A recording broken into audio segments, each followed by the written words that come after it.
Beautiful people. Hopefully, we're feeling a little bit better after round one's craziness. And man, oh man, we got a fun collaboration episode here for rounds 2 and 3 of this 2026 NFL draft. I'm excited. Ian here from Rams Up, Mark here from Rams Up, Tuna from First and Tuna here together on this collaboration episode here on YouTube Live.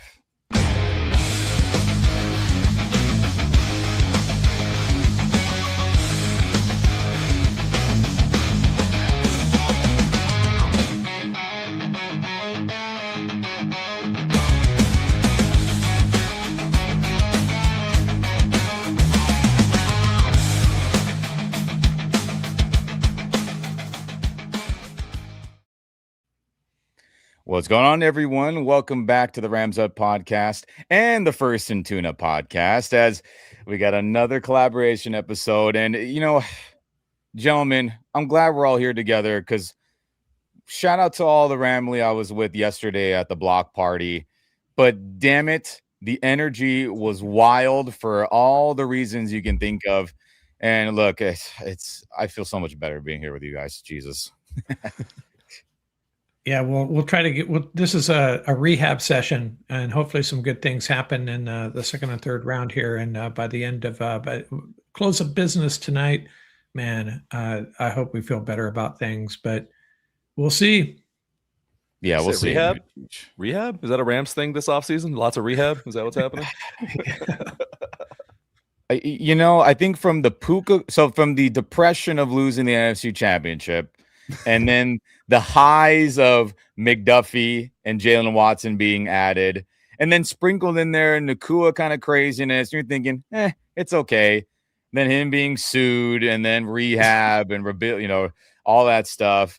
To the draft. We made it here. Uniforms being upgraded. Just the highs and lows the last handful of months. This has just been too much sometimes. Been a loud offseason. It's been loud. Yeah. Do we get a break? What kind of excitement comes tonight? You guys got any predictions? Oh God. Go ahead, Mark. Well, yeah, I don't know. I think the Rams are going to have to play it by the book, or their fans are going to go crazy. And what by the book might mean, I don't know. I'm thinking wide receiver. If I had my druthers, I'd have them move back and add another pick, since they basically lost a pick as far as this year by drafting Ty Simpson, a pick for the future. I get it, but we haven't improved this roster yet for this year. So adding a pick. And I did some calculations in a mock draft here. They could move back to late in the second round and pick up an extra pick. Or actually, they're already late in the second round. So add another, early third round pick, move back 10 or 15 spots. That would be my hope. But it's all about the positions, man. I got to add a wide receiver. They just have to. Yeah, I feel this. I mean, receivers got to be the answer, right? Too. I mean, my God. Yeah, I think for the fans that are still worrying, I know we talked to my stream a little bit earlier today about all positivity, just putting your arm around Ty Simpson and just kind of trusting the process. You got to give it 7 rounds. The 7 rounds, it might be a beautiful finished product. And the ultimate weapon at the end of the day, I'm the ultimate Eric Yarber believer. Whatever he wants, if there was a day 3 guy that he's like, that's our guy, and we're rolling with it, and I'm gonna like it. How do we feel about Mumfield? I mean, is he potentially the answer? I think it's really going to depend on how he physically develops, because I think where he lacks that long speed. That's why his quote he gave me in training camp was, "It's not about speed. It's about the quickness." He's very quick, very technical, and we'll see if he puts on some weight, puts on some muscle, and he gets a little bit faster. He could be a sneaky like make the leap kind of guy this season. I like him. Yeah, he could. I just think, Devontae saying, hey, he's my son. And then the Rams obviously playing him over Jordan Whittington and Tutu and et cetera. So there was a lot of expectation because of all those things, which I get it. Cool. And what did Eric Yarber, he has a nickname for everybody. I don't remember exactly off the top of my head, but all that expectation. And then, hey, not that he didn't make plays, not that he couldn't catch the football, but in a do or die moment in the NFC Championship where wouldn't say I wouldn't say it was gonna be some easy ass catch. We all saw it, but it's a catchable, tough grab that you need to have. And look, at respect to Jake, shout out to you, Jake, if you're tuning in. Eventually, I know he's doing his own live stream. And hey, support all Rams content creators, everyone, no matter who you like and enjoy. He made a good point. I agree with this. I mean, if Demarcus Robinson was the third receiver being thrown to that moment, in that moment, he comes down with that catch. Think of how clutch he was the past couple years when he was on this roster as a starting wide receiver. So could Konate be someone like that this season and beyond? Maybe, but in an all-in season, which is why the Ty Simpson draft pick still, we need someone that could ball out of control and can be a difference maker right now. And there's a lot of receivers. I think there are rounds 2 and 3 for sure. So we'll see. There's 7 or 8 I'd be happy with, and a couple of them are going to be there in the 3rd round.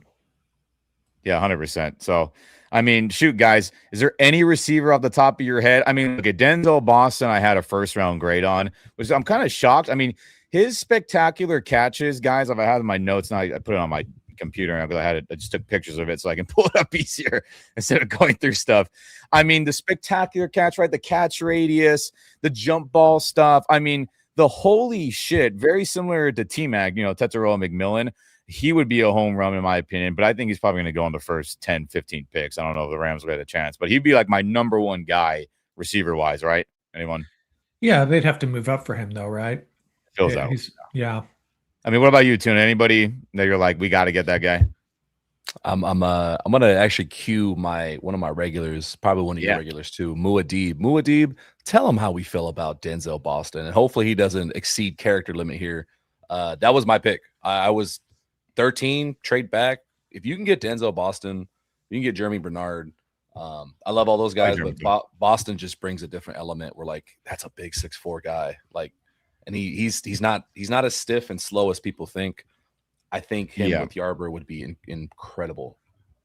I mean, if Chris Bell's knee is decent, I liked him a ton. I had a 2nd-round grade on him. Ted Hurst from Georgia, I know people get excited about. And go ahead, Mark. Sorry. No, I was just going to say either one of the Bells, Skyler or Chris, I'd be happy with. Yeah, so I mean, we'll see. I mean, look at people want linebacker, people want corner. I mean, there's just so much. There's so much that could go down here. But hey, I mean, maybe we'll add a 3rd-string quarterback. Did you think of that? I said it on Twitter. I said I hope they draft a quarterback today. I'll throw up. That's just mean though, huh? I might throw up here if Garrett Newsmeyer, if he's still there. Jesus, jeez Louise. So, well, I mean, look at we'll see. 49ers on the clock right now, everyone, as we get this party started. So we'll see.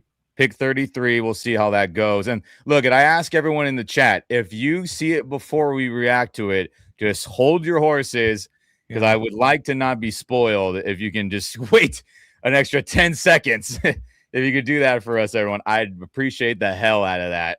And then we can talk all the glowing things or talk all the shit we need to. Just wait if you get it on Twitter, because I know that info gets released. It seems like 5 minutes before it actually happens on television.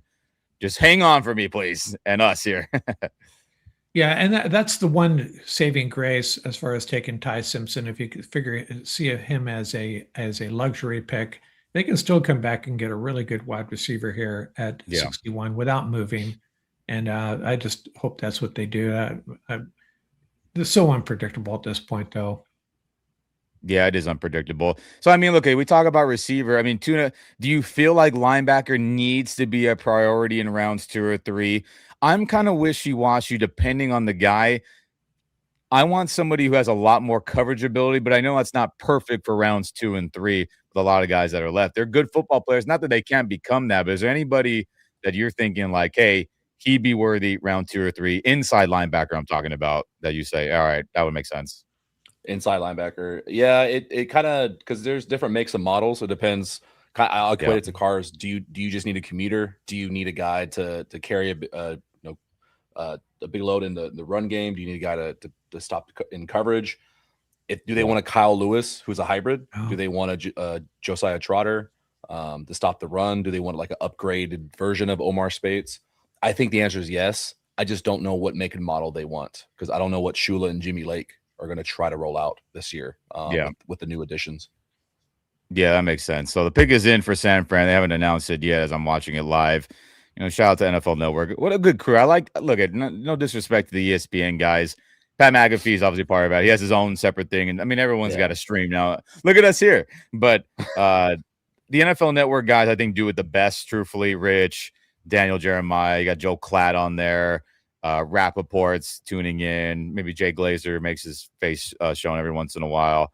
But let's see if the Niners take, that would be just our effing luck, wouldn't it? That Denzel Boston is their pick. It feels like Shanahan and them would like him a ton. They're really in need of an edge rusher, though, aren't they? That too. I mean, hey, we'll see if they go that route. I mean, I saw earlier, if I'm wrong on this, let me know. Giants are shopping Kayvon Thibodeau because they took Arvell Reese, which what a great pick by them, by the way. They have him, Abdul Carter. So I think could the Niners, flip to get Thibodeau later, maybe, but we'll see as this pick is going to get announced soon, and I hope it is someone that's going to not be good for them. It makes me worried that it might be Boston because a comp for me on some things that he does really well is when he flashes, he kind of reminds you of Mike Evans or Keenan Allen, and that would suck if they're like, oh, it's just Mike Evans is here, might as well. God, I know it's no kidding, huh? Oh, they took the wide receiver. I'm on ESPN and they shared the pick already. Wait, as we'll have the comments in the side there, everyone. We'll do old school. Dejon Stribling, I liked him too at Ole Miss. I liked him Stribling. Too. Yeah. Oh, he's good. He is. Stribling would have been good on day 2 today. I would have been on board with that as well. I mean, he really exploded at the end of the year. His film, that whole playoff run leading up to that to get Ole Miss in, those first games we were watching his film, guys, where I was like, you know what? Meh. And then after that second half of the year, you're like, holy shit, this guy's pretty damn good. But, I mean, hey, in the biggest games, he balled out. And of course, Shanahan liked him too. Shocker. Yeah, there's still plenty of receivers on the board, though. I'm surprised they didn't go edge rusher, though. It's good for. Yeah, like I said, the Kayvon Thibodeau thing might be a thing, Get one. Oh yeah, maybe. That's true. That's true. Right, so as we add the big board here, right? So we have on the clock, San Fran. And then look, Gerard McCoy, Avion Terrell, Denzel Boston, of course. And then we have a bunch of other cats as well. Colton Hood, I know you liked a lot, Tuna. I liked him. Obviously, Wild, who's still there. Yeah, I mean, Eli Stowers is that hybrid tight end. Really is probably a receiver, right? Zachariah Branch, I'd be more comfortable in the third. Same with Chris, Brezel or Brazel. I always forget how to say his name from Tennessee. So we'll see. And look at Jeremy Bernard. I had a 3rd round grade on, but would I be like, oh my God, I can't believe they took him in the 2nd? I mean, we got to see. But I think out of all the linebackers, speaking of linebacker, looking at this list, I think CJ Allen would be my pick. He has the anchor, the strength, and then I think the underneath ability would be a little stronger than some of the other guys. But I mean, we'll see how it goes, right, dude? It's I got a current favorite. I bought into they visited to get the guy, and I do think they want like another star. Like Quentin Lake is more of a DB safety version of that star. Maybe they want like a linebacker version of that, and I think Kyle Lewis would fit that a lot. Yeah, McCoy. Yeah, Jerome McCoy and free fall is crazy. But you know what's crazy too, though, I think, is that people aren't talking about enough. Like it kind of got dropped out there, right, gentlemen, where like his knee possibly needs reconstruction or like an adjustment because the surgery didn't go well the first time was something. I don't remember if it was the ACL, some other repair. And I'm like, oh, that is not good, which would explain him being available at this point, right? I mean, shoot.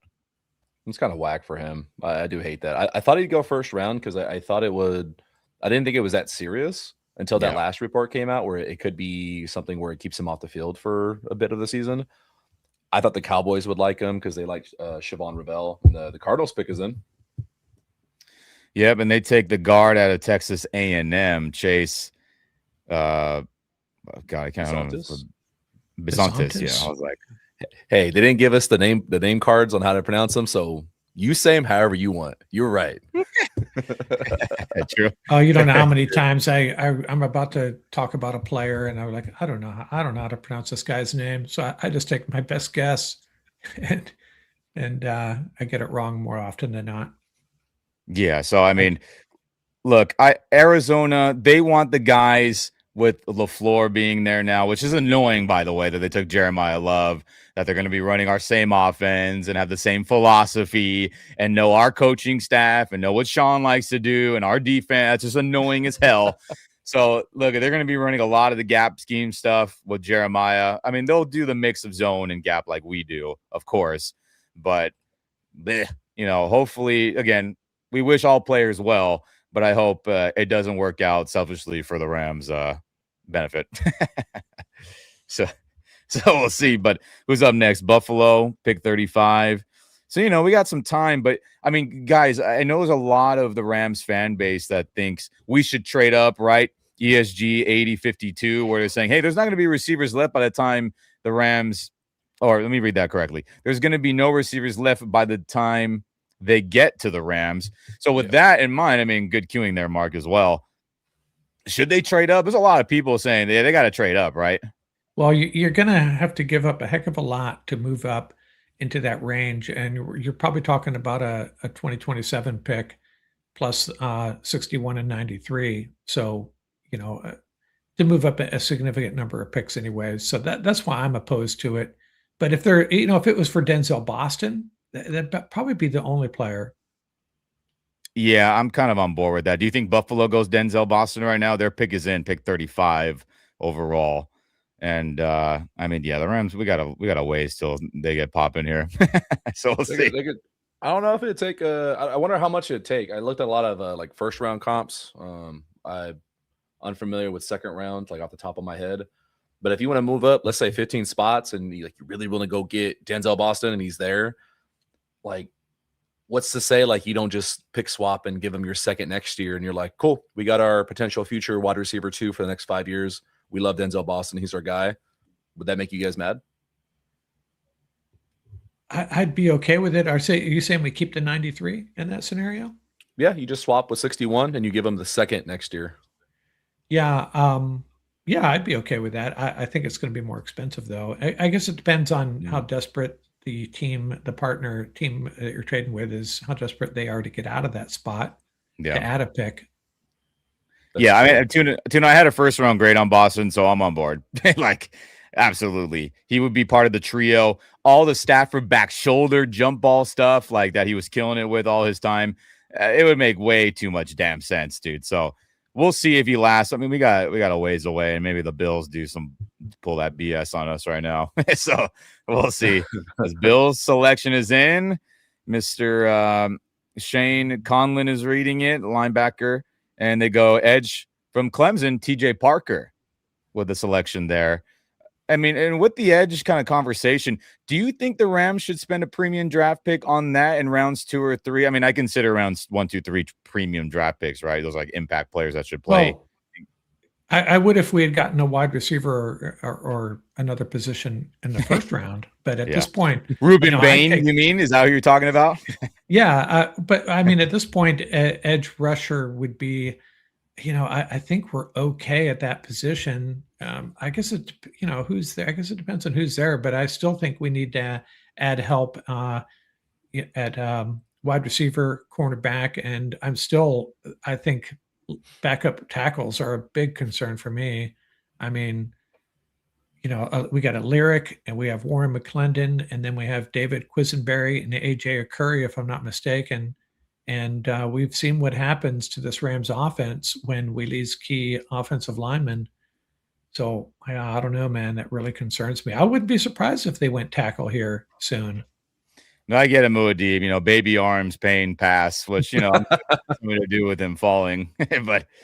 but yeah, I know. And look to you, USA, expat, Boston will be gone. Brazil probably too. I mean, we'll see Houston is trading and their pick is in. That's interesting. They traded up with the Raiders.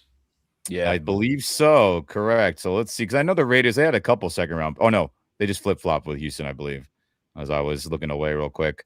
Yeah, they moved up a couple Did they go picks. receiver, right? Because everyone's like Yeah. Nico Collins and who else? They drafted 2 pretty early last year. The Iowa State Yeah, boys. they took both the Iowa State guys, right? I love them both. I wanted at least one of them like in LA. They're very talented. Yeah, they played well, and then I'm so you curious know, what luckily they cost. didn't do shit against us in week 1. That was nice. So we survived. We survived that. But I wonder who they'll get in. 'Cause, you know, they took who did they take in round 1? The guard, right? With Rutledge. Rutledge, yeah, that was surprising. Yeah, I they thought need a I think line, it was like a dude. day Bad. 2 guy. Yeah. One note I will say, because I see some folks saying guys like Chris Brazel will be gone. I left Chris Brazel off my list completely for the Rams. For other teams, I think maybe, but I think for what you expect, and no shot at him. You know, everyone's got their own way of dissecting things and speaking in that, but I just didn't see him as a Rams fit. Like his personality didn't strike me as didn't scream Rams like some other guys did, and so because of that, I was a little biased. That makes sense. I mean, look, the scheme fit because you know he's just a big-bodied son of a gun that just going deep, right? I get it, but you never know. Sean, if he gets fixated on someone and is like, well, you know, guys, if we can fit him in here and put him there, and look at we like he can get caught. my terrible impression of Sean there, but if he gets in that mode, similar to like how Tutu, he obviously he got caught up in that scenario. You never know, right? So I mean, we'll see. Yeah. But Muad'Dib, we only have 53 spots. I want less picks. I get it. Yeah, he wants to trade up too, I guess. I would love that. I think Rams fans would like that too. I think, and I don't want to sit here and jinx it because it happened yesterday. I was like, the one spot. There's no way they draft the one spot that would piss off Rams fans, but they did it. Of course. I think as long as a player just looks good and there's highlights and like you can justify he'll play this year, I think Rams fans will be happy. Yeah, the mock I did this morning, one of the mocks was I had him trade up to with the Browns at 39. And the Browns seem to strike me as a team that might want to add extra picks. And that's why I worked it that way. Not predicting that, but that's one team that it might make sense. Yeah, I mean, well, Houston sandwiching Giants. I was looking at the comments, making sure. But when I text you about like some of our work, I don't know. Does Muad'Dib frequent your channel as well? I'll see him pop in every so often. Usually when you and I are together or we're here together today, then you know, Muad'Dib's one of 3 that when I text you of like apologies in advance. We get a little rowdy sometimes. I was thinking specifically of Muad'Dib. It's all good. Yeah, we welcome everyone. Screw it. We have a couple on our channel that you know, on our recorded episodes that lean towards negativity, that's for sure, and criticism of what we have to say, but you know, we roll with it. Not even that. Just good times. Just never know what's going to happen. And don't worry, Rob. We're not sure if they can see comments or if it's chat is just the fan. Or I can't even read right now. We can see. Again, I'm just kind of looking at the screen, tuning in, and seeing any Ram stuff, any trades, and we're going back and forth. I promise. Don't worry, guys. Oh yeah, we see you guys.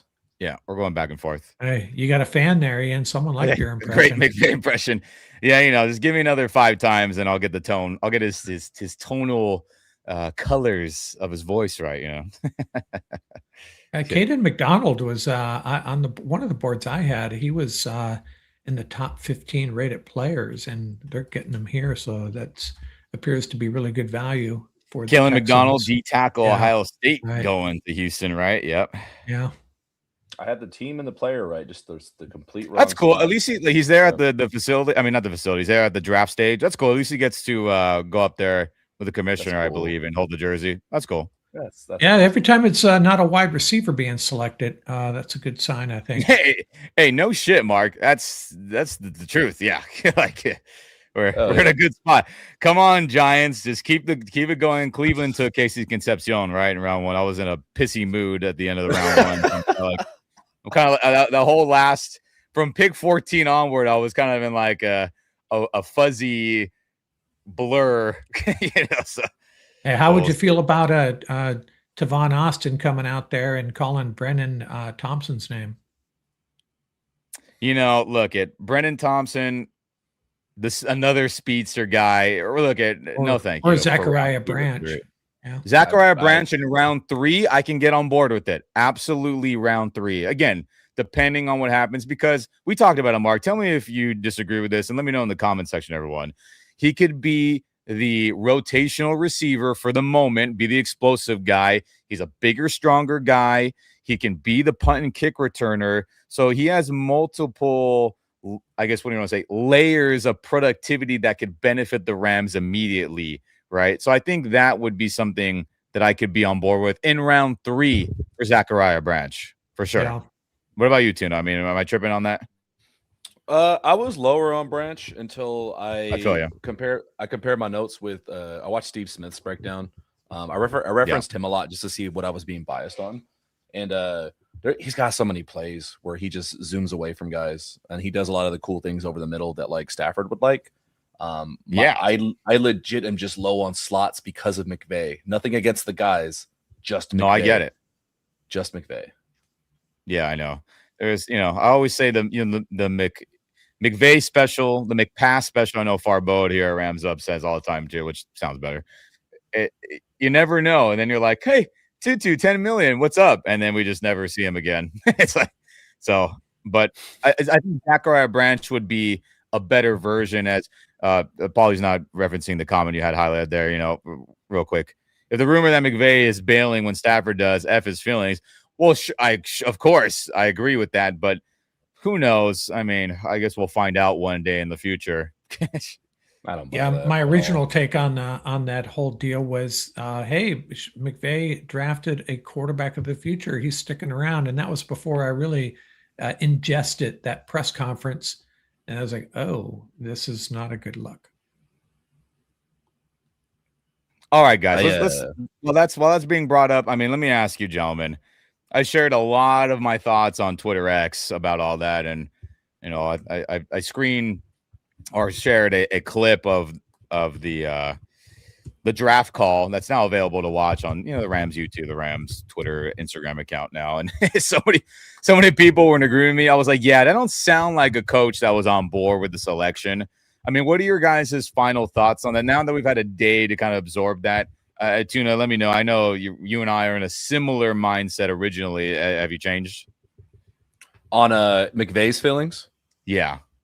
Oh, I've completely switched. I'm full. Like Muad'Dib said before, this is our new motto: stop Ty tripping, start Ty simping. I do believe he loved it. I have under good authority with an agent I work with that they have done their research on quarterbacks all the way down to like HBCU level. They've been putting too much work. Like they've done their research. They've wanted a QB. I buy into what Ian Rappaport was saying that, you don't want to come out, clicking your heels and everything because you're negotiating with Stafford. You don't want to tell him, hey, I think you get one foot in the grave. I don't think that's the truth. I do think both things are parallel. McVay wants to protect his job and know what he's got on the other end of Stafford. I think it's as simple as that. Yeah, that's fair. I mean, Mark, I know you were more positive than I was. How do you feel today? Yeah, I don't. One of the telling parts of that press conference, if I heard it correctly, was an interviewer, a reporter asked him about the conversation he had with Stafford, and McVay said he was going to keep it between him and Stafford. And maybe that's telling us something. Maybe the problem is maybe Stafford wasn't real receptive to it. They talked to Stafford. That doesn't mean he had to like it. And so maybe I wouldn't have if I were him, straight up. Right. So maybe that was part of it. But I think it's a mistake to try to read body language and understand what's going on with these guys. I mean, yeah, we can all take a good guess, but I'm not going to hang my hat on what a lot of people, what their takeaways are. And I also don't really see the Rams war room working like that, where Les Snead is going to tell Sean, sorry, man, this is the pick. I just don't think the dynamics of that relationship work that way. I think Sean is going to have the final say on every pick. I'd be surprised if that wasn't the case. Your boy Colton Hood, but to the New York Giants. I'm gonna keep it real, man. I'm having a hard time not loving this Giants roster right now. Yeah, honestly, yeah, they're pretty dang good. Let's pull up the big screen and see best player available. Tuna, let's get that going. If you can go to the top for us here. There you And remember, the go. Go Giants ahead and lost a refresh lot of that. close games last year. And let's make this bigger. Yeah. Yeah. So we got go. Jerron Boom. McCoy, obviously. He's got the knee issue, but I mean, Colton Hood was somebody I was leaning towards more. Hey, if we can get him in a second, just me personally, I'd feel a little bit better about. But I get it. Look, he played a lot of prime. Had a lot of big time moments where he was pressured to be the number one guy and came through. So that's pretty dang valuable in my opinion. So I mean, hey, Giants roster, and we got to play them here in LA. That's not going to be an easy game, man. That game worries me as not necessarily a trap game, but as like a team that's like, Giants have been shitty for, last 10 years, it feels like, other than a couple moments here and there, right? A season here or two. But I mean, look at NFL Network showing Abdul Carter, Brian Burns, who Rams tried to, trade away the future for, Oliver Reese, Colton Hood, Javon Holland. You got, obviously Dexter Lawrence is gone, but everyone else are going to take. Isaiah Likely's there with them. Then you have see how Jackson Dart stops getting his head concussed, and maybe he'll stay healthy for a full season, etc. Scatterboo. It's Scatterboo too, man. Hopefully, that ankle injury was pretty bad, man. That's why I'm not sure if he'll be a factor immediately like we think he would be. But I mean, that's going to be a tough game, everyone. New York Giants, whenever week that's going to be here in LA, I believe, right? Hopefully I'm not tripping on that, but man, Giants are going to be they're going to be that easy pick to be like worst to first type of jump where they make the tournament, maybe not win the East, which I mean wouldn't be impossible with Harbaugh and them running the show now, but we'll see. And then Brian Smith here, 5293. Is it true other teams wanted Simpson in round 1? Well, I mean, look, gentlemen, I've been talking too much already. ESPN article by Sarah Barshop, I believe. I said her last name, who covers the Rams. Yep. She had a great deep dive posted earlier this morning about how the Rams wanted to keep it hush-hush and tried to hide the fact that McVay was going to give the double thumbs up on it, because if that got out, other teams would jump on board. And she referenced how it would be if Georgia offered some kid who was maybe a 2-star, all of a sudden they're like, oh, Georgia views him as a 5-star, then we got to offer him 5 stars, 5-star level stuff as well, right? I'm just paraphrasing.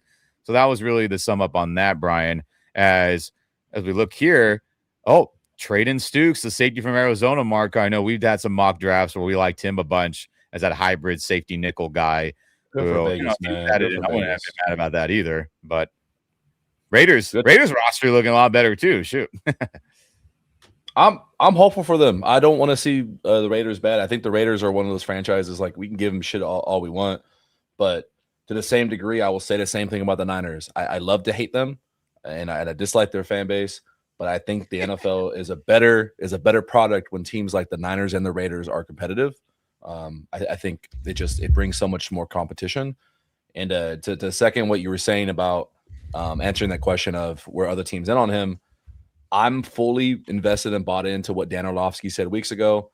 He got word from like 8 to 12 teams that, yes, everyone views him as about a mid-first rounder. So there's a strong reality where the Rams reached like 5 picks. That's probably it. I do believe it. I buy it. It sounds like teams were trying to just like not talk about him because the media was avoiding him. They're like, thank God we don't have to deal with media circus around a quarterback for once. Joe, I mean, your thoughts, Mark, on all that, and Sarah Barshop. Again, everyone, go find that on ESPN. You can probably find her Twitter, X. Go on ESPN. It's free to read. It's not one of those paywall ones. Pretty dang good. And maybe you'll find it right here, Tuna. Maybe we can reference a little bit of it. That's probably a good idea. Yeah, it seems like the Rams are doing such a good job of keeping things close to the vest. And it's every year we see this, where we find out afterwards about the Rams pursuing T-Mac, the Rams pursuing Brock Bowers. Had no clue the Rams were interested in Terrence Ferguson. So all I'll say is that, John Gruden loves Ty Simpson. So there's something to be. There are guys out there that know what they're talking about that really like this Simpson as a NFL quarterback. As far as them keeping it, they keep it close to the vest. They do such a good job of it, and they throw out really good smoke screens. That's what makes it so hard for. Maybe that's why the Rams insiders really don't. They really don't give us a lot of useful information in that regard, and no fault of their own, because the Rams just the way they conduct their business makes it really difficult for folks like us to figure out what the heck. Yeah. I mean, look, respect to John Gruden. I mean, he's a legend just for tons of different reasons. He gets butterflies and a football. I'll just keep it PG or G. I'm not even gonna say I was gonna say, but he gets excited with quarterbacks. So I mean, look, Ty Simpson, the early parts of the film of the year, I should say, were really good. You saw him looking off defenders. You saw him throwing with great anticipation. And then around that, off the top of my head, the Oklahoma game, was he injured, dealing with the sickness, the medication that jacked him up? Is it a combination of the run game sucking, the O-line not blocking as good, drops? Probably. But why I concluded to why I thought he wasn't a first-round pick, because when everything was on your shoulders, were you able to come through more times than not? Not saying you had to be the savior and pull off miracles, which, I mean, that'd be great. But I just saw a lot of times where it wasn't great, which is always like, hey, second round, I would have been on board with that. But anyway, we live in this timeline, and hopefully it works out. But if you found it, too, we'll pull it up. You have it so we can I do have it here. It just kind of depends what part you want. It's up here on screen. I did put the link in chat for guys if they want to copy paste and go to save it for themselves later on. But the part I have on Tuna is his comment there. If you can find that one, everyone, with the link, if you want to read it yourself later. But I do have the thing preloaded for you if you want to bring it up on screen. Yeah, screw it. Let's pull it up real quick while we wait for Cleveland's pick to be announced. So hey, Makai Lemon. But the plan was already in motion, with multiple sources confirm. I know this isn't fun for everyone who's hoping Makai. Confirmed USC wide receiver Makai Lemon was definitely in the mix for the Rams at 13. Not much drama followed the decision. There wasn't much debate. If Simpson was there, they were taking him, said a personnel source, going so far to say Simpson compared favorably to number 1 pick Fernando Mendoza in parts of the building. Not a lot of separation, the source said. To be sure, the Rams knew Mendoza was going number 1 to the Las Vegas Raiders, so they didn't need to study him aggressively. Either way, Simpson was definitely their lead guy among the rest of the quarterback class. I mean, no shock. He was my number 2. I think a majority of people's number 2, right, guys? I mean, did you have anybody else in front? Yeah. I'm not a Drew Aller believer. A Drew Aller believer. Yeah. I mean, he was 4th rounder late. Pretty much it was Nussmeier and others. I was like, hey, you guys, 4th rounder later, I'd be more comfortable with. I mean, Nussmeier will probably end up going in round 3 if I had to guess, but I mean, who knows? We'll see. Oh, you sons of bitches. Yep. Well, at least he's in the AFC. He's in the AFC. Boston. He won't be relevant to the Rams anytime soon. Yeah. So Denzel Boston, the best receiver left, in my opinion, had a 1st-round grade on him. I know you did as well, Tuna. They double dip, man. Round 1 and 2. They're just saying, yeah. Deshaun Watson, or I don't know, maybe Shador. Hey, free Shador. Back on the quarterback talk, I heard a couple folks suggest that some teams had Ty Simpson rated above Mendoza. It seems the Rams did too. Like they did a little bit of work on Fernando Mendoza, but it's telegraphed like, hey, the Raiders are taking him. Don't spend too much time. Yeah, but. If the Rams scouts went and did all their homework, like I said, from all the way to number 1 to guys who are, if you go to PFF or whatever mock simulator you want, guys you can't even find on that list. Like they did their homework. Yeah, it's pretty hardcore, honestly. But you sons of guns, Cleveland.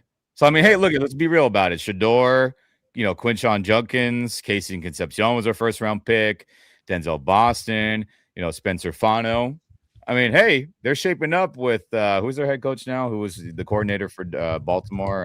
Todd Monken, right? Monken. Yeah, Monken. We'll see. I mean, is it going to be Shador? What do you guys think about that? Do they think they give Watson a gazillion chance? Oh, geez. Time to move on from that guy if I'm them. Yeah, and I get him, OD. Browns really want to lose to the Rams in February. I mean, I'll be shocked if they're there in February. And, USA, expat says, he'll want out of Cleveland if you're talking about Shador, I get it. But we'll see. So who do we got on the top of your wide receiver board? We got Jeremy Bernard, Skylar Bell, Chris Brazel, Malachi Fields, Antonio Williams, Chris Bell, Ted Hurst.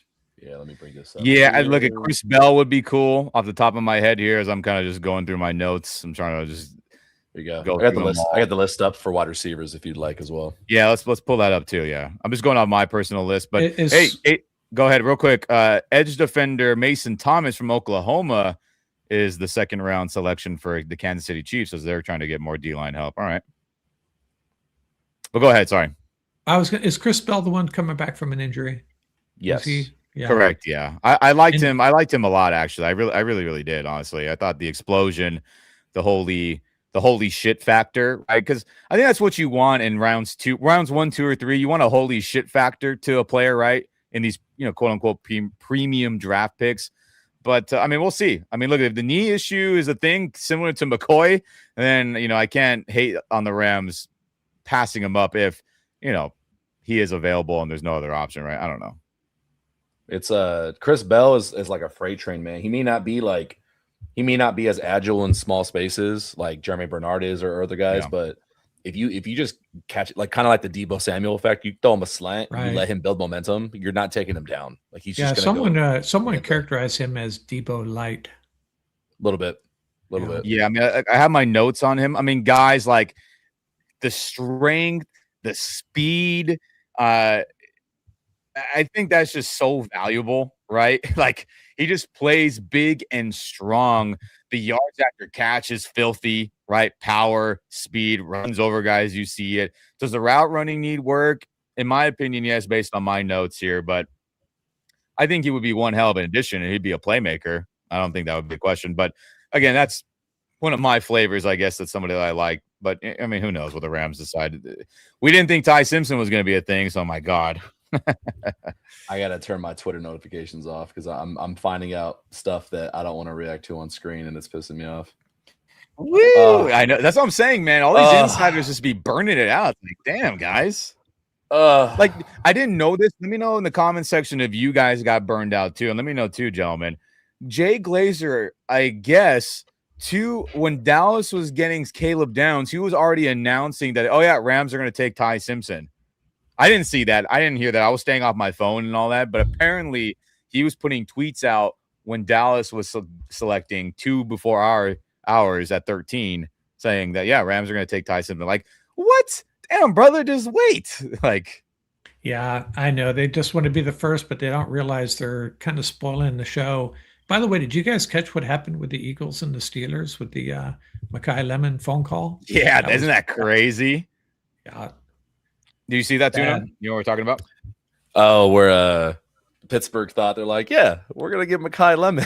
They had him on the phone. Yeah, they had him on the phone. Could you imagine that on the phone? I couldn't even imagine how pissed off Pittsburgh was. You're on the phone with the guy. Everyone's high-fiving. Hell yeah, we got a difference maker. I'm sure Aaron Rodgers is at home feeling good. I'm sure maybe they called him. McCarthy was like, yo, homie, we got a Mekhi for you, man. And then boom, Howie Roseman just said, watch this shit. Put his football balls on the table and said, we're leapfrogging this other Pennsylvania team. That's crazy that happened. And that's another thing too that pisses me off. He went to the Eagles, of course. Mekhi. He'll be a bust. He's a bust. He's no good. God. I said the same thing. I tweeted out about Stribling. I was like, I take back everything I said about Stribling. It was a smokescreen. He's awful. I'm not coping at all. Yeah, and in my opinion, the 49ers drafting the wide receiver, they have not drafted well overall for the last few years. They've had some horrible drafts. So, sometimes when it's telling, depending on who takes a player, it's revealing, maybe that player was overrated perhaps, or maybe, we got a steal here. I know it's, there was that clip earlier where reporters in San Fran were asking John Lynch, the 49ers GM, what he thought of, Rams taking Tide. He had a little smirk and a little giggle. And I was like, in my head, I was like, yo, shut your ass up, bro, trading all those picks for Trey Lance. And then I think I saw Holden, super fan, shout out to him, part of Rams content creators here in our world.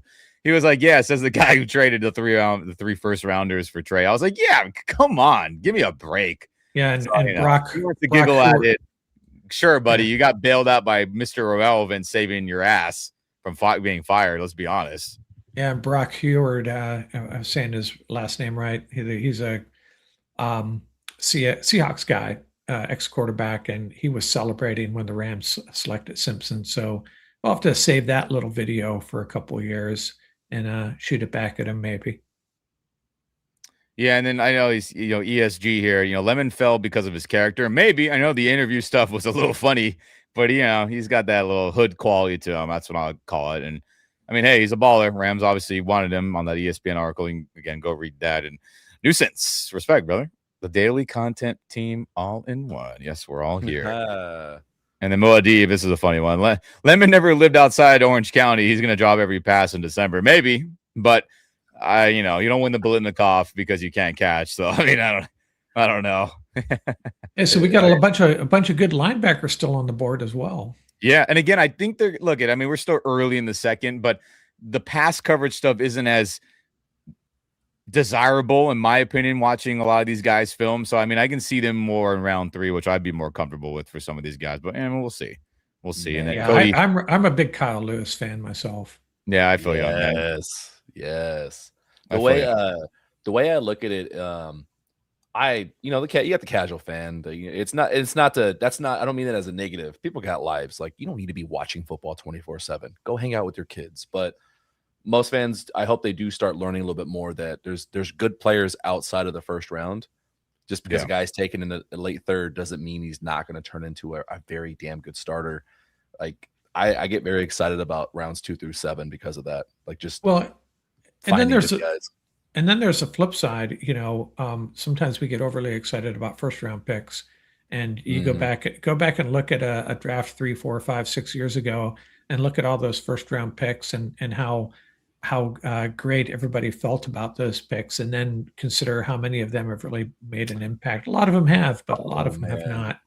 Yeah, which year was that? I know what you're talking about too. Was it 23? I'm referring to several years. I think but there's some years worse than others, probably. Yeah. Let me see. There's one specifically where it's like, yikes. Yeah. And and there's been players the Rams have drafted where I'm like, yes, finally. I remember Stephen Hill. I was talking to my son about Stephen Hill. I remember all the spin on that guy, and everybody wanted him. I think the Jets ended up drafting him, and he was out of the league in like 2 years. There's guys like that every draft. There's guys like that. Yeah, I mean, to your point, Tuna, being excited about the later rounds or outside of round 1. I mean, well, let's just be real about it, everyone. The Rams do significantly better from round 3 downward or later, right? I mean, first rounders for proven players. Cool, worked out. Jared Verse obviously working out pretty dang good. We'll see if Ty Simpson in 2 years maybe, and we'll show the OTs. You have that, Tuna? I will, but just to finish that point, I'm looking at the 2021 draft, and it's like not great. And they are probably A's and B's and A pluses and A minuses. I have it on. It's Trevor Lawrence, Zach Wilson, Trey Lance, Kyle Pitts, Jamar Chase. Micah Parsons is in there, but Mac Jones, Elijah Vera Tucker, Alex Leatherwood. He just gets hurt a lot though, Vera Tucker. That was his issue, or still is his issue, right? I mean, shoot. Yeah, Najee Harris, Rashad Bateman. Like 2021 was a rough first round. It was brutal. Yeah, guys. Yeah, you're right. What position did you want on the screen here? USC, ex Pat says show offensive tackle still available. So we'll pull that up for you, and that's a good conversation starter too. Man, you got the man, the myth, the legend. There you go. It's up on screen for you. Jennings Dunker, Caleb Tiernan. Can I bring stuff on stage? I cannot. So let's do it. Yeah, Jennings Dunker, Caleb Tiernan, Demetrius Crownover, Drew Shelton, Austin Barber, Keegan Trost, and now I think now you're getting, according to mock drafts, like day 3 territory. Yeah, I think Tiernan would be a great addition as a backup for left or right tackle. Tiernan played a lot of lefts. He has some experience at right. He seems a little bit more almost pro ready. Dunker's probably right side and a little bit of guard. I like Crownover. He's very mean. He just needs to work on keeping his hands inside the shoulder pads. Worlds is good. Trost is very technically sound. He's just kind of small. He's smaller than other tackles, but you got a lot of good guys here, man. Isn't it crazy? Like a 305-pound left tackle is small, and you go back and look at the Tom Mack, Charlie Cowan offensive line in the late 60s, early 70s, and they're coming in at like 258. Jacob Rodriguez it is crazy. And then Dolphins. Jacob Rodriguez, inside linebacker, Texas Tech to Miami, as they need help on defense. So there goes a linebacker, everyone, that maybe some of you guys liked. Before CJ Allen, huh? He's fallen. Before CJ Allen, man. I know you're right on that. I mean, look, with Jacob Rodriguez, pretty crazy. I didn't know that. Former quarterback, NFL Network says, and that's pretty interesting. Yeah, he just had a knack for taking the ball away from people too. Just a dog. Causing fumbles. My notes on him, I just look at in coverage. There was times I was like, "Ooh, very good," and there was other times I was like, "I don't know." But I think the biggest thing with him, he had really good, what do you want to call it, recognition on the field, dissecting what the play was and reading and reacting. I thought that was pretty dang good. And then, taking the football away, that's definitely a strength I had as well. But, I mean, hey, there's a linebacker off for all you linebacker people out there. Dolphins with 2 back-to-back. I love both their picks. Chris Johnson, the CB out of San Diego State. Yeah. Jacob Rodriguez. You kind of go for the guys that may kind of be underdogs because Jacob Rodriguez is a little bit smaller of a linebacker, and people are a little bit doubting Chris Johnson. They believed in him and gave him a first-round grade, and I love that for him. That's a win for small school guys. Yeah, Chris Johnson was they projected him as the first non-Power 5, really Power 4 player selected. Did that come to pass? Did anyone? You got to trade. The Detroit Lions are trading up as their pick is in. I wasn't paying attention to see who they swapped with, but all right, let's see what I think it's the Jets brass over there they're looking for. As Brad Holmes, has done. Okay, so we got here. The Lions get pick 44, Jets get pick 50, and pick 128 in round 4 tomorrow. So swap a couple spots as Megatron's going up there to read the pick.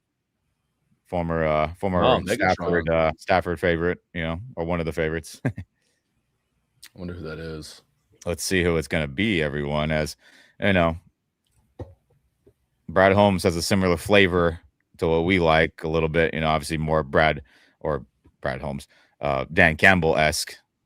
But we'll see. Let's see who they go with. They go with another edge defender, Derek Moore from Michigan, another Michigan man. Right, so he's Josiah Stewart's replacement. Detroit-esque,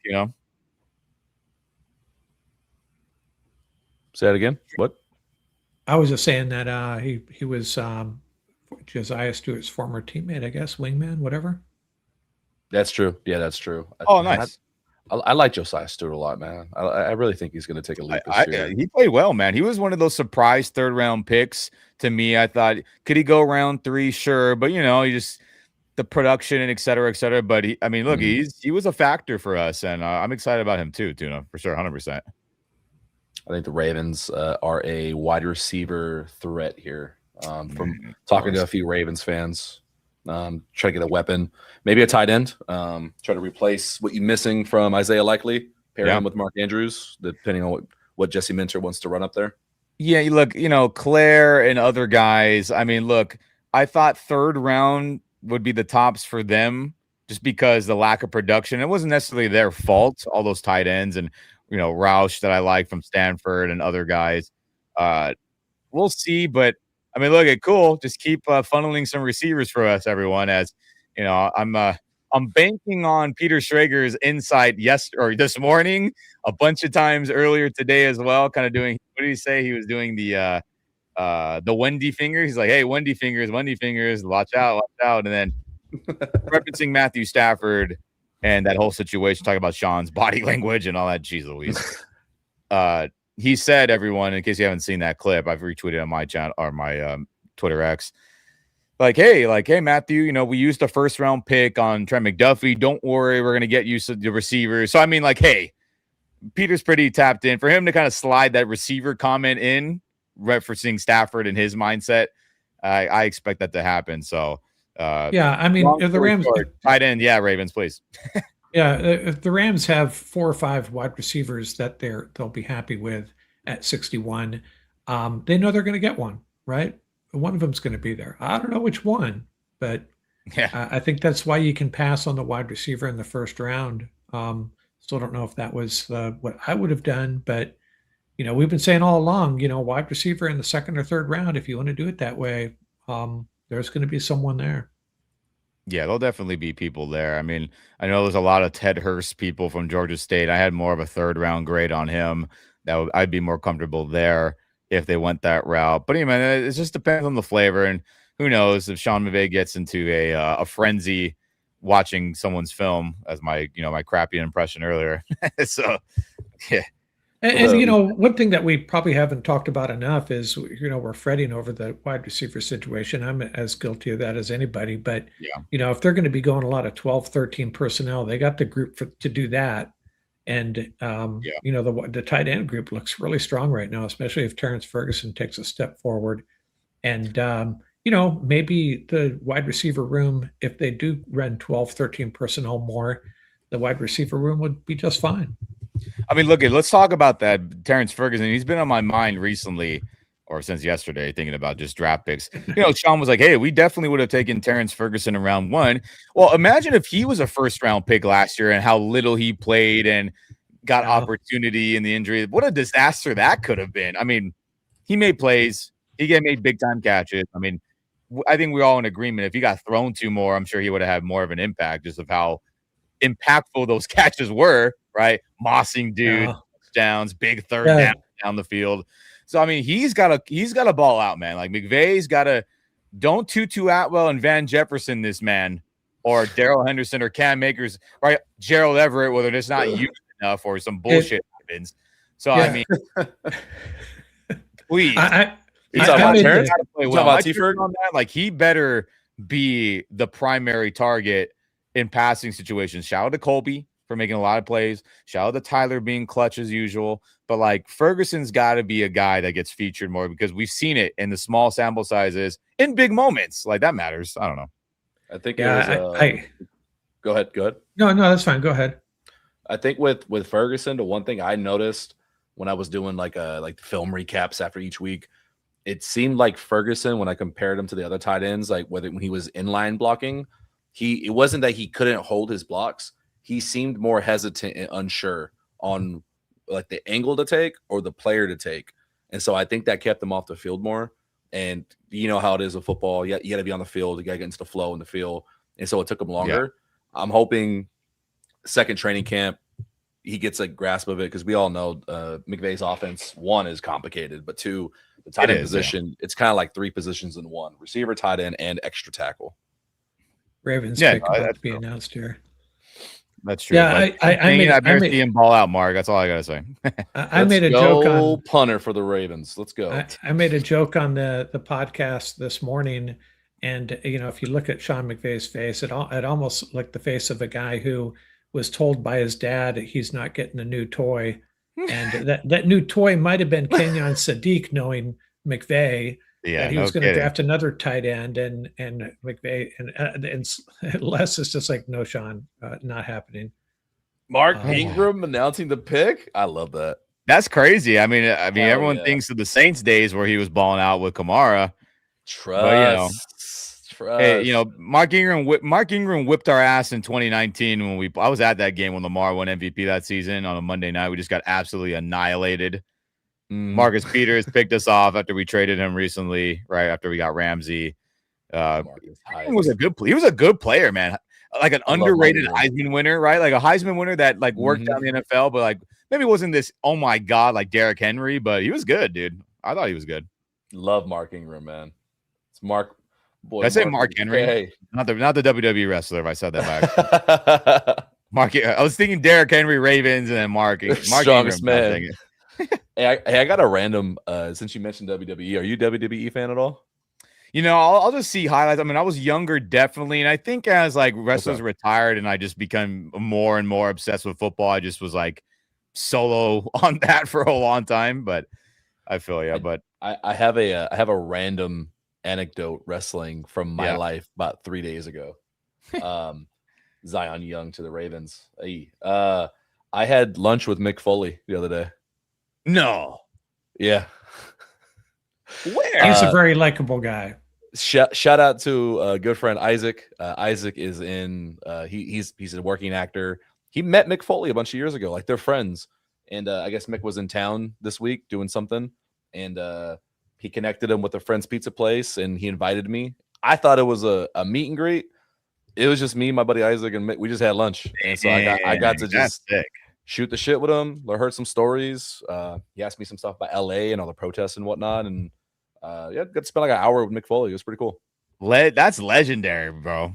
That's legendary. Yeah, he told one story where he busted out the mankind voice and mannerisms. I was like, dude, I feel like a kid right now. This is so cool. Hell yeah, dude. Dang, that's sick. And then respect to Cody here. He says, why do people have so much hate for Ty Simpson? Like, seriously, Matthew Stafford and Ty Simpson is more comparable to Montana Young. Well, shit, Cody. I hope we live in that timeline where that's the case. I love the positivity. My film watching over the months, I don't feel strongly about that, but time will tell, right? I mean, that's really it. It's nice to go back to that era when the 49ers won their last Super Bowl, though. Real quick, not to cut anybody off. Ravens, Zion Young from Missouri was their pick, another edge defender. So hey, receivers, love that for skill players winding down to the Rams. We're getting there slowly. Ravens got some. Did we look at the offensive tackles? Yeah. Oh, we did. Okay. I missed it. I was busy doing something over here. Maybe do it again. We got a little time. If you want to bust it up. Well, I'm thinking, linebacker is a possibility. Wide receiver is a possibility. I don't think they'll go cornerback here. Wide receiver, offensive tackle, linebacker, right? But I don't know if there's anyone worthy of a second round pick at offensive tackle. Could be wrong. Depends on the need and I guess the fit, like how you view the guy's traits. Especially the Rams. And it really comes down to how much do they really like, Warren McClendon? How much do they trust him and they want to put a competition behind him? Right. True. What do you feel? Do you have an opinion on Trotter? I know that was a favorite of a lot of people. Son of Jeremiah Trotter and brother of Jeremiah Trotter Jr. from Missouri. He's going to Tampa Bay to be a linebacker with Levante David retiring. And he was someone, look, definitely had a lot more run defensive positives, in my opinion. You saw him, let me pull up his notes here as I have it. I mean, get a better idea. But same thing, just the pass coverage wasn't ideal, which is why I was more comfortable with him in round 3. I mean, your guys' thoughts on him as I try to find my notes on him. On Trotter? Yeah. Yeah, he's young. I think he's going to be 21 by the time the season starts. He's definitely going to grow a little bit more. It's one of those things where he's not refined in pass coverage yet, but you expect him because he's so young. And the fact he's just the pedigree. Like you assume a guy whose dad is Jeremiah Trotter is probably going to pick up and learn NFL coverages pretty quickly. So yeah, and it's kind of going back to what I talked about earlier. When the Bucks pick a linebacker, you figure they probably got it right. Yeah, I mean, look, all the run defensive stuff. Good, right? Getting off blocks, dodging blocks, tracking, the tackling. It was just the coverage stuff I just wasn't comfortable with. And he was really good on the blitz, too. I have on my notes that I really liked from seeing from him. So if the Rams would have got him around 3, I would have been more comfortable. But hey, that's another linebacker off the board. Let's see, because I know a lot of people want that position. But we'll see. He's a thumper. He's a thumper, man. He's not afraid to just go meet a pulling guard in the gap and say, nope, this is my house. So Ian, you really think Ramley is looking for a linebacker? Because I thought I thought that would be a risky move, or at least with the fans, to go linebacker after going quarterback, linebacker with the first 2 picks. No, that's what I'm saying. A lot of these guys, I'm more comfortable with them in round 3. Right. I would be more comfortable with a Trotter Rodriguez earlier, right? Even a Galde. Round 3, I'd be like, okay, that makes more sense for me. But I mean, we'll see. I expect receiver to be round 2. I mean, who knows what we don't know shit anymore, apparently, what the Rams want to do as of this draft. But we'll see. Oh, you just see something we're not going to like. Yeah. Son of a bitch. Well, not intentionally either. I like am just reacting when I see it because I have the ESPN tracker of the picks on the screen here. I have the YouTube TV watching the draft, and it's on pace. And there you go. You can announce it, Ian. Go ahead. Yeah, wide receiver Jeremy Bernard, the Alabama receiver I know a lot of people liked. He is going to Pittsburgh as I'm seeing it live right now. That would have been kind of fun, right, to see him and Ty reunite in LA. I had a 3rd round grade on him, so I'm not like too upset. But hey, that's another receiver that's off the board. I mean, let me know, Tuna Mark. I mean, your thoughts on him overall, and how disappointing that is. Well, I think the only reason he looked good was because of the quarterback he had. He was going to be a future Pro Bowler. No, again, there's so many wide receivers still available, and he's going to the AFC, so that's a good thing.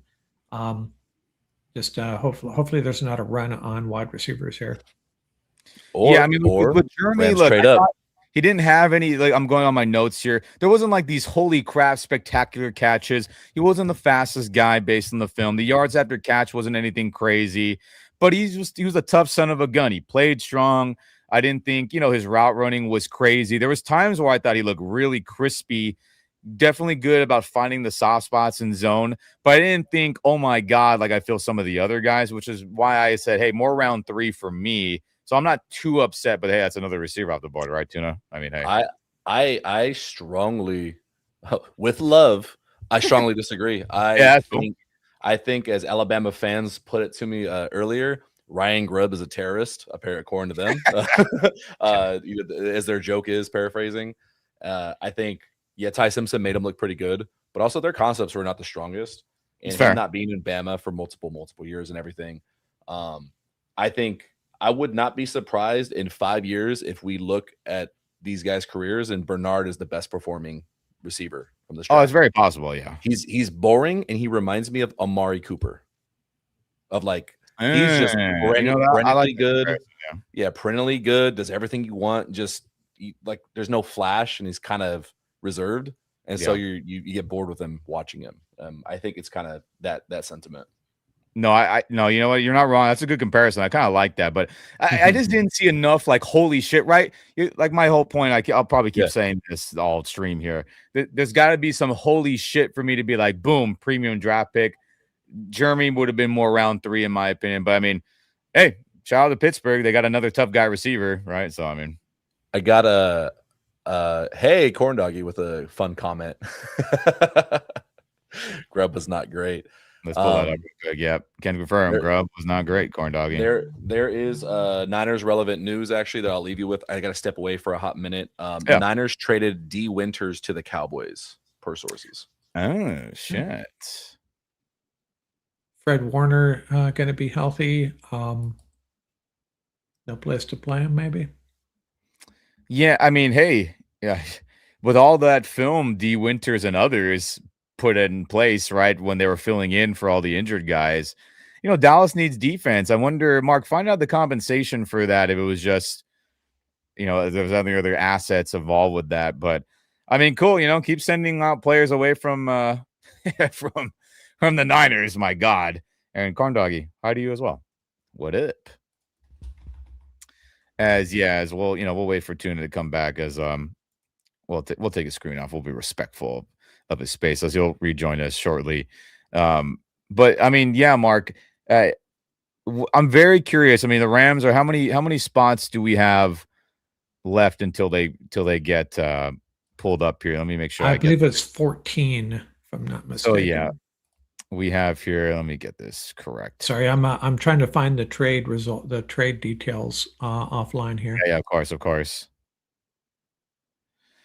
So how many? So 1, 2, 3, 4, 5, 6, 7, 8, 9, 10, 11, 12, 13, 14 more picks, everyone. And then the Rams will finally get their 61st overall selection in. So, we'll see how things shake out there. Hopefully, Rams don't pull some bullshit on us and pick some player So reason it feels like, right? I'm looking at But this yeah, trade that's right, here. Brian. Cowboys are trading with San Fran for D Winters, and I guess we'll see how it goes, right? The 49ers are trading linebacker D Winters to the Cowboys for a 5th round pick. That's it. 152nd overall pick. We'll see. And then what is it, Muad'Dib? That's funny. Can we get the Lakers game instead of Tuna? He doesn't have the best mug. Well, for copyright reasons, so we all don't get flagged and our channels can't be posting fun stuff anymore. Laker game, whoever's posting or whoever's sharing that, ESPN, NBC, I don't think it's TNT anymore, whoever the hell, we cannot, sorry. And then Corn Doggy, I'm sure you've been asked, but we'll get asked a million more times. Thoughts on Ty Simpson pick.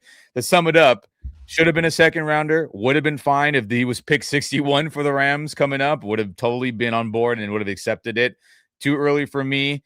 Great things I saw early in the year. Looking off guys, anticipation, arm strength, and then it fell off a damn cliff that second half of the year, which is why I was like, nope, second round. I mean, your quick thoughts, Marcus Corn Doggy asked us. Well, what I read and heard was that second half of the season, latter part of the season, they had offensive line issues and he was banged up. And I get what you're saying, that, you're hoping a guy just steps up and puts his team on his shoulder in that situation. And that didn't happen. But I still think he demonstrated in the few opportunities he really had that he has a lot of skill. His ability to use his feet and his eyes to win in the passing game is what really excites me. Yeah, and then Muad'Dib, when you were gone, he was like, "Hey, can we put Laker game instead, bro?" I gotta put the Celtics game on somehow too. I don't know how to do it. Just don't say that shit around me, all right, brother? No, I'm just kidding. Are you you're a Celtics fan? Yeah, we're I'm about like a month and a half away from celebrating Ring 19. I don't know what to. How did you're from Northern California and you're a Rams and Celtics fan?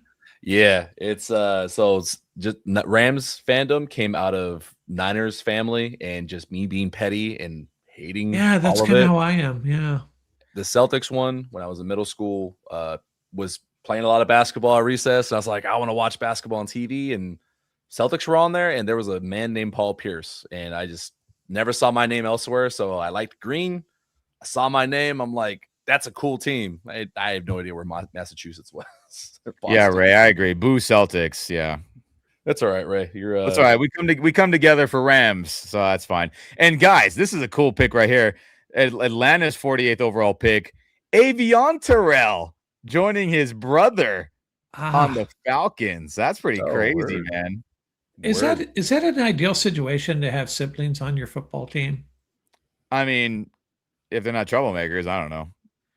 Yeah, I don't know. Like, to me, that could cause some issues in a clubhouse, I would think. Maybe not. Maybe I'm overthinking it. I mean, look, Avion Terrell, guys, I had a first-round grade on him. I thought he had some really good tape, in my opinion. He played good in man. I thought his zone coverage was good. I thought tackling. I thought press coverage. I thought he did one hell of a job in, sticking with receivers, staying on the hip pocket. I really, really liked him. And so that'd be a player that would have been fun on the Rams if they wanted to go that route. But hey, good for Atlanta, man. Cornerback's coming off the board pretty slowly. Yeah. Oh, Carolina makes a trade as they're jumping up to pick 49. I wonder what the details are of that. As dang, what a cool moment for him and his family. That must be crazy, dude. That's so. But he was good. It's not like they're doing like some pity pick. I mean, I thought he was a good player. I mean, your thoughts, Tuna, on Terrell? Did you think he was legit, or I know there's varying opinions on him, but I thought he was good. Good player. I didn't see him in the first round. I bumped him down. I bumped him and Brandon Cisse just because I saw that there was some inconsistencies where it's like, yeah, they'll probably be like they could start by midseason, rotate in for the Rams purposes. I didn't think they were a good fit. for what the Rams seem to be moving into. These guys seem a little bit lighter, need more development in man coverage, and I didn't think that was a strength for the Rams per se. No, that makes sense. I was just gonna say, I think he's a little shorter than his brother, if that matters. AJ Terrell and Avion. That's crazy, man. Shout out to the family. Awesome. Oh, man, That's awesome. One, they don't got to split. They don't have to wear, like those mismatched jerseys where they, like half green because of a Packer or Jet and half a different color, right? They can just go all Falcons and they just go Terrell on the back, just go number X or something crazy. Like Mama Kelsey. That too, yeah. I want to circle back because I saw when I came in, I saw you guys were talking about the Simpson pick again, and it was a good old corn doggy in here. I've been doing my best to be honest, but give a healthy dose of toxic positivity to the fan base. They're clearly, because there's a divide between how the media and us fans thought of Ty Simpson and how NFL teams did. It's the adverse of Shedeur Sanders. Everyone outside of football, outside of NFL buildings, thought Shedeur was a first rounder. I did. All 32 teams clearly did not think so. Crazy. And that's ignoring all the conspiracy theories and whatnot. Yeah. But no, I think we got champagne problems. The biggest issue, even Football by Nico, I was on his pod earlier. He mentioned it. Like our biggest problem is gradients on a jersey and being unhappy that like, oh no, our Super Bowl contending superstar loaded team in a beautiful stadium and beautiful LA weather. You know what's going to follow our MVP quarterback when he's said and done? Oh no, a first round quarterback named Ty Simpson. Like, oh no, I'm so sad. Like, come on, these are champagne problems. No, it's true. That's funny about the gradient point. I mean, that's kind of been true the last 6 years. Like the uniforms, I mean, they pissed me off, but I don't think Jets and Browns fans are talking about their uniforms. Probably. Well, they have good uniforms. It's just the teams suck, right? Well, that's what I'm saying. Yeah, when your teams suck, it's like we are in such a good place. I mean, we expect the Rams. It's almost a done deal. The Rams are going to be, a top 10 team. Worst case, right? The only thing holding back the Rams potentially is the tough division they're in, but they're going to be relevant. It's going to be fun. It's going to be interesting. And, a lot of teams go 10, 15 years without experiencing what we've experienced basically every year here, except for the 1 year when our offensive line fell apart. Other than that, it's been good times. Yeah, don't worry, everyone. We all suffered through the St. Louis era, and it was a disaster majority of that era and my life and Tuna's life. So for everyone out there's like, you spoiled LA, Southern California guys. Don't worry. Zion Young was Zion Young was taken, wasn't he? Is that an old comment? He's in Baltimore now. Sorry, my bad. I didn't scroll down far enough.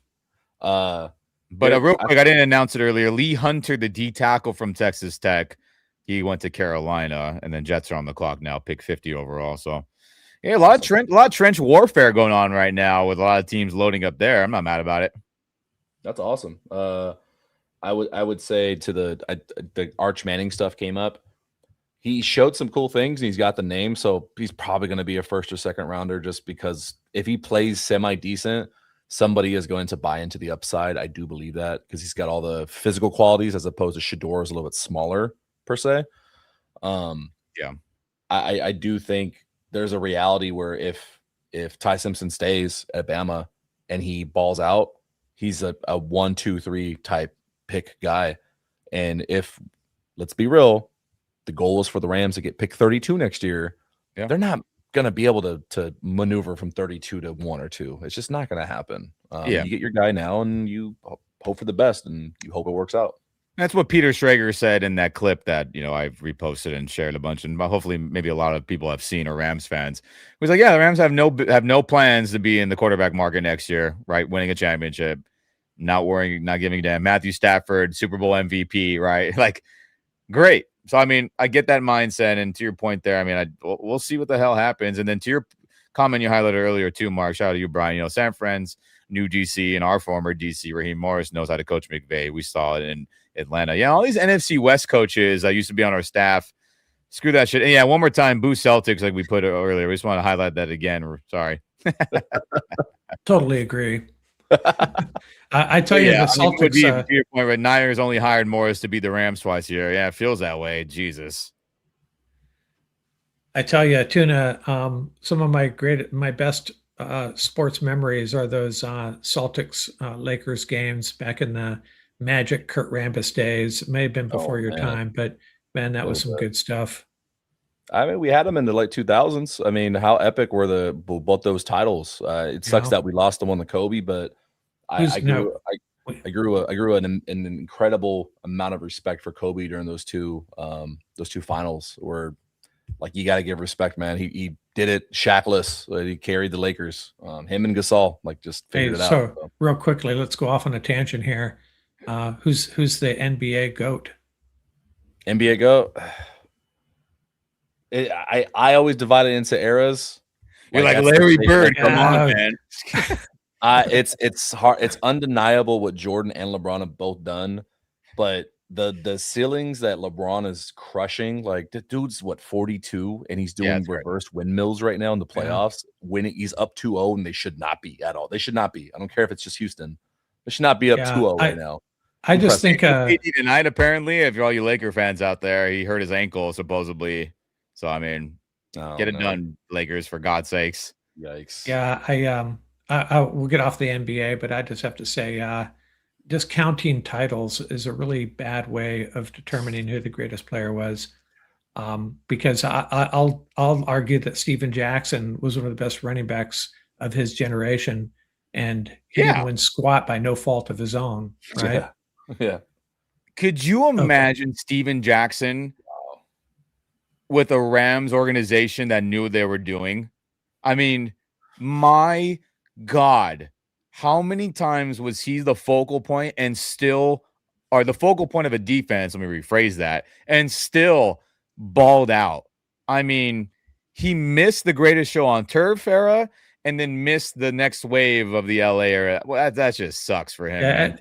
Ask a random fan across the NFL that doesn't know much about the Rams who the Rams' leading all-time rusher is, and Steven Jackson won't even cross their mind. It's pretty sad. I know. It's shout out to Steven. I met him. I've talked to him a couple times over the years, and God, what a massive human. I couldn't even imagine tackling him and him running 20 something miles per hour.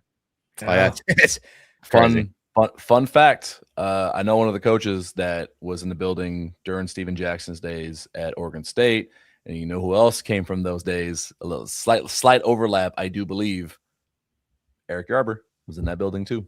Oh, of course he was. Yeah. I mean, hey, look at it's Yarber. I mean, look at everyone from Oregon State always talks good of Yarber. You know, the Ocho Cinco says a lot about him all the time. Hushmanzada always talks good of him, and that's somebody. I mean, in Rams world, we know. I mean, shout out to Steve Weish and other guys will name drop him every once in a while too, Coach Yarber. But an Oregon State GOAT, you're right. Shout out to Coach Yarber. Shoot. And then real quick, D'Angelo Pons, the corner from Indiana, goes to the Jets. Pick 50. I know that was somebody that a lot of Rams fans liked. And I get the national championship pedigree. I know we had mocked him sometimes, Mark, in the second round. And he was someone who I liked a lot too. I thought his man coverage was really good. I thought he played zone pretty dang good overall. He had some good speed and agility I saw as well. Good tackling. He was a good overall corner. Just some of the press stuff wasn't perfect as I pull up my notes here, but that would have been a pick I would have been fine with too later in a couple slots. Yeah. So speaking of cornerbacks, you know, if the Rams are making luxury picks in this draft, would you consider Jermod McCoy? Go ahead, Tuna. We got thoughts on that? I would. I think at this point, it would signal that they are like understanding, like, hey, we think our roster right now is already ready to win. Because Jermod McCoy, let's say he doesn't have to sit out, but it's like you got to get your wind back. You got to get warmed up over the course of the first month or two of the season. What better team to do that than with the Rams, where you're not needed to be CB1, 2, or maybe not even 3. The talent's there. He reminds me of Jalen Ramsey, the way he blankets over guys with his really long arms. Like, can you imagine that? It's like, oh, you don't see him for the first month or so, and then all of a sudden come playoffs, it's like, yeah, they got this freak rookie subbing in as their CB4. Yeah. Like, and it's the defense is just shut down. Like, there's I would love it. I know Rams fans would freak the fuck out because of the They would. I They already would. know. I already Yeah, know. they would. And real quick, Spoiled. linebacker Jake Golday from Cincinnati goes to Minnesota. So O'Connell and co over there say, let's get us a linebacker. Interesting. So there's another one for you, for all you linebacker people out there off the board. And excuse me, as I pull up my notes, similar to everyone else, good run stopper. It's just the coverage, the pass defense. I just wasn't sure. It was too inconsistent. I would have been more comfortable with him in round 3, but there you go, another inside linebacker off the board, everyone. Shoot. Getting close to the Rams pick. We can smell it here. Yep, we can smell it. I mean, let's pull up best player available, Tuna, on your side of things. Let's take a look on where we're standing. I know we still have another 9-ish picks or so before the Rams, and you know who knows what they want to do with that. Trade in, trade out. Ready for you. Let's do it. So let's pull that up, everyone, where we sit. Gerard McCoy with the knee issue, right? We got Emmanuel McNeil-Warren, the safety from Toledo, Anthony Hill Jr., another linebacker, Eli Stowers, the hybrid tight end, really is probably a big slot receiver like Marcus Colston, Brandon Cisse, who has a lot of man-to-man ability from South Carolina, Zachariah Branch, who I'm more comfortable in the third, Chris Bransel from Tennessee, the big-ass speedster, right? Gabe, Jackis, yeah, Illinois, the edge rusher. CJ Allen, another inside linebacker who I thought was incredible in the run game. Emmanuel, I can't even read right now. Pregnon from Oregon, the guard. You got Keontae Scott, right? I know, Mark, you had a lot of interest in him, the corner, and then you got Dunker and et cetera, et cetera. So, I mean, we'll see. Malachi Fields, I know a lot of people like. So there's some players. There's some players out there. We'll just see how it all falls. It'll be interesting to see between Kilgore and Keontae Scott who has the better career, because they're pretty similar and I like them both. And I had a hard time figuring out which one was going to end up being a lot better in coverage, because they need some work in like zone. But if you want a slot safety star kind of guy that's like 5'10", 6 foot, and just Shula wants to blitz the hell out of him, those two guys would be so fun to watch in Horns. Like, they're phenomenal athletes. They're aggressive, mean. You will love them right away, either one of them. Yeah. I mean, look, I need impact player here at round 2 and round 3, everyone. All right. So for the sake of all our sanity, we need some people that, gosh dang it, we know can make an impact. And there's a lot of impact players. I mean, in your scenario there, Tuna, I mean, that would be fun. That'd be fun. But I mean, hey, here we are. Packers, the pick is in. Colts are on the clock, right? Pick 52 and 53 overall. Rams, for anyone not wondering, pick 61 overall. So we still got a little bit of time. Let's see, what the Rams want to do. Is there someone there want to leapfrog, right? I mean, do you think this would be a trade-up scenario? Do you think they try to leapfrog the Niners at pick 58 and say, F you, let's just get ahead because, we think simply Shanahan, McVay? Do you think they try to leapfrog 56 with Jacksonville because they have a bunch of other Rams guys there, right? Gladstone and Liam. Well, if they have their eyes on a wide receiver, we're going to be pretty sure the Niners aren't going to take another one, right? Yeah, you never know. Oh my God, it seems like they don't like Ricky Pierce all that much. So I mean, they can just overhaul completely. Yeah, right? That's true. Remind me real quick. Chargers. What did they do first round? Good question. Jesus, I don't even remember either. I can get it for you here in a second. Yeah. Okay. I think if the Rams do want to go defensive edge, and they're worried about the Niners going to go get a guy, I could see that. I don't think the Jaguars would. When I'm looking at these teams that are between this pick and the rest, if the Packers skip wide receiver, I feel like the rest of these guys, I mean, maybe the Colts go wide receiver. The Chargers went Mesidor, the edge rusher. Yeah, I could see the Chargers. Oh, that's right. Yeah. Harbaugh pick right there.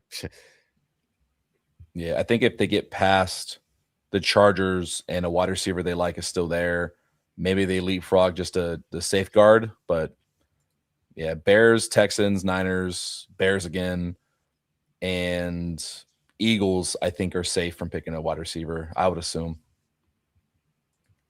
Yeah. Yeah, they took the. Oh, I don't want to say. I think I'm a little ahead of you guys on ESPN here.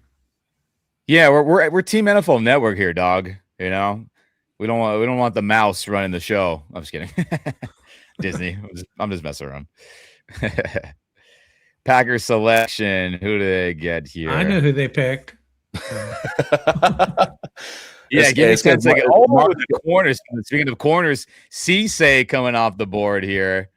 So, all right, we got another corner for all you corner maniacs out there.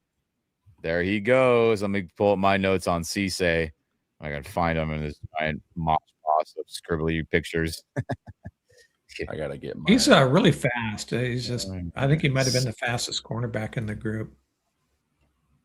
He definitely had the man-to-man ability that stood out, in my opinion. That would probably have fit the Rams pretty solid with this Coach Lake philosophy that's being brought in, right? Where are my Cisse notes?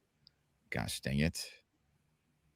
But hey, man, the corners are coming off the board here, and the Packers, right? LaFleur and them, they have a similar mindset. I mean, it seems like everyone has a Rams-esque or that West Coast, modern West Coast kind of philosophy, offense and defense. So not shocked here, man. Not shocked here at all as the corners are going, everyone.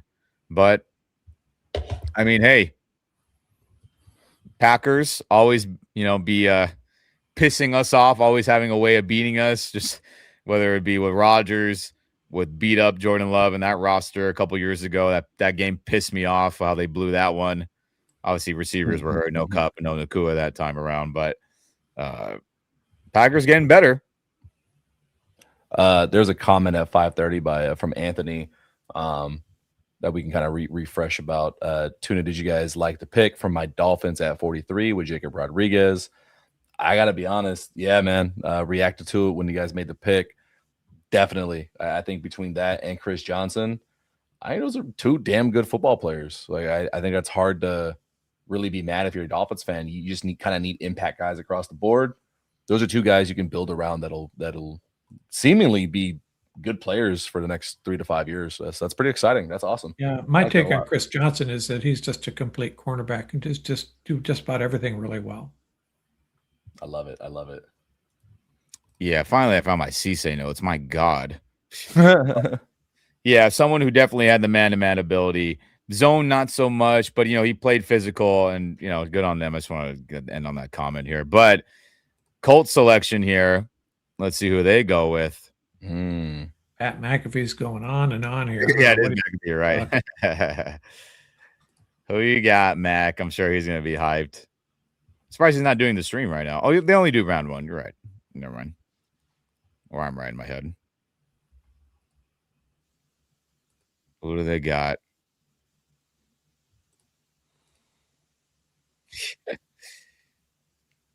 McAfee, crazy. He's a WWE man, ESPN man, NFL man, crazy. Do they still do the CJ Allen out of Georgia? Mm-hmm. That was somebody who I really liked his tackling ability, guys. I really liked his ability to get off blocks. The zone coverage stuff. There was times I was like, man, great job. Other times I think he got kind of lost, but I saw the ability in him. So that was somebody that I liked overall. I mean, damn it. That would have been someone that would have been cool for the Rams. Yeah, I'm just not convinced the Rams are drafting a linebacker. No, I don't think so either. But if it was there, I'd be like, okay, I can be on board with that, There's some good players left, man. We're getting there. Yeah, we're getting there. Yeah. We got, what are we at? 1, 2, 3, 4, 5, 6, 7, 8 more picks. We are within striking distance. You got Skylar Bell, Jermod McCoy, Keontae Scott, Chris Brazel, Keith Abney II, if you're looking for a cornerback. Yeah. And Ray, if I am frozen, hopefully I'm okay now. If I was earlier, apologies. Maybe I was standing too still, reading, looking at the pick. But yeah, Modib, 61, need going long snapper. Yeah, that'd be what a great way to start day 2 here. And then Anthony here says, when I look at Jake, I'm not sure if this is the correct comparison. He's a mixture of AJ Hawk and Zach Thomas, just he has a little bit more athletic ability and better coverage ability. Interesting. Eagles getting their pick up there right away. Probably tired of Pat McAfee talking, been waiting this whole time. So you guys are both wrestling fans, huh? Yeah, that's what I'm saying. He was getting his promo in, man. He just had to get that. For back in the day, I stopped watching after the Attitude Era. Really, like college, I didn't make time to keep up with it. But Yeah, definitely a lot of good memories from that Attitude Era. I took my son to the back in the day. It was at WWF when they had the Halloween thing in Vegas. What was that called? I've been to a couple Staples Centers WWE shows. That was crazy, man. Good memories. Big Brian Westbrook guy. Big Brian Westbrook guy. Respect. He was a baller, man. Shout out to my Eagles homies who have the Brian Westbrook jersey since they were young. They still have them. What do you think Eagles go with right here? I mean, that bastard Harry Roseman, and I say that. Eli Stowers, the tight end receiver hybrid, as they're going offense, man. Why does he look like Jordan Tyson? It looks exactly like Jordan Tyson. Yeah. You know, they got the, it's the light skin complexion, man. I think it's safe to say AJ Brown is out the door. Dude, they're going heavy offense with Philly, which is, how fun. Now it's just more shit the Rams got to deal with and all that. But, I mean, your guys' thoughts on Eli Stowers, man. I mean, look, I know he classified himself as a tight end, but, man, his blocking just wasn't good at all. So, if Philly's taking him, they're just taking him as a big body wide receiver, right? I mean, if let's say the Rams and Sean got infatuated with him, he would have to be that way as well. So, look, can Jalen Hurts get them the football? Maybe. I don't know. If it's in the Super Bowl, yeah. But most other games, it's kind of 50-50. But, I mean, look, they're going to be running a Rams-esque type offense, right, with former Rams quarterback. I'm blanking on his name right now as their offensive coordinator. Help me out here, guys. I can't even think of his name right now. Our former backup. For who? Eagles offensive coordinator right now. Jeez Louise. Oh, I don't know off the top of my head. Let me look up for you. I'm going to read it or someone's going to say it. I'm going to be like, Sean Mannion. Sean Mannion, which is crazy. So, I mean, maybe that'll help them. Maybe, Mannion's got a plan for all these guys and be like, hey, Makai will be my Cooper. Stowers will be my big-bodied X type guy. Devontae could be the F, the Z that can be moved around like Makai as well. In theory, it makes sense, which could be a scary offense. But, I mean, can Jalen just execute and be consistent? I don't know, honestly. So the Patriots traded up to take the Chargers pick, gave up 63, 131, and 202 to move up to the spot here.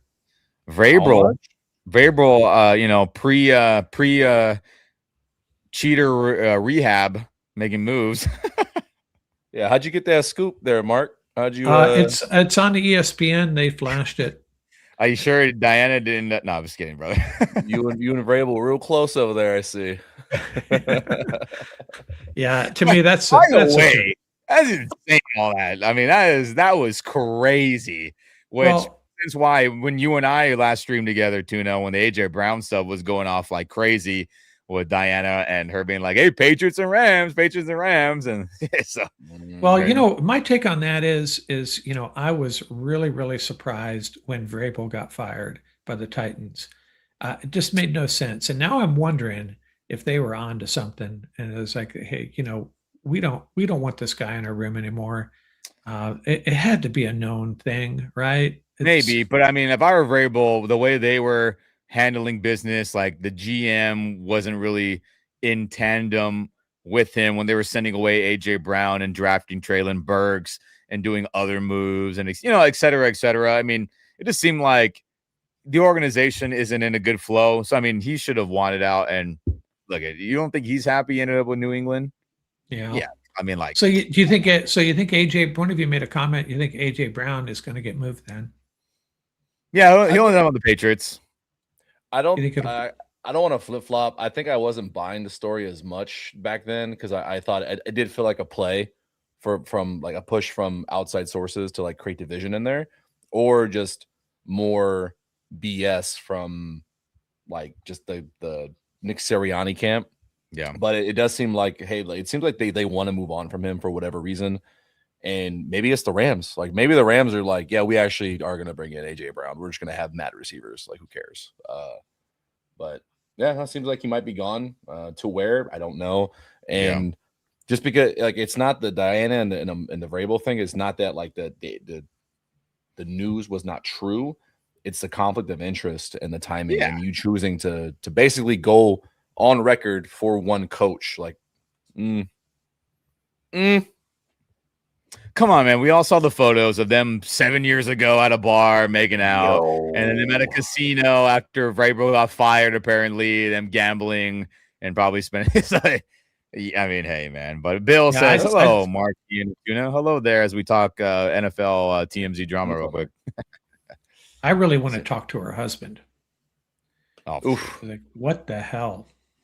Jeez Louise. I'm sure he's the one who hired the private investigator photographer. Let's be honest. What do you tell the players? What do you tell the players? Like, seriously? Yeah, have us talk about character, you know? Guys, he's literally abandoning ship for a counselor meeting tomorrow. Like, what? Pretty wild. That's insane. A head coach bailing on like one of the 10 most important days of the offseason. Like, what? That's crazy, man. So, I mean, it's, yeah.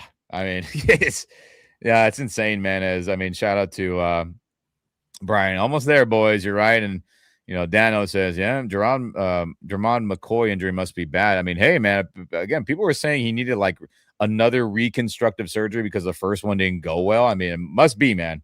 And that sucks for him. I liked his film a ton from 2 years ago, but I mean, that's just how it goes, dude. If your season's going to be toast because of injury, I mean, third round pick or later, maybe, shoot. And then, Ray L says, it'd be interesting to see where Brown lands. I agree. And then, I mean, shoot, we're getting closer, gentlemen. We'll see what happens. Let's see what the Patriots took here as Goodell's up there. And let's see what, counselor or rehab Vrabel his team's going to do.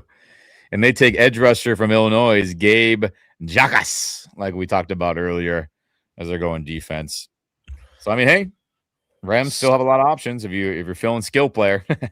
Yeah, and more on the McCoy thing, I wanted to get touched up because this is pretty significant. This is a guy who, if he played to his level from 2024 and 2025, where one of the arguments all offseason would have been who's the number one corner between Delane and McCoy. And as what I'm seeing from the Sporting News, injury concerns are likely giving teams pause. Let's pull it up. You have it? The same. Yeah. So some teams are concerned that the bone plug used to address the cartilage issue in McCoy's knee might need to be replaced, necessitating another knee surgery. While McCoy's camp insisted before the draft that his knee is good to go, Pelissero reports the ACL is not a current concern. The potential for another knee surgery could be scaring teams away. He also is dealing with the simple reality that he has not played a game since 2024. So it's not unlikely like why he would drop. It's not crazy, but it's you got to get your team doctor in there. Hopefully somebody has some information on how bad it really is, and he can find a home that really trusts him and lets him heal and doesn't rush him back so he gets hurt again. Sucks, man. I liked his film from 2024. You saw the man-to-man ability, you saw the physicality. I mean, dude was a baller. And I mean, is a baller in theory if everything's all right. I mean, as I pull up my notes for him, I mean, look, the speed, you saw good hip-to-hip movement in press coverage and man coverage. You saw him be excellent in zone. You saw him have good, I don't know, what's the word I want to say? Not wherewithal. I don't know if that's right or wrong, but just good instincts, right? Being in the right spot, flowing, all that. Could tackling have been better, but I thought it was good. Could his ability to be able to swat balls and passes down could have been a little bit better? Of course, sure. But I mean, that's getting nitpicky. I just thought he was one hell of a football player. But yeah, a shame, man, that the knee's an issue. A shame, as we got a pick here. What did the Rams South Florida do? Or not South Florida, Florida. And they take the tight end, Nate. I can't even read right now either. Nate, the tight end from Texas A&M, and Nate. Sure. That seems awfully early for him. For sure. As he was somebody, I mean, not somebody I was super high on, truthfully, guys. Let me see if I find my notes on him real quick. Tight end. I didn't do a lot of work on tight ends. So the Bears moved on from DJ Moore, right? Correct. So, yeah. Yes. Buffalo. They're a team that could go wide receiver here, huh? Yeah, with Nate here, and I know it's more Rams-esque, right, with Liam and the Gladstone over there. You know, catching ability, solid. Route running is solid. Yards after catch, not so much. I know the blocking was a lot better. So, I mean, hey, they just need somebody to fill in. He'll get some playing time for sure, but someone I would be fourth rounder later on for the tight end from Texas A&M, Nate there. Brian. Hit the like button. Hit the like button, lurking Niners Seahawks bottom feeders. So yeah, if you enjoy our content. If you're gonna hate watch, at least subscribe, at least touch a button. Come on, man. True. So yeah, Bears, Mark, to your point. I mean, do they go skill player, right? They got a Dunze. They have God, who I liked, who I thought was a first rounder last year from Missouri. Luther Burden. Luther Burden, yeah, him. Yeah, maybe they don't go wide receiver here. Can't even think of the skill player. Obviously, Cole Kmet Hail Married us in the playoff game. Colson Loveland was a baller. So they got a lot of good pass catchers, but I mean, who knows? I mean, it just feels like defense, they got to lean more defense, just like a lot of teams do, right? You have an offense. If your defense doesn't have a lot of impact players, it seems like maybe trenches, if there is some guys they like, that seems like they could be a pick, because, you know, trenches have been kind of, and defense specifically has been a lot of the picks here in the second round for the most part. Do you think DJ's route running on that last play against the Rams is what got him kicked out of town? Possibly. Straight up. It's look at Sean McVay bailed on Sammy Watkins and have bailed on other players because they didn't like how the end of season games went. Right? Sammy didn't have a good game against the Falcons when they're trying to throw to him in the goal line. He wasn't winning, and he kind of jogged on routes. They're like, "Yeah, see you later. We'll trade for Brandon Cooks," and that worked out for a year.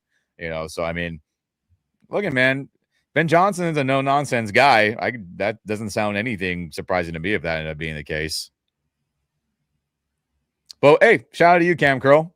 Saved our ass on Caleb Williams and DJ Moore's mishap there on that deep. Yeah, that play happened like 5 seconds after I turned and looked at my wife and I said, I think we're going to lose. And then the next I thought we screwed that game too, honestly. I thought we blew it. But yeah, Caleb was throwing an out route and DJ kind of ran like a lazy corner route, in my opinion, just kind of remembering off the top of my head. I know I did a film breakdown episode on that, but yeah, we lucked out. So I'm sure that did get him kicked out or sent away, I should say. Maybe. Yeah. Oh, well, we live in the timeline where the Rams, that's for sure. Survived. Okay. But say it again, Mark. Sorry. I said it certainly didn't help, whether it was factored in or not.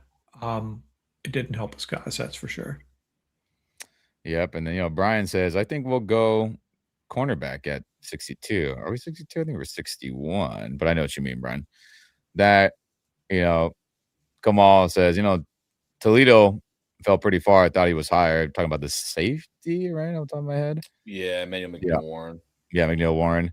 So, I mean, hey, we'll see as Bears pick is in. Niners are on the clock. Hopefully Niners pick doesn't work out just selfishly. So we'll see, gentlemen. A trade. What do we got here? Outside linebacker Jonathan Grenard is sent to Philadelphia. Interesting. And shit, I missed the rest of that. You guys have to pull that up again and reread that. Interesting, man. What's the other team? Who's Grenard with? The Vikings. Oh, okay. Remember Grenard? He's been a Pro Bowler. He's a good player, man. Interesting. Rob, to chime in on your guys' question there. Bell is more of an outside receiver. He's going to be kind of used as, I would imagine, in the Rams offense as a Z, just because he's not technically sound with his release package or his route running yet as an X. He's going to need, I would say, 1 or 2 summers with Yarbs to get caught up on that. But you give him a fly sweep, you let him run those crossers and just put the ball in his hands, and you tell everyone to block because he is gonna make DBs look like silly. So definitely Bell we a talking about unique here? usage. Chris Bell. Chris Bell. The big body Louisville receiver that I like. Right. Yeah, I talked to his left tackle in the offseason, and he had a really nice things to say about Chris Bell. That he busts his ass, like works very hard. That's good. Bears. Yeah, I mean, look, I mean, we'll see. I mean, I like Chris Bell a ton for this pick for the Rams if he survives to that point. I mean, for a receiver, I just think he has the oh my gosh. But we'll see. We'll see what the next handful of picks happen. And then, did the Niners trade their pick to Cleveland? Did I see that right? I think so. Cleveland's on the board next after this. Yeah, this was the Niners originally. I know things are just kind of happen. Trades are just flying by. But let's see what the Bears got here as we'll react live here together. Bears skill player. I don't another think wide receiver for Browns. They gotta go defense, right? Just off the top of my head. We'll see. Who you got, Bears? Oh, you got biting my tongue here.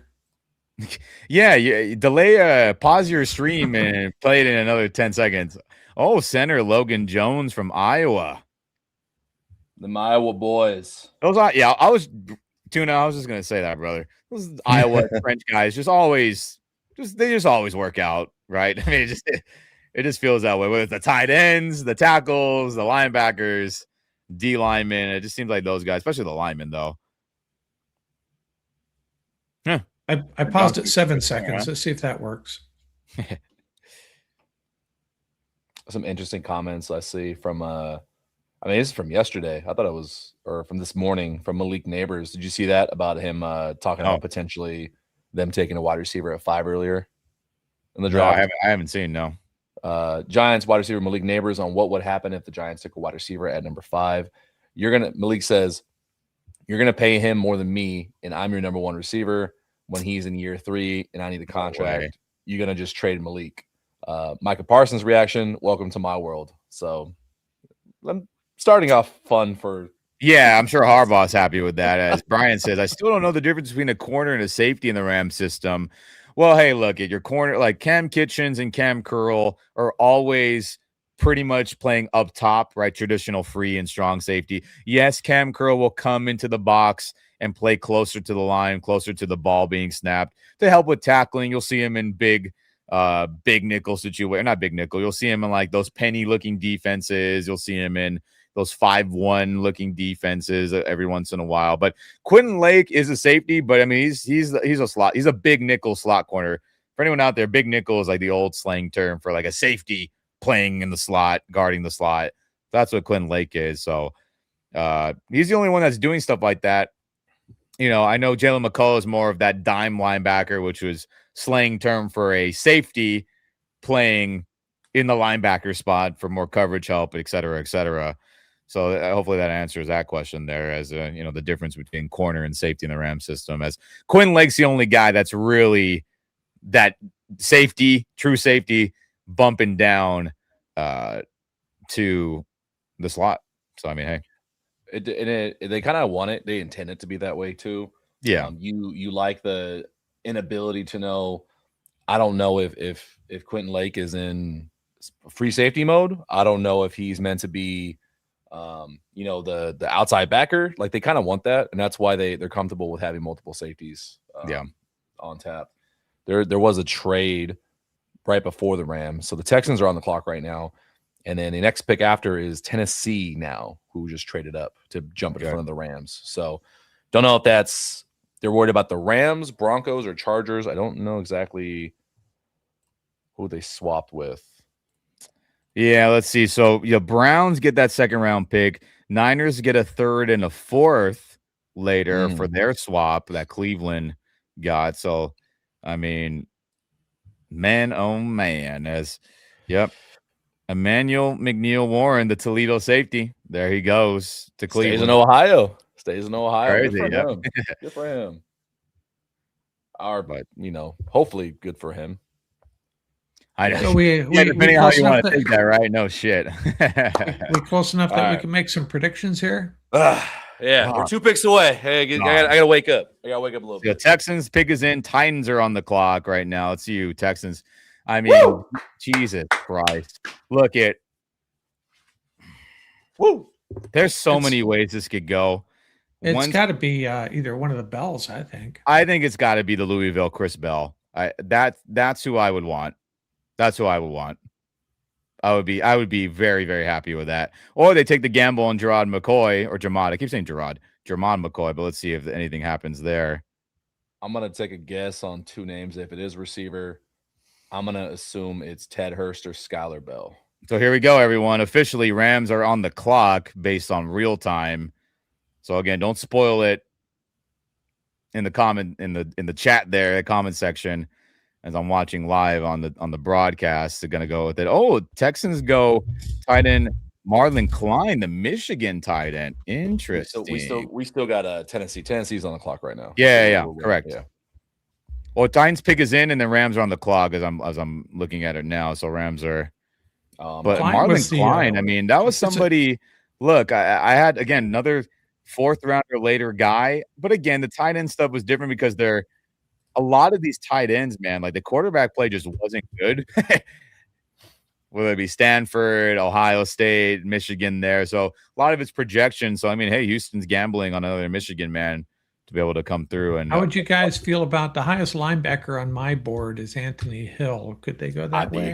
I'd be ecstatic. Would you? There's drives where he just takes over and he's just sideline to sideline in the backfield. He's fast. He's a type of linebacker the Rams do not have right now. Kind of Ernest Jones style. A little bit faster, I'd say, but yeah, very similar. Just kind of does whatever you want. Like, hey, I'm gonna go after the ball. I'd still lean wide receiver if it was me, but wide receiver linebacker's got to be on their mind a little bit. I would think. Yeah. Anthony Hill definitely, I mean, maybe not as strong with like getting off blocks based on the film that I watch, but look, he can anchor a little bit. He's got some good strength, definitely a lot better in coverage, which I think is a plus. But hey, I wouldn't be mad at that. You can blitz too on my notes, like I have here. Yeah, I wonder if Kyle Lewis would be there at 93. Maybe, yeah. Because again, different type of linebacker. Rams are on the clock, so we'll see. We'll see what happens here, everyone. But I mean, man, look, Jermon McCoy couldn't be mad about it. But I mean, shoot, that injury news I don't know, man. It sounds a lot worse than Chris Bell. Just based on Peter Schrager comments about receiver, right? Does Skylar Bell from UConn? I know a lot of people are hype about him, but he's a small school guy. The Clemson wide receiver Antonio Williams, who I had a 3rd round grade on, I would be more comfortable there. Does Sean get giddy about Zachariah Branch mega playmaking ability? Right, I talked about the big playability on offense, special teams, return ability. Right, I'm more comfortable 3rd round. Same with Dion Burks, more comfortable 3rd round with him. Just my gut on him, and after that, it gets a little wishy-washy. Malachi Fields more of a 3rd round for me, even though there's a lot of things I like about him. It's going to be interesting, guys. Maybe they go lineman out of nowhere. I mean, who knows what the Rams' plan is, honestly. Jude Bowery, Markel Bell are both there. So if they don't go wide receiver here, I do need the fans that are watching to not freak out, because I'm not going to freak out, because one, there are still guys deep on this list. Like, I'm going to say a name that not a lot of people are talking about that I think has phenomenal upside that reminds me of Zachariah Branch, but I think is a better route runner and was very good at the Senior Bowl. Cyrus Allen from Cincinnati. Everyone loves his teammate because he's super big and all this athletic, but raw. Cyrus Allen is one of the better route runners in the draft, but no one knows about him. And so I'm not tripping. Like, if they want to go receiver in the 5th and they go get a guy like Cyrus Allen in the slot, I'm going to hype it because I have watched enough of his film. Like, I know he's a good guy. So yeah, but regardless of who the Rams pick, if they do pick right now, I'm probably going to be hyped no matter what. Because it's a new Ram. Like, what do we know? It's a new player to get excited about that we get to watch at camp and watch on the field. No, I mean, I couldn't agree more. I just need some good news. Gosh dang it. someone that you're on board with, someone that we're familiar with. I just warrants need some good news. excitement. Gosh dang it. Oh, so I've done. I don't know how much you followed, Mark. I took the time this season to try to go pretty deep on, I would say, every position except tight end and quarterback. And so I'll probably have at least a few notes on whoever the Rams pick, unless it gets to like round 7 and it's just guys I don't know flat out. Yeah. But we'll have some good stuff regardless of who they pick. And Rob, I'll freak out. I'll get loud. I got a good noise gate, but just sorry in advance if I get a little loud. Sorry. Why is it when the Rams are picking, it just takes so gosh dang long? They can't find Tavon. Where's Come Tavon? on, Tennessee. Let me hear it. Selection. And then let's get to the Rams. I'm sure everyone has what it is already if you're on Twitter X. Just don't spoil it for me. I'm trying to get a real-time reaction here. So I can enjoy it. So here we go. As I'm watching, Titan selection is in. We have there goes Anthony. Oh, sorry. Gosh dang it. Let's see. So Titan selection here. Jeffrey Simmons is announcing it. That's just I'm watching in my time right now. Again, not trying to watch anything else. Oh, there goes Anthony Hill Jr. from Texas. That's what Tuna was reacting to there. But I will say it is feeding into my theory. Titans win the South. Titans are a sneaky playoff team. I love their draft so far, bro. I think the Titans have one of the better drafts through 2 rounds. I'm high on them right now. Wow. Good for them. Good for the Titans. Wow. All right. Here we go. What's your guys' final prediction? God, look, I just going to Peter Schrager stuff, being the receiver, Sean just can't help himself with offensive skill players. I mean, look, Chris Bell, I know the knee issue. I get it. Is it possible? I mean, man, this is one of the bells. It's got to be one of the bells. And you know what's going to happen here? My son made the prediction that Sean McVay is going to have to look really upset about every pick moving forward. Let's see what happens. Got some guesses in here. Jennings Dunker. I have my phone so I can block the chat and then just watch the screen. Yeah, I'm not looking at that. I stopped everything. What about Brazel? You guys haven't talked about Brazel. Yeah, again, more of a deep threat guy, bigger body. I mean, just the route running stuff wasn't as crispy, Very raw. He would need a summer or two with Yarbs. Tavon Austin sighting, baby. Crazy. Rams pick is in, everyone, as I updated. Look at him wearing the draft ad, Tavon Austin, man. Oh, Christ. All right, I'm putting the volume up. Let me hear it. St. Louis. Little St. Louis shout out.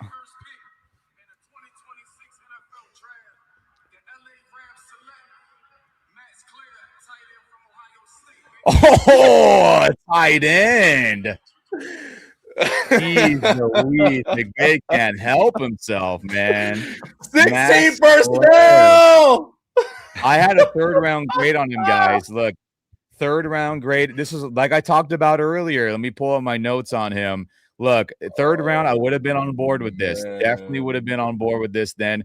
But he's someone, guys, that, again, you didn't see a lot of production because the quarterback conundrum there or wasn't consistent. What do I have my notes on as I pull it up? Do I think his route running was great against press? I don't. I do think you saw some really good shimmy shake. You saw him be intricate at the top of his routes, which I have in my notes, which is nice. You saw him do a decent job against zone coverage to be able to find the open area. That's nice. But I think what is his holy shit superpower? It's the yards after catch. When he got the ball in his hands, everyone, based on the film I watched, man, he looked fast. And that wasn't often because he didn't get the ball a ton. He looked like he had some good jump cuts. Did he run over guys and do all that? No. And truthfully, did he block really well, in my opinion? Honestly, not. But another superpower I have here is I have a star in my picture notes. I mean, he did one hell of a job finding the ball in the air. There are some wow moments I have where you're thinking, whoa, that was a big-time catch. Big time look over the shoulder. Holy crap. So, I mean, this guy, similar to Stowers, man, more of a receiving threat than more of an inline blocking tight end. I mean, your thoughts, guys? I just don't know he's gonna play, I guess, huh? It's like, is he gonna play? I mean, we have Terrence Ferguson, Colby Parkinson, Davis Allen still there, Tyler Higbee. We have a tight end group of 5 guys. He's a very good football player from what I'm seeing here, but I have not considered. I've barely looked at tight ends because just like quarterback, I just didn't think it made a lot of sense. But he's a good football player. Is this a pick for 2027 as well? I don't know. Maybe. Crazy. Honestly, I third round, I would have been on board with it. I mean, similar to the Ty Simpson, I just think it's a round too early for me, honestly. Very interesting. Very yeah. interesting. I'm trying to. I can rationalize the Ty Simpson one. This one, I'm having trouble trying to figure out how this. Hey, fits. maybe Crowded. Mumpfield is the answer at this point. Maybe McVay is happy with our wide receiver group. You still got a third round. Yeah. We can come back and get a wide receiver in the third round. Yeah, still got a third round. My only question is, like, I usually look at the first 3 rounds for the Rams as guys who contribute early. That's a crowded. Like, is Davis Allen gone? Yeah, I mean, do they ship him out? I mean, it feels like that might have to be the case, right? I mean, I don't know, man. Well, Higbee, I'm surprised he came back. And truthfully, I'm surprised they wanted him back too. I thought he would be gone just because of contract and injury. Yeah, when he's on the field, he still plays well. So maybe that's why. And Claire, I suppose he can play special teams. I have no idea, but I would hope so. Oof. I mean, Tuna, vent to us, brother. What are you thinking? What are you thinking, man? Trying to make my graphics so I can upload it. But I'm curious on what actually is going on with guys like Higbee then, and what the move is going to be with the rest of the tight end room. Because frankly, I don't know. Yeah, is Higbee really going to be playing? Yeah, maybe not. Interesting. Very interesting. I'm more confused by this one than the Simpson one. I'm not going to lie. Yeah, this again, guys. I mean, the blocking is just non-existent. Let me pull up my notes again so I can just go off. Look, the blocking is just not there. It's not. I don't think he's good at the inline. He needs work. It's not like the effort isn't there. I have on my notes, and he's just not strong at it. Could he work on it? Because he's got a bigger frame, so it's not like, oh, he just physically can't do it. I don't think that's the issue, but he's just more of a receiving threat. And I think this is just another projection saying, hey, let's line him out there. He's fast. He's got good, he's got good route running. Maybe not as strong against press, but I think he can work on that. And then it's the yards after catch that's like, wow, with his speed and agility. That's what I think Sean McVay's falling in love with, which, I mean, this feels like a Sean pick, another one with his tight ends, right? And again, like I pointed out earlier, the oh my God, over-the-shoulder catches where you're thinking, holy shit, that was good. Or even some moments I have here in my notes as looks like the ball is way out of reach and he's able to still snag it where it looked like he was not going to be able to get it. So this is a lot of projection here, but I would have been way more comfortable in the third round, guys. I mean, comment section, let us know. I mean, how do you guys feel about it with this tight end group? Now? There's no way they're happy. There's no way they're happy. Hey, I feel you. Then I hinted at it. I said, oh, maybe tight end might frustrate people. Yeah, this it's a crowded room. What that tells me is there's probably a future shakeup coming pretty soon in that room, whether it's a trade or whether it's a release or maybe someone's not healthy. Maybe they have certain plans where they really do plan to lean heavily into 13 personnel. If that's the move and you want to make sure you got 5 starting level tight ends because they're going to do some weird stuff and then go get a running back in the third round because they're like, surprise, we're not going to throw it. We're just going to run it down everyone's throat. Yeah, clearly, and I see the comment about could have had Sadiq. Clearly, they think otherwise, that they really are buying Max Claire's abilities a little bit differently. Shows what the fuck I know. I don't know anything about what the Rams want to do. I don't know anything. I know this draft is just turning out a little crazy, ain't it, everyone? My goodness, as You know, a lot of people I see in the comment section, I don't get it, confused. Could have had Sadiq, you know, Oscar Delp. I mean, Oscar Delp. A lot of these tight ends, there's a lot of projection, like we've been saying this stream. It's a lot of projection because the quarterback play wasn't consistent to see how consistent the tight ends could be, whether it be receiving or just in general. So I mean, third round, I would have been on board with this, guys. Second round, I'm not a fan. I'm not at all. He's definitely a pass catching tight end. So they got to find a way to get him on the field. And you know, the problem is if he's not really a great blocker, a good blocker, it takes away the play action aspect of how you usually get tight ends involved, pass catching tight ends. But I like what I'm reading about him here. That his kind of, what's the name of that Eagle tight end that's killed us a couple of times? Dallas Goedert. Dallas Goedert. Is he compared to him a little bit, maybe? I guess like so. I mean, I do think the route running from Claire is a lot more crispy, just based off. But obviously, Dallas is a Super Bowl champion, has done a lot of good things. But the blocking, though, it's an issue. Similar to Stowers, maybe not as piss poor as Eli Stowers, who went to Philadelphia, by the way. I mean, interesting. I mean, woo, guys. But this is a situation so far for the Rams. Sheesh. This is a classic situation, though, where I defer to our guys, McVay and Snead. They generally know what they're doing, and it's very difficult for me to second guess them. I think they should have gone pure wide receiver, and maybe a linebacker, cornerback, offensive tackle. Adding a tight end to this group doesn't really make sense, but they must see something in him, and they see a way that they can use him to really make this offense even more explosive. And he sounds like he can do that. You just got to get him on the field, and hopefully this isn't a sign of how they feel about Terrence Ferguson. I don't think it is. And look at, I mean, I'm just thinking about it in my own head, and let me know in the comment section, everyone. Could this be of like hey, Higbee's done after this year. We're not going to re-sign Colby Parkinson. So it's like you two young bucks, Terrence Ferguson and Claire, the second round tight ends.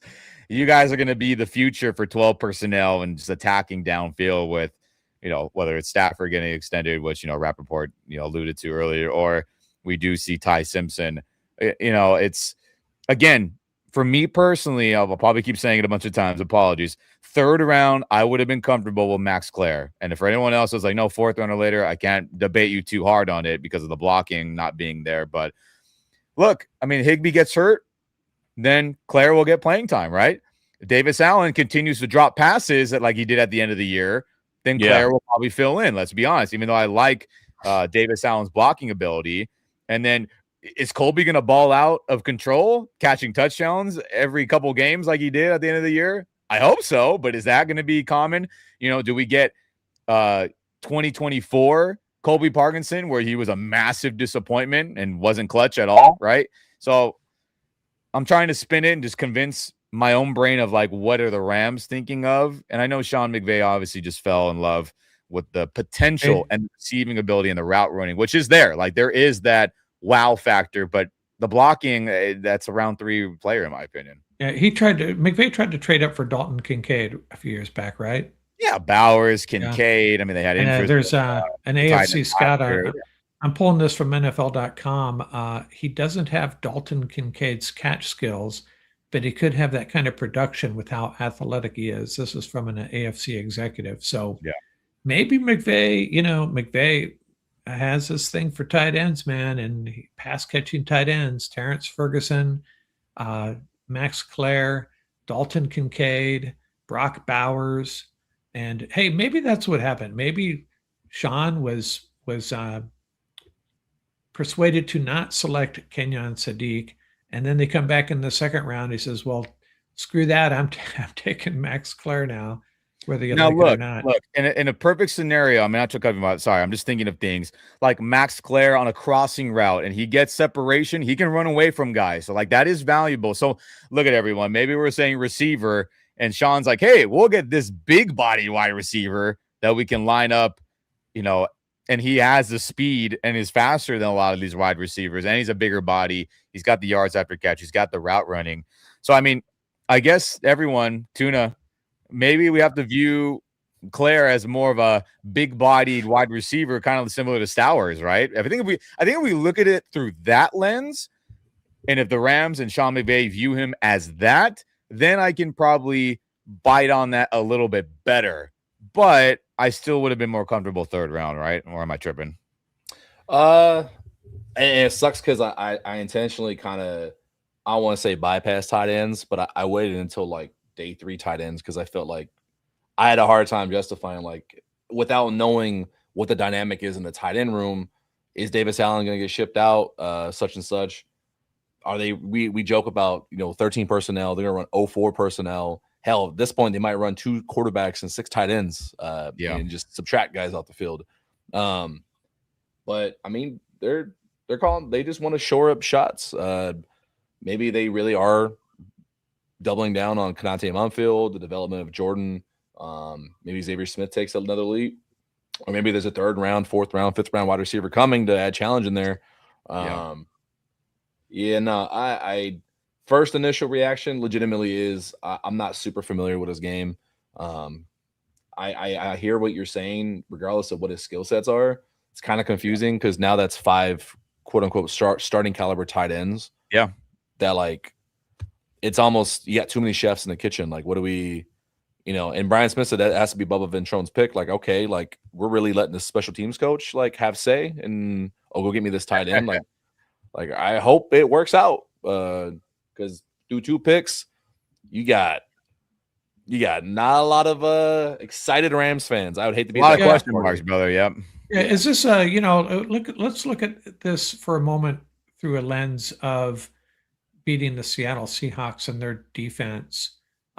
Maybe a guy like Claire is going to be a better weapon than a wide receiver like Zachariah Branch. Just throwing that out there. I'm watching film on him now, and he is definitely a big, if you think of him as a big receiver that can do damage, yards after catch against a physical defense, right? Yeah. So there's that. This is exactly what I was saying. And that's again, a bigger bodied wide receiver. He's a Stowers type, everyone. So, well, hopefully that he's used in that way, or hopefully he improves in blocking so then he can be lined up in line. But I mean, let's go through the fun scenario here as we try to spin this in a more positive light. As let me read the draft picks. Buffalo after us take Davis, or I can't even read right now. Davison Igbinosun, the cornerback from Ohio State. I know a lot of people liked.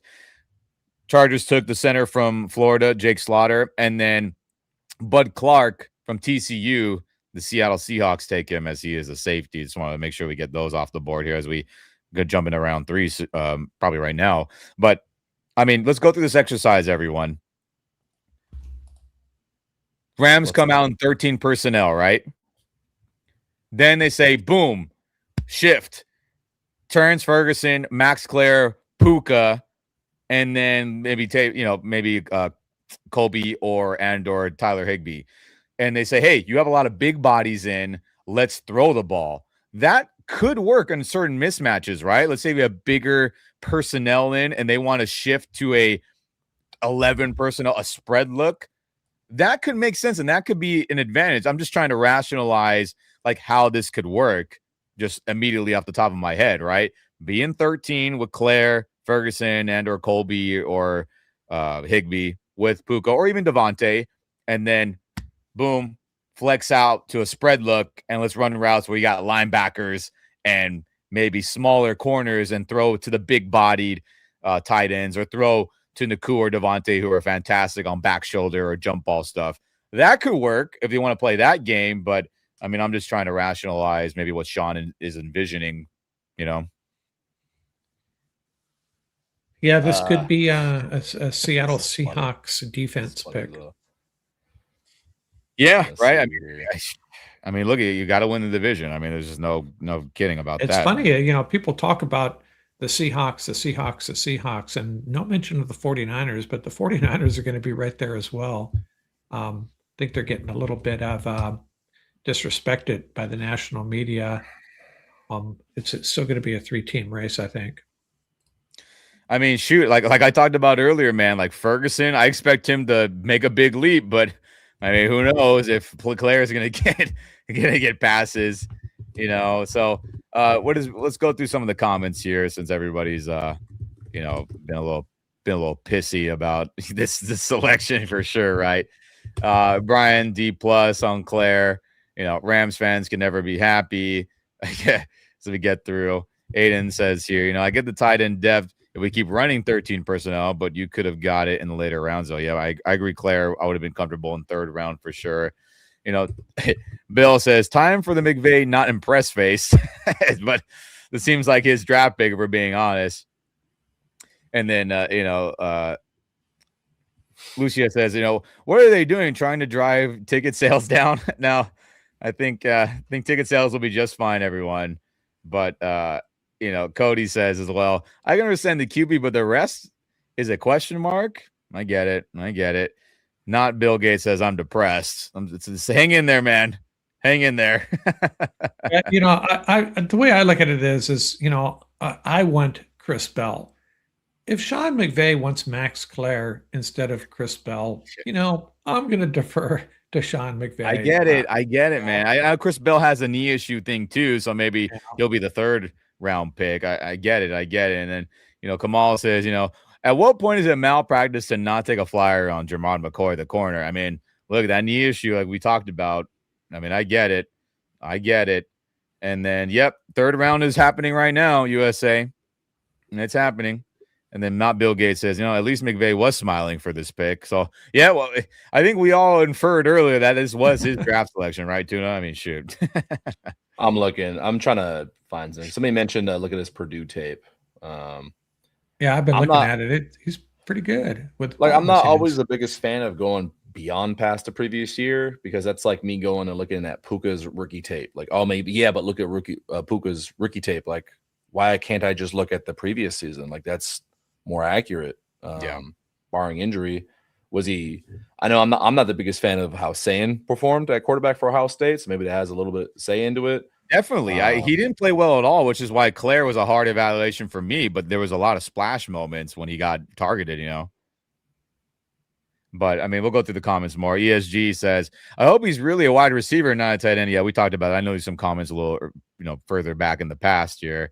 And then Kamal, he really gets up the field with the ball in his hands. That's no, like I talked about it. I mean, if you view him as a big body wide receiver, that probably could work. You know, I need line or wide receiver next round. Maybe we pick twice and drop some of these sevens. Wouldn't be mad about that. And then Dan says, yeah, Ian, Colby's a free agent after this year. Higbee gets hurt often. Who knows? So, I mean, look at, like we talked about, those two guys probably not going to be back next year. And Brian says, yeah, 246-pound wide receiver. Well, he runs fast as hell. And he's got some good route running that I like. So, I mean, it could work, right? It could work. And then, Arizona Cardinals, as I'm looking at live, Carson Beck, top of the third round. Miami quarterback. So there you go. That means that the Cardinals were obviously in the race for a quarterback, adding more validity to the fact of like, yeah, you probably are worried if they're going to try to take Ty Simpson at some point. Yeah. What's the last place you want a quarterback you think is your guy to go to? Into the division. Like that's the last place you want.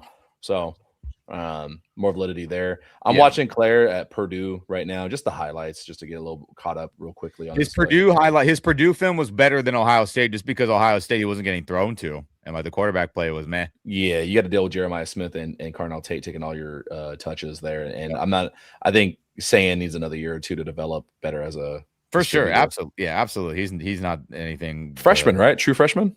I believe so. Yeah, I believe so. Like and can't blame the kid. True freshman. Yeah. And then Bill says, "Are we going pick 93 for the Rams running back? That would complete this draft." I mean, shit. No. Okay, timeout. Let's go. I told you. Sometimes it takes me a minute. I don't like to just overreact right away. So if this is the vision. If the vision is we're going 13 personnel is a strength of this team, right? Shore it up. Some of you hate Davis Allen. Some of you are like, Parkinson's kind of ass. You guys we don't know what Ferguson is. You want to just add depth in there. It's an offensive weapon. The dude is a yak monster. I think he does some things better, at least popping on his initial look with the screen game. He's a little tougher of a tackle than Terrence Ferguson was. Terrence Ferguson is kind of not really a tackle breaker. He's just kind of like, Yeah. he'll navigate and avoid hits, but he's a little light in the caboose. You get a guy like this who could take a flat and get upfield for 10 yards, and you just teach him how to block and like, hey, I'm gonna need you to toughen up a little bit. Go get a running back in the 3rd round because maybe you're not in love with Jarquez Hunter, like Nicholas Singleton from Penn State, who will just a baller, great pass protector, and can run like 4.4 speed. The actual breakaway guy, the 3rd piece of this rotation. What if they do just want to take it old school, protect Stafford, and like, yeah, we'll pass it. He doesn't even reach 4,000 yards, and they're just like, we're going to go like heavy set offense and beat the hell out of teams. You want to go light? If only the Seahawks can cover this heavy package, this personnel, cool. 31 other teams. Good luck. I mean, to that point, ESG says Seahawks know how to defend the 13 personnel. That's when we're going to need that 3rd wide receiver. Well, maybe 14 personnel. Claire's the big-bodied hybrid guy. Like, we're kind of inferring, which the film kind of shows that to be the case. So, I mean, we'll see. You know, and then Kay says, Sean knows how many tight ends he needs. I'm not going to criticize him without knowing his reasons are. Of course, we'll hear the press conference. And we'll figure out all that after round 3 is completed and day 2. Well, hey, watching the film on him is pretty exciting. It doesn't. We can question, the position, but forgetting that, watching this dude with a ball in his hands is pretty exciting.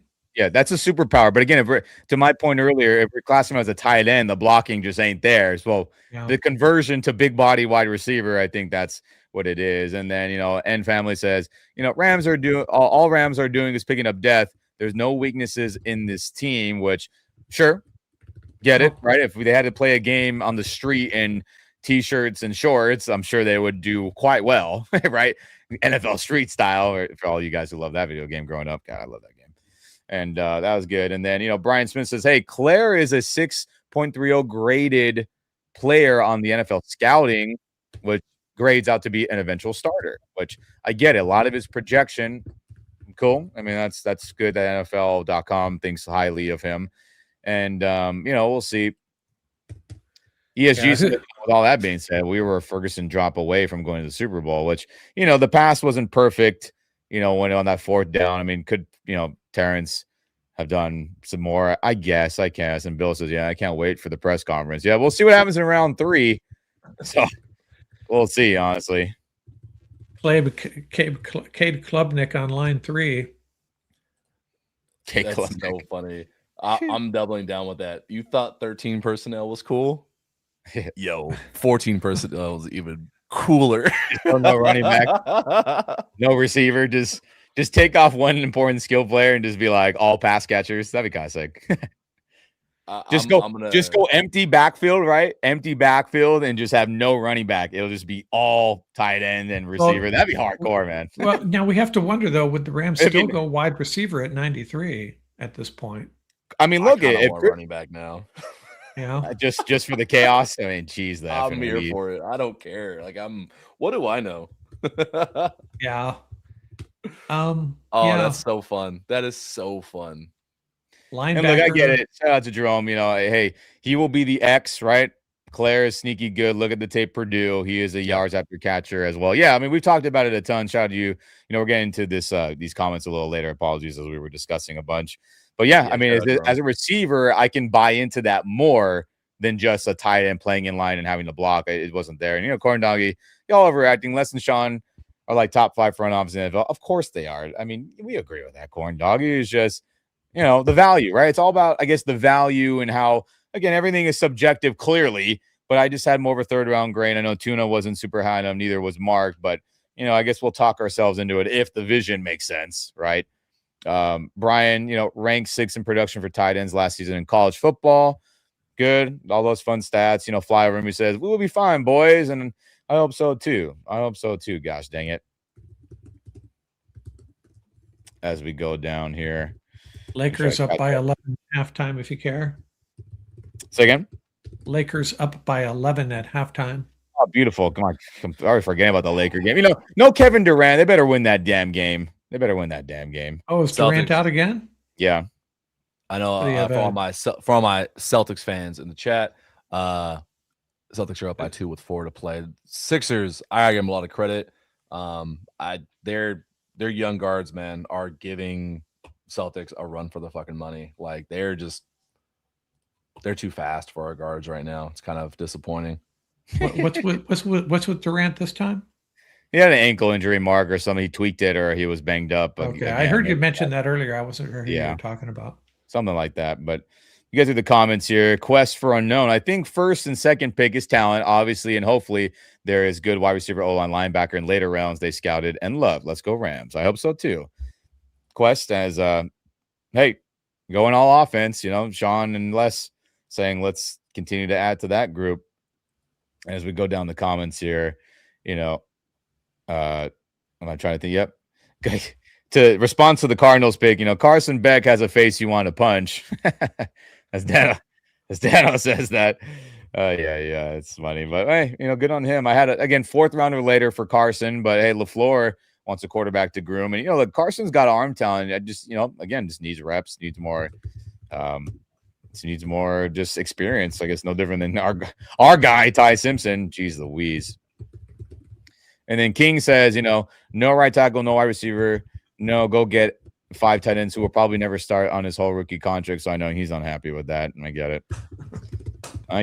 Modib, let's go Lakers. Let's effing go Lakers. Yep. Yeah, I mean, my mock drafts, those are 2 positions I pretty much sort of kind of ignored. And there you go. What are you excited about there? It looked like a block by Derek White. They call it goaltending. I don't know what that's. But yeah, I mean, guys, let me know in the comments section as I think I'm caught up here. As we're obviously NBA is going on too. I mean, look at what is your vision for Max Clare? We're honest. Take your feelings out of saying reach, all that stuff. I know we went through it a bunch, saying, hey, more of a big body wide receiver with the ability of route running, yards after catch. Realistically, do you agree with that? What is your vision? I want to hear the comments. I want to read them, and we'll go through them as we wait for other picks to go down here. But I'm going through Rams Twitter. A lot of people are confused. A lot of people are like, "What?" I have a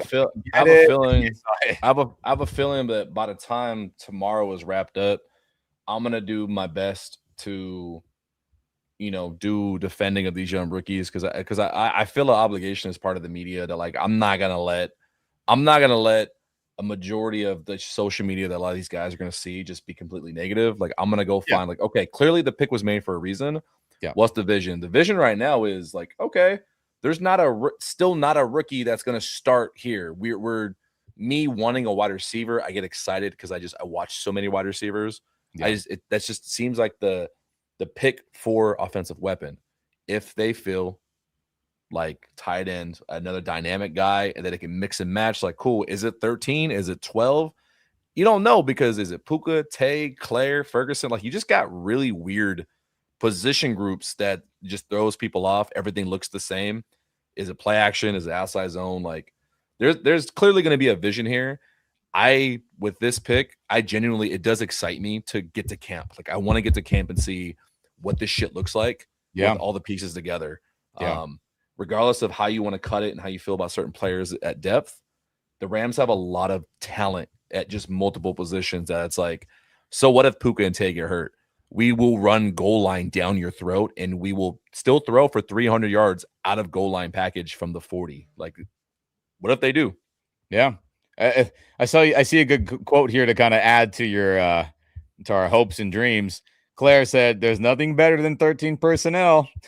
I'm pumped to be a part of that. As I wonder where that quote was pulled from. I'm trying to find if maybe that was an interview or maybe they caught him on the mic or something or wherever he is, phone call or something. So, I mean, hey, we'll see what happens, man. Look at for years and years, everyone, it pissed me off how little we were formation diverse, personnel diverse. And then this last year was a dream come true to see 13 and 12 be rotated in with 11. So, whether Claire is a true tight end, they play him as such, when they want to flex him and me, that more of that bigger body wide receiver, which makes more sense right now. I hope it works. Yeah, and it's very possible that we may not see Claire until week 7, right? I mean, I see. a rookie Probably. tight end in this offense. So, we could see Ty Simpson to Max Clare in the playoffs 2027. That could happen.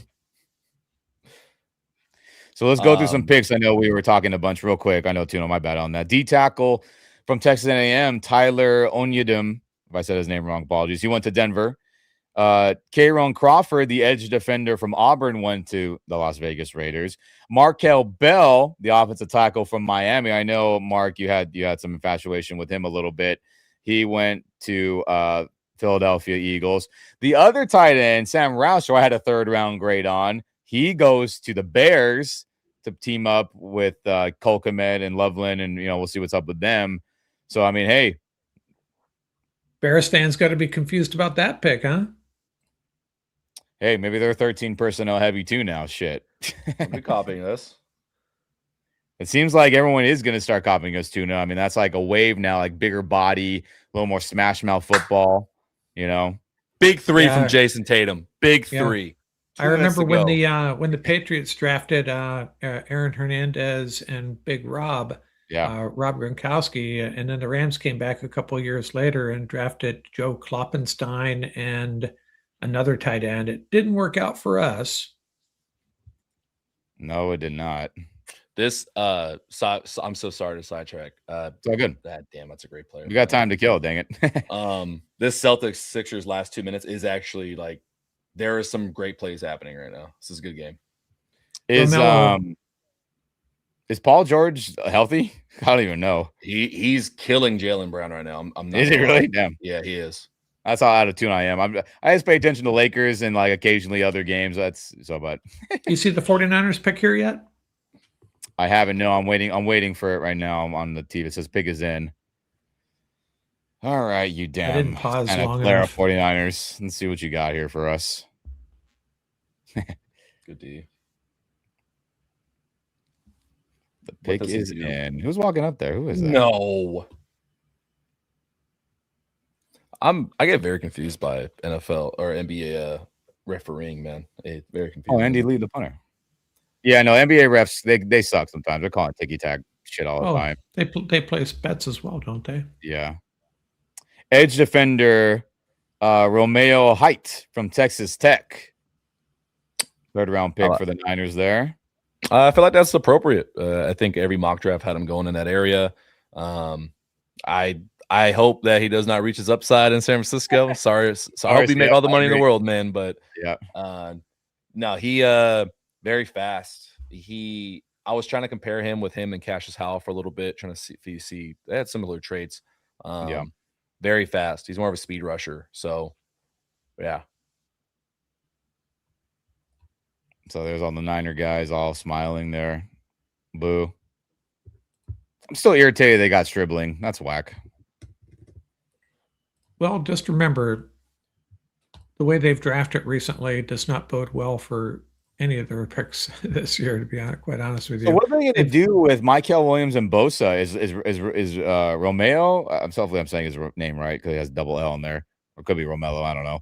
But is Height, like, are they going to play him at D end, or are they going to, shift Bosa more inside? I mean, I wonder what they're going to do on that. Because, Bosa, I know he can play some inside stuff occasionally, but he's more of a D end. So is Mike. I mean, do they put Michael more inside? I mean, I wonder how that's going to go. I guess we'll find out in Australia week 1, right? Yeah. Crazy. I have to reiterate that wide receiver is not the only offensive position that can be dynamic and help. I want to see what this I am excited. I want to see 13 personnel. I want to see 12 personnel. I want to see just the tempo offense, what that looks like with all these big bodies. Yeah. Like if they're going to go probably offensive line depth, I would assume that probably happens before another skill position. I'm going to assume if there's a guy they really like in the 3rd round, where they're like, hey, we are going 13 personnel. We're telegraphing it to everybody. It doesn't matter if you know it's coming. You're not going to be able to stop it because we're just going to keep mix matching and reloading. Like, don't be surprised if you see some sort of O-line depth if they feel the need to. Yeah. Yeah, I think they're still so vulnerable at the tackle position. I mean, just really something I'm really worried about. No, I mean, look, if they can find some more Alaric Jackson and Warren McClendon late round or undrafted, then cool. But yeah, that's true. For every one of those, there's a note boom who is a good spot starter and then gets the full-time gig, and it's a disaster. And there's a Logan Bruss every once in a while, right? And there's so, but then for every that, there's Steve Avila that's good.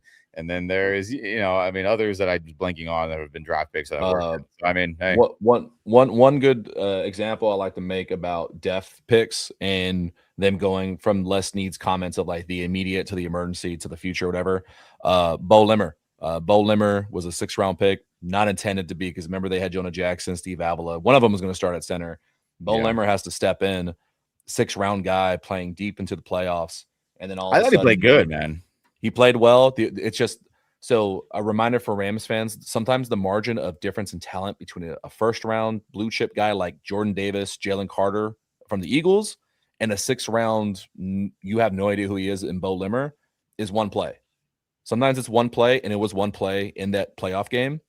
But that it goes to show you that, like, you got to kind of trust the process. Late round guys compete. Like, stop acting like they're not good players. So love that. Yeah. No, I don't disagree with any of that either. And let's go through some comments here. I know you guys have been chiming in here. Where did I leave off here? Jeez Louise. Yep, he is good. Talking about our pick there, Claire. Remember, McVay is tight end hungry ever since they stole Bowers from him. He has plans and plays for explosive with a special type of tight end. Well, shit, we got a bunch of them now. So let's see what happens, right? And then, hey, so many tight ends, Tribe says. Think they're going to experiment with moving Ferguson to wide receiver. Sure, I think Claire is, like we've talked about a bunch, is in that conversation, right, Mark? Right, guys? And then, Kamal also says, if a Ram rookie never has to start, it just means we have a ready built team to win. They come in when they earn the spot over the other guy. So, I mean, we'll see. I mean, and then King said, why do we need so many tight ends? Get it? What happened? Celtics win there? I muted for y'all because Jason Tatum hit a clutch ice dagger 3 with 20 seconds left to go up by 6. Oh, my God. Sorry. I'm so sorry. It's all good. It's all good. That's Quest. Yep. Go Rams. Go Lakers. That's right. You really are a contrarian, aren't you? Living in LA, rooting for the Celtics. So, it's funny. It's 2 to 3 of some of my closest friends who happen to be Rams fans are also Celtics fans. Crazy. Yeah. So it's a very weird dynamic, but very proud of it. Love it. I happily rock the Paul Pierce jersey out when I'm running errands here in LA. Well, he's from LA, so I mean, it's he's got a lot of street cred out here, so it's not anything too crazy. I get it. And going to more comments here.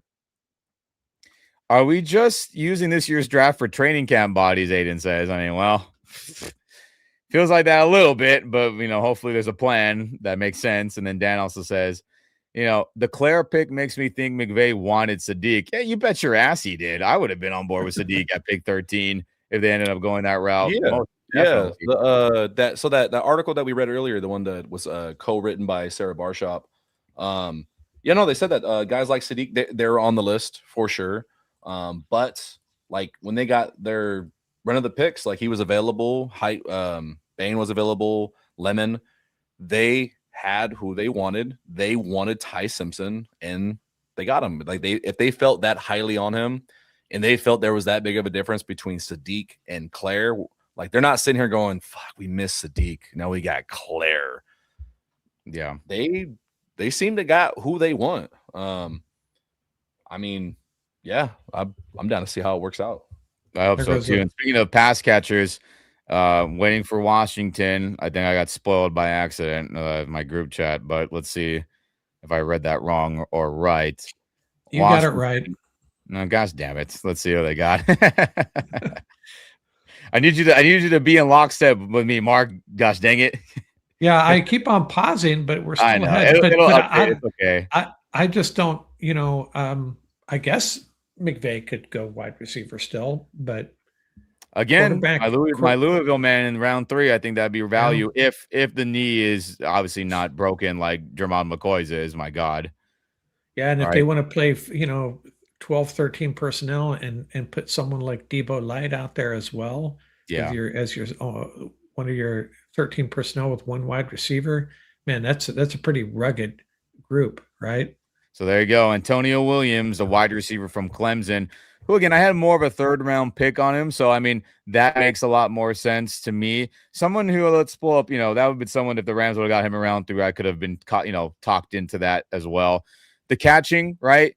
Definitely has some good ball tracking. The jump ball stuff you see at times is cool. The yards after catch, not necessarily fast or runs through guys, but you see some good agility on my notes here. Maybe not this super strong guy. His route running is a little more crispy clean, not Krispy Kreme. That donut sounds not bad right now. Sounds great, actually. Really? Yeah. He does one. I put this in my notes. Like I have like a star in my notes and my pictures here. Like something that I was like, oh, that's a good superpower. Definitely thought he was really good about weaving through zone coverage to get open. I thought that was very savvy, but he just has a lot of tape out there. He's been at Clemson for a long time. So, hey, good pickup for Washington there. If the Rams would have got him in round 3 later, as we're still another 20 picks away, everyone. We're picking 92, I believe, off the top of my head. So there you go. Another pass catcher. If anyone hoping that we address wide receiver, there's another one gone. And there's still some good ones on the board, though, right? Yeah. Hey, you want to bring here? I'm gonna pull up something that I think the fans will appreciate from Twitter here. What do you got? If you want to pull that up? Hold on. Let me change screens. Sorry. No, good. We got time to kill. As we'll go through more of the picks here. Actually, no, not yet. I thought Bengals pick was getting announced. They said pick is in. There we go. I got a screenshot of Adam Grosbard, one of the beat writers, on a video call after the announcement. Max Clare rocking the old school Rams hat. Nice. And that's the LA St. Louis blend, the white horn, I believe, after what I could see there. That's cool. Respect. Cool. I like that. I like that white horn logo. I thought it was cool. Very cool. Very cool. Is that this one here? Yes, it is. Yes, sir. Hey, Mark again with the sources, man. What's who's your source this time? All right. I'm back here. I'm back. Takario Davis, or if I said his name wrong, apologies. The Washington cornerback. So if anyone was hoping for more corner help there, let me pull up my notes on him. If I can find that. I stole this one from my grandson. My first. What did it say? My first cap. That's cool. Yeah, I love that. Yeah, he outgrew it. Trade alert. Damn it, Mark, you're ahead of me. Well, I'm not going to tell you what the trade is. All right, go. Something to do with the Rams, though. No, I'm kidding. Hey, Mark, I do want to ask you since we're coming off the pick and got instant reactions out the way. I do want to change topics, and I haven't got a chance to talk to you with all the uniform stuff coming up, and I've talked extensively with Ian. Your thoughts, because I'm pretty sure, like, you're about what, 40, 38, 37. You're a little older than me, so you've experienced a little. I was born this. I share a birthday with Fernando Valenzuela. Yeah. See, not a day over 45. You're off about 15, 20 years, but that's okay.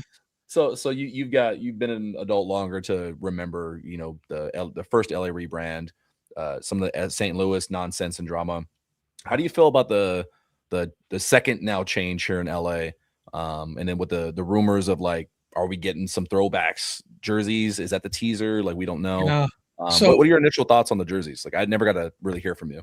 I'm one of those folks that I don't really get too invested in all of that. I think the Rams helmet is what's important, and I love their helmet. I'm kind of with Ian. When he points out that he doesn't like the gradients, I'm like, yeah, I can see why. I don't know. I don't really have strong feelings. I did not like the new logo several years ago when they brought it out. I was expecting something more of a wow factor. So the only thing I care about, and I've expressed this to Ian, is I just want to see those late 60s blue and white throwbacks. That's all I care about. and just don't mess with the helmet too much. The logos and the uniforms, you like the name tag stuff, whatever. I don't really care that much. Mhm. And I'll be honest with you, and this is a bad look for me probably, but if I had seen the new uniforms on TV, I might not have even noticed. To be honest with you, I'm serious. I might not have noticed, and then unless someone pointed it out. I watch a game, and then 3 hours later, I don't even remember which uniforms they were wearing. I'll pull up photos and I'll Yeah. get the wrong game. It's like, what are you doing? They weren't wearing those today. But I just love the blue and white from the late '60s. Deacon Jones, Merlin Olsen, the fearsome foursome. That uniform is iconic to me, and I'd just love to see that as a throwback. Yeah, the blue and whites. Talk to, not shameless plug again, but anybody that has not checked it out, I'm very proud of it. I'm super happy with the way it turned out. It's our second time having him on, but we had Steve Weish on from NFL Network a week ago. Oh yeah, really fun conversation to hear, like, from like national media, like, thoughts on the team. And he brought that up because I saw him tweet about it, like, hey, you're changing unis, like, let's bring back the fearsome foursome days. And just to hear Steve Weish just kind of give a retelling on the age of nicknames, and if you had a good D line, like, that was how you won games back then. And I tried convincing him to wear a Merlin Olsen jersey or something, but he's a Roman Gabriel fan, so he gave a little history lesson. perfect. Roman You can rock Gabriel, so it was yeah. really cool, and convinced me. Like, if they do happen to bring those back, I'd love to snag a Roman Gabriel jersey. That'd be so Is fun. he any relation to Sam? Steve Weish? Yeah, remember Sam, the old Bengals coach? Unfamiliar. I don't think so. From Oh, okay. my cover, like, following his career, I don't think I've seen mention of another coach.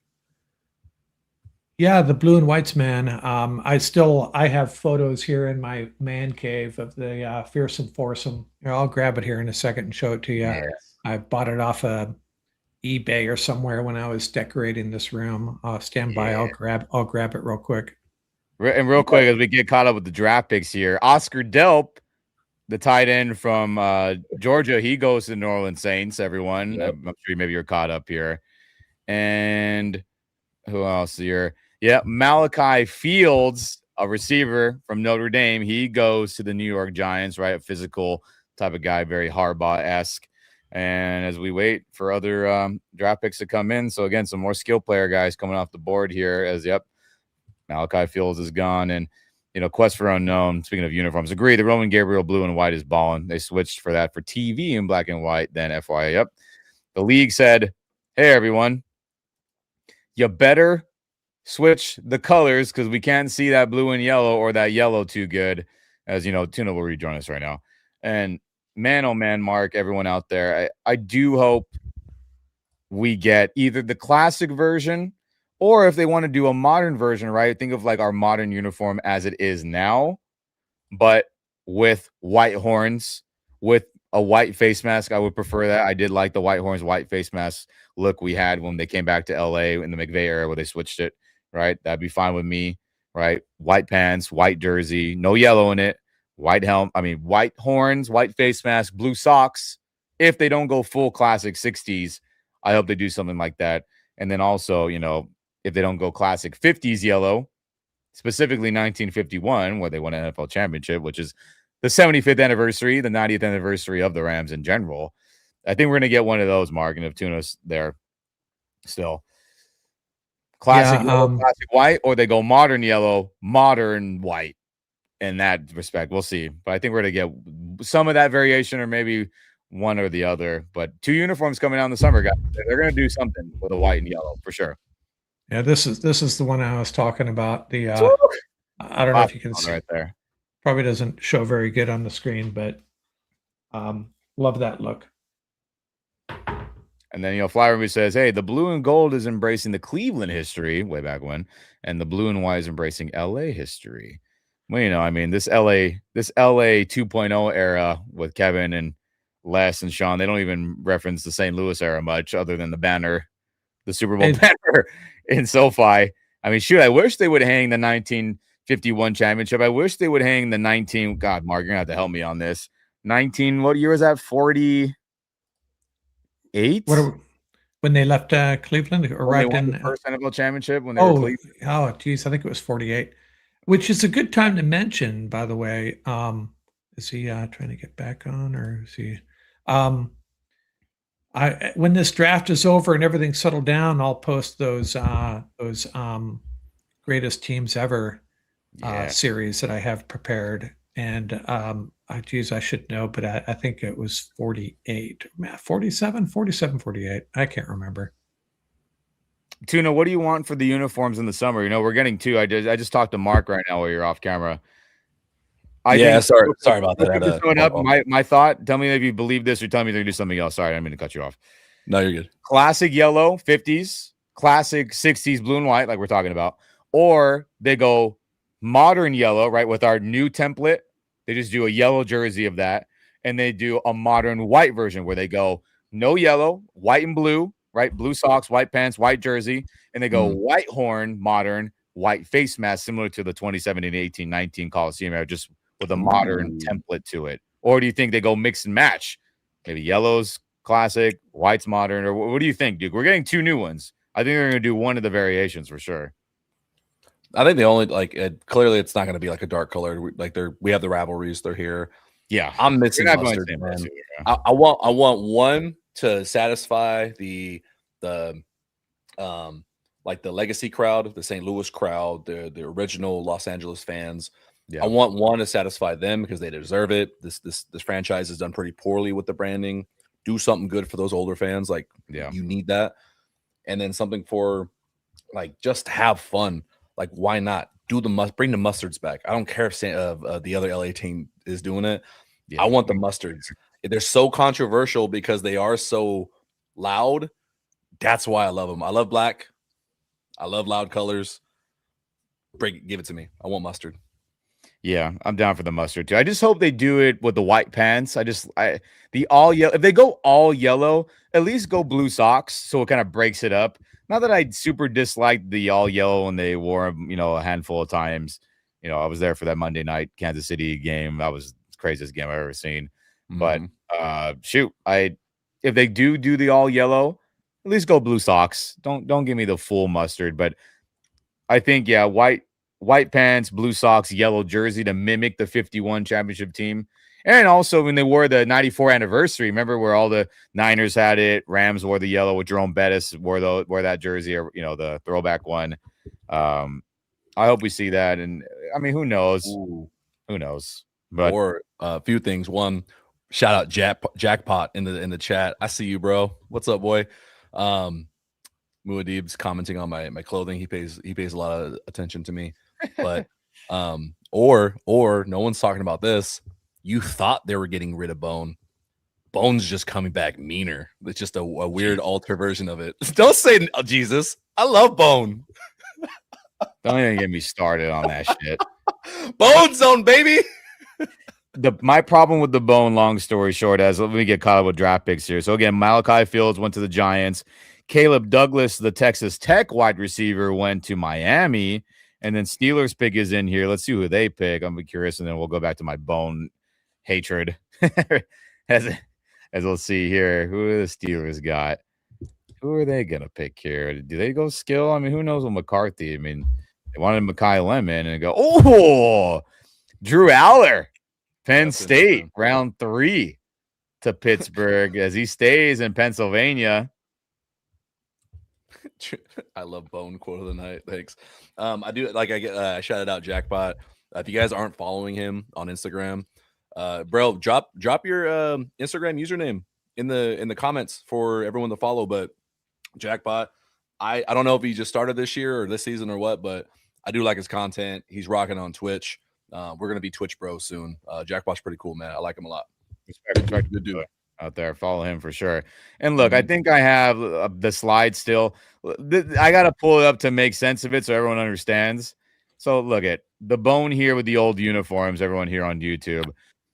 My problem with the Bone, you have the color Bone, okay, but then you want to add a white pant stripe, big as shit in the middle. You want to have a half horn white shoulder stripe, whatever that is. You want to have a white name tag patch.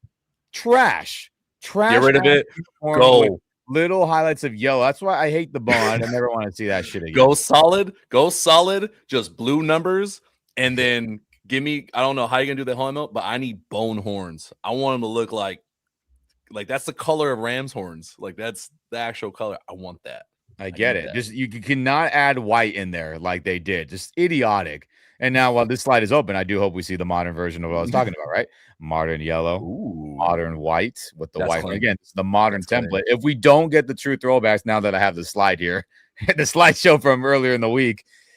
Yeah, that's close enough. You know, it's close enough. If we get this, guys, I couldn't be mad at it. I couldn't be mad at it at all. But again, I do think we're going to get some variation of a yellow, some variation of a classic white, whether it be this modern version, modern template, or it's the true classic 50s and 60s. You know, I'll be happy with it. But okay, to your point with the bone, Tuna, if they want to say that modern white here on the screen, everyone, that you know, I bootleg made over a lot of Photoshop and Adobe Illustrator days, my obsession. If they want to change that white color to the bone, then I can be on board. Because there's no contrasting white or whatever, you know what I'm saying? So That's like, just imagine if you want to picture, then I can be more on board on that. But I mean, who knows? And to everyone's point there, don't we only get 2 helmets? No, the NFL allows you to have 3 different helmets if you want to. Now, from what I've been reading with what classifies as alternate helmets is that the primary logo design on your helmet has to be different to be considered an alternate helmet that you can't mix and match. So if you think about the Ravens helmet, yes, they have the purple helmet now, but if you remember, they switched that front-facing Raven face. They switched the purple helmet from that to the regular logo, which is why they're now allowed to mix and match the purple helmet with the regular uniforms. They can't mix and match that black helmet, you know, the Raven with the red eyes. That helmet's fire, by the way. They can't mix and match that with the regular uniforms because that logo is different. So for the Rams, they could mix and match the royal blue helmet and yellow horns, the primary one now, with the yellow jersey, with other jerseys, because the helmet's not changing. The jersey is fine. But they cannot wear, let's say, the white horns with the other stuff because that's a totally different logo on the helmet, quote unquote logos. That makes sense. I've been reading into that because I was curious what the rules are with that. So 3 different helmets, whether they want to do classic yellow, classic white, whether it's the navy, right, et cetera, et cetera. 3 helmets, guys, 3 helmets for anyone out there. As Kamal, I think you had here, right? Don't we only get 2 helmets? No, we get 3. We're getting uniform suckered in here. But anywho, as we had some visuals on why I despise the bone. Jeez Louise. Isn't that crazy, man? Like, our uniforms are good looking now. Thank God. Thank God. It's a and logos. I just posted that on top of the Rams just implementing a sheer amount of tight ends. Every game they're actually going to have each tight end just swap jerseys with each other every quarter just to confuse defenses. Yeah, and you have to consider, you know, back to, I don't know if we mentioned this, but you know, I think at Colby Parkinson and Tyler Higbee will both certainly be gone by 2027, I think. Yeah, it just feels that way. Consider that. Yeah. Maybe Parkinson resigns, but we'll see. And Davis Allen, is Davis Allen on the final year of his contract as well? I might be. Yeah, it will be 2026. So it'll be the end of his rookie contract. So I mean, there's a lot of tight end movement that's probably going to happen. You know, 2 out of the 3 are not going to be back. So, you know, we can, I guess that could be justified a little bit more, but we'll see. But you know, look, I still believe it was a reach. Should have been 3rd round. Should have been this 3rd round pick for Claire, in my opinion. Sorry to get you guys off your uniform talk. No, all good. All good. It'll never end if we keep going. I'm over here like falling asleep. Okay. That was me about 20 minutes before the Rams pick, where I'm just like, I've been up way too long. Did not get enough sleep. Yeah, you know, these hosting these live streams can really wear you out. Yeah, let's go. We're hanging in there, guys. I know Jack Pye asked a question. We discussed like pretty in depth earlier, but just to reiterate it, I'm not buying the McVay being pissed. I do subscribe to the theory that Schrager, Orlovsky, even Jordan Rodriguez have come out now and say that his steadiness and his like looking not enthused is more of respect to Stafford of like, this is a business decision. This is for the org. This is for my job. This is not me celebrating like, damn, we got our guy because you're QB1. I can't sit here and click my heels because you are QB1. I think it's more of a overcorrection to nip in the bud any drama that you would see from like 31 other organizations. They don't do that in LA. Like they just don't. The biggest drama that ever happens here is maybe they re-sign Cooper Kupp, jerseys, and then we don't know why Ernest Jones was traded for pennies. Like that's the biggest drama that we get here. Jesus. Yeah. It's true. I mean, for anyone out there, again, Tuna had this, at commented earlier, if you can find that. I do have it starred. I don't know if that shows up on your guys' end somewhere. Maybe not. But go ahead, look at it there. If you can somehow type that in. Go on Twitter X, find Sarah Barshop's article, ESPN, talking about the Rams inside info about taking Ty Simpson.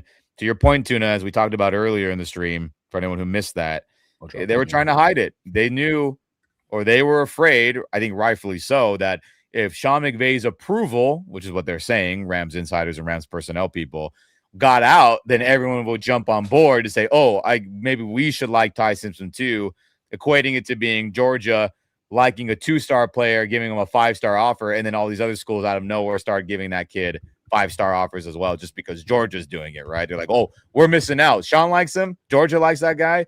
We got to get him. They compared it to that in the article, so definitely read that if you want more info, what Tuna is referring to as well, which I'm sure there's truth to that, right, dude? Yeah. It's and it's just it's a perfect situation for Simpson, like, and it's a perfect situation for the Rams. Like, it may not feel sexy and great, but again, my toxic positivity is like, we gotta, as a collective, just throw your arm around Simpson and be like, hey, bro, this is the long haul and welcome, because we're gonna be good for a lot of years. Like, Simpson and Claire better tear it up in the preseason. That's all I'm gotta say. They better shine. They're gonna get to know each other a lot in those 3 preseason games, I think. Ooh, that's true. True, yeah. Dang. Do you think exciting. Stetson Bennett will get playing time in the preseason? Yeah, he will, but it'll definitely be Ty Simpson show. It has to be, right? Like, it has to be. It can't look. Respect to Stetson for being fun preseason, but like, now Ty Simpson needs the reps, brother.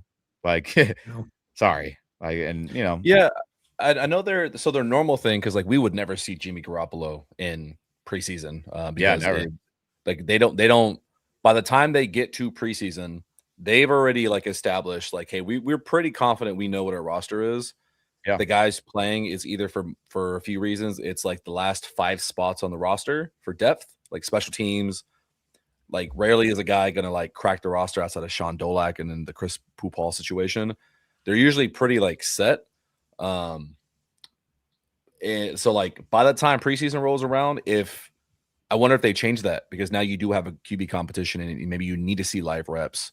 Do they go 50-50? Do they split it? Do they change it based on week 1 versus week 3? Yeah. I don't know if they keep the same. So are you saying that if Ty Simpson is truly the 2nd string quarterback, he wouldn't play? Because that's normally been their thing. If you that's look a good point. Yeah, Stetson has taken all the preseason snaps, I think the last 2 seasons, unless I'm missing someone. I would hope Simpson plays. But I get it, because Jimmy's played a lot of playoff football and has won a lot of big games. But for Ty, 15 games playing big time SEC games, and that's it. He needs reps, and I think. And remember, he sat like 2.5 years at Alabama as well.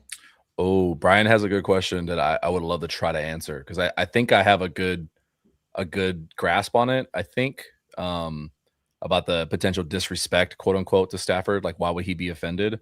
I don't think it's you took a quarterback at all or early, because I would argue they could have traded the house up to 1 for Fernando Mendoza, and Stafford ultimately would not give a shit. He knows who he is. He's the MVP. Like, there's no question this is his team. I think just still human to human and having that relationship of being aware, like, hey, I'm in year 18. McVay is gonna be here after I'm gone. You have a contract negotiation up in the air, so there's potentially some feelings involved for, hey, does my boy and does my boss ultimately, does he think I'm 1 foot in the grave, and does that signal that? And so if you're Sean and that's your boy, and you just made a tough business decision to like look past that, you don't want to come out on TV and say like, hey, God, we got our guy, and this is so great, and he's the greatest thing since sliced bread. It's just a really interesting dynamic that I think he's playing the role of like, hey, I'm just going to be even kill, because if I come out here and give any ammunition for the media, it's just shit I don't want to deal with. I think it could be that angle, at least in the way I would see it. Because let's be real, Stafford don't give a shit. He does not care. Yeah, I'm not sure even if how much he'd care about getting Mekhi Lemon or Kenyon Sadiq added to the offense. I think he's going to roll with whatever Sean McVay provides him with. Right? I don't know if he's thinking that deep about, oh, we need to draft this guy. We need to add this guy. No, I think he's warranted. If he really wanted it, if he walked into that front office and said, if you don't get me a wide receiver in the first round, I'm going to throw a fit like Aaron Rodgers, I think we have a different conversation. Stafford went through 12 years, 13 years in Detroit being just happy throwing to whoever's there. I'm not. Yeah, Stafford literally shows up to work in dusty jeans, throws the ball, and goes home to his kids, and that's his 9 to 5. That's it. True. And then, hey, real quick, we got some comments in here as I saw a draft pick that's notable. You know, Ebron says, man, I thought Stetson would be the guy. We've been developing him for a minute. I'd never thought he showed enough to be the guy ever, truthfully. And as we see here, Zachariah Branch went to Atlanta, right? I had a 3rd round grade on him, so this is about where I thought he would be. So good, another playmaker for Stefanski and that whole offense with Matt Ryan and them leading the charge. You also have a lot of USC people are probably pissed. As I see here, USC wide receiver, Jacoby Lane, another big body guy with a big catch radius. He goes to Baltimore to be a pass catcher. I know people probably aren't happy about that. All these USC people, LA guys. And shout out to Quest. He says here, enjoyed this. Thank you, Mark Tuna, especially Ian. You're all doing us fans a good service. Hooah, go Rams. Have a good one. As you got other obligations, respect for you tuning in. You can always come back later to see our reaction to the 3rd round pick if it's not insane or they trade out, right, everyone? And then Johnny says, he was invited to the draft. I'm sure he's referring to Ty Simpson. That tells me there was more than one team interested in Simpson. Have heard a couple reporters, saying there were several teams interested in Simpson. And we've talked about it a bunch. Yeah, Johnny. I mean, again, McVay, that whole scenario, Rams were afraid that getting out would cause a mass surge of Ty Simpson interest. Maybe Arizona would have been like, oh, Sean likes him. LaFleur, why don't you like him, right? And maybe they make that pick, and who knows what happens. I guess we'll never really find out. Maybe one day if things get leaked. But, I mean, hey, we'll see what happens. I know, Brian, Sean didn't sound enthused about the pick when he was talking to Simpson on the phone, which is true. We all saw it. As, yep, come on, Lane just went from USC. Fight on for all you guys. Bruins for Muad'Dib. And then, man, I mean, so we'll see a lot of skill players going off here. We'll see. I mean, look, there's still some people available. Shoot. Who we got Still best wide receivers on the board here as I'm trying to find a list that makes sense. Both the Bells are still there, right? I got you best available if you want me to pull that up. Yeah, let's pull that up again. Let's start looking at that. All right. So best available. Once this is on screen, there you go. Should be ready to roll. Pull it up. All right, everyone. Jermon McCoy, if you forgot, with the bad knee and all, man, that sucks for him. Chris Brazzell, again, big body, runs fast as hell. The route tree stuff wasn't, but he can make some spectacular catches. Then you got the guard from Oregon. You got Keontae Scott, who I know a lot of people were high on, and then Dunker, Harris, Malik Muhammad, Mike Washington, the running back, Ted Hurst, Skylar Bell. So, I mean, hey, we'll see. And then, if the knee was good, Chris Bell would probably not be available right here. Oklahoma, Deion Burks. I had a 3rd-round grade. Nussmeier, a lot of the quarterbacks, and so it'll be interesting. I mean, look, we feel like we know what the line. This is the pick right here. Yes, they just double dip at quarterback. I'll throw up, honestly. They're gonna go. What was that? Experimental football, the Air 11. They're going 2 quarterbacks, Jesus, 6 tight ends, 2 linemen, 4 tight ends. I'll be a mess. So, hey, Jacksonville Jaguars select D tackle Albert Regis from Texas A&M. So, you know, Gladstone and them Rams guys going in the trenches there. As Vikings are on the clock, pick 82. And for reference, where the hell the Rams are, everyone, in case you're like, when are they picking? That is pick, I believe. I was like, 93. 93. It is, yes. My screen is being laggy for whatever reason. 93. So, you know, 11 picks. We'll see. We're inching our way there, everyone. I don't really. So clearly, we know if they, let's say, you know, let's say they do running back because they're like, we're going 13 personnel. This is my pick. I want Nicholas Singleton. I'm a believer. It is contrarian to what they like in running backs, because if you look at Kyron, Corum, a little bit of Jarquez, and then Ronnie Rivers, clearly they have a prototype that they enjoy. They do.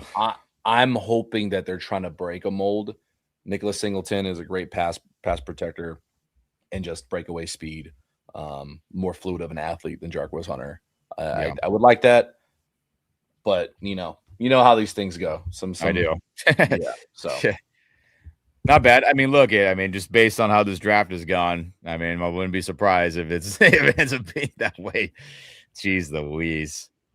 But I mean, hey, man, I've been pulling my notes on Johnson here. Where are we at running backs? Chris Bell is still available, or is he not? Yes, absolutely. Okay. Yep. I had him marked incorrectly here. Emmett Johnson, I had a 4th-round grade on him.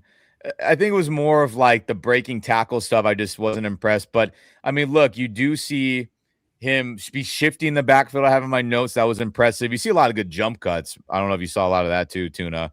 That would look really nice. 3rd down, I do think the receiving ability is good, which is nice.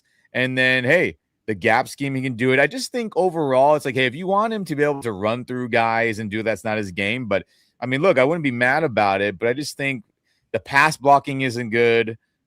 So, hey, 4th round, I'm cool with it. So, knowing how that's going to be, he'll probably go 3rd round. I mean, I guess that's just my take on him. Mm-hmm. But we'll see. Yeah, I still feel like they need to add a wide receiver, but after taking a tight end and a quarterback, maybe that's not in the cards after all.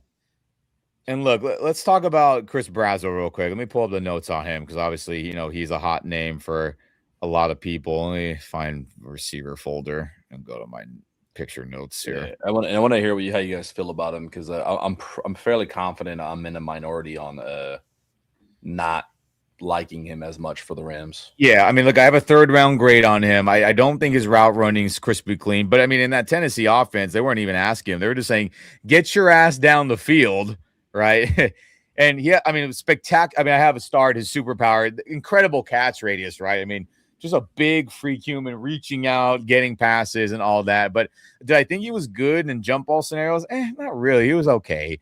But I do think, man, he gets off press good. I thought I had that starred in my notes there.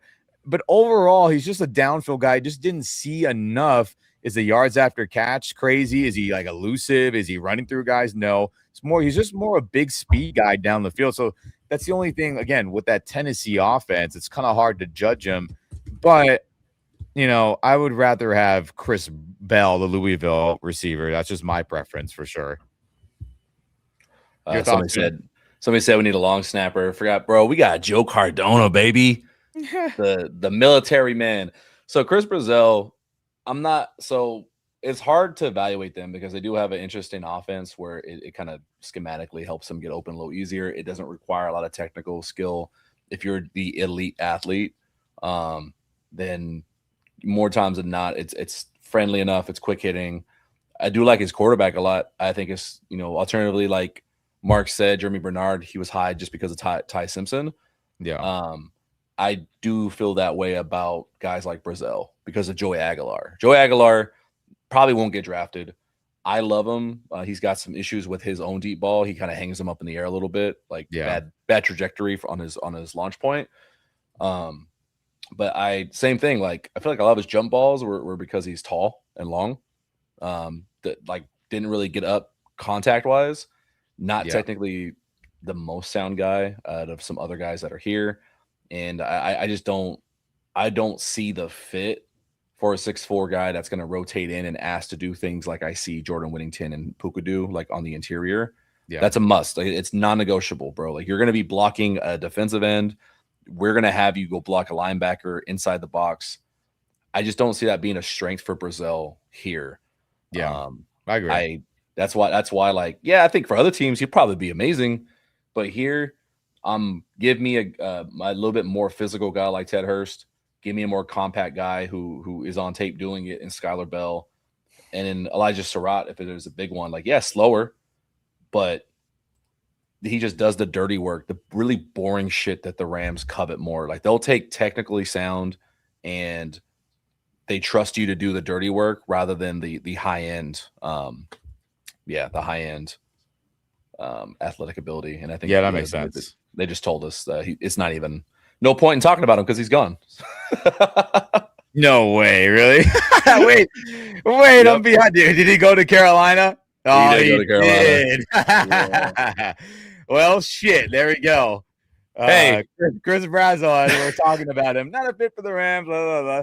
But I mean, look at again the deep threat stuff. Like we talked about all. I just went through my notes. Tuna went through his notes. I mean, look, Carolina, they like the big body guys.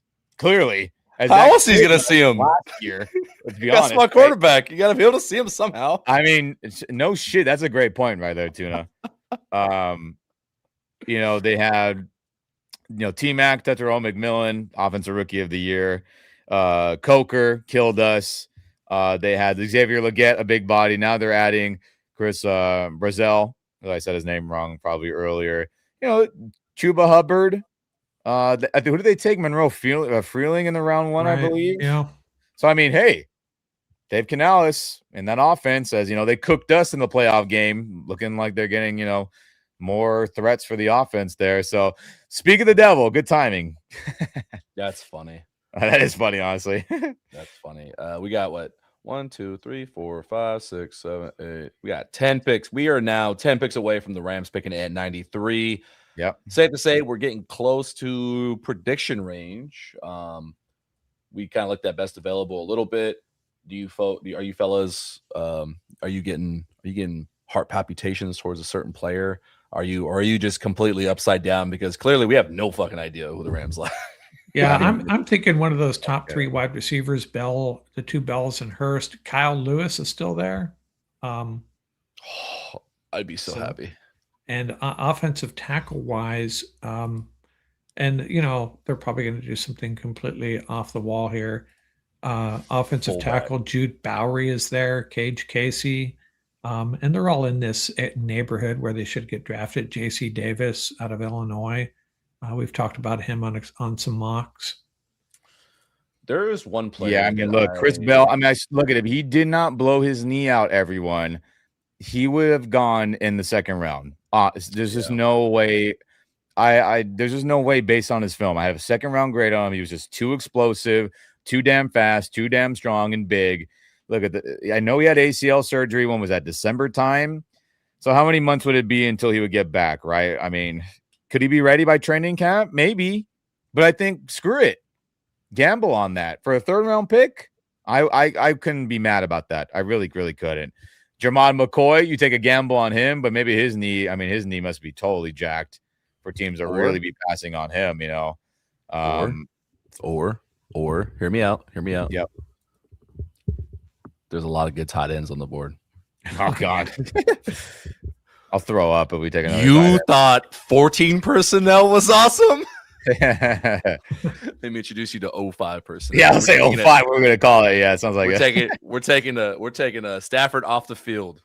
It's like that Cam Newton Wildcat they would do with the Carolina every once in a while, where it'd be like empty backfield. Like like double wing formation looking, and it's just him. Like Hard to stop. That'd be Hard to insane. stop. That'd be I'd throw up if they drafted another tight end in round 3. It would have to be like, oh, we traded Davis Allen. All right, I'm sorry, I'm not no hate Davis. And then they're like, oh, we dropped another. But even then, I would still be nauseous. Jeez Louise, man. But we'll see. I mean, look, it's gonna be somebody we're probably not thinking of, and that's just how it's gonna be, right? But ay. Are there any fullbacks on the board? Can we go fullback? The rolling ball of butcher knives, someone like that. Oh my gosh, who is the biggest running back? I'm bought in. Let's just is Adam Randall available? He's like 6'3". Yeah, 6'3", 230. Go get Adam Randall. Let's just line up in goal line. We're figure out which gap we're running to. 2 yards in a cloud of dust. Jesus, it's cool. Only if they wear the 1950s jersey, then I'll be on board. But even then, they were throwing the ball crazy with Van Bronklin and crazy legs. Like they were airing it out then too. So I mean, I don't know. Oh man, one of my sweetheart wide receivers was just drafted. Man, God damn it! Who did you? I got high hopes for him. I think he does good. How far are you behind? Let me know when the pick is made for you. Yeah, I'm waiting. I'm seeing it on ESPN. You sons of guns! I have it on my telephone here. That's my other screen. Oh, I'll put it back on YouTube TV. It's just because I have the draft tracker from ESPN up. I didn't think it'd be that shit comes in. Yeah, I'm trying to just watch it live.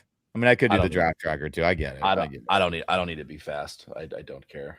Definitely when the Rams pick, I want to put the volume up and hear it for my own fandom and effect. Right, be a fan and see who they pick. But all right, gentlemen, let's hear this selection for the Buccaneers, or let me read it without the draft tracker.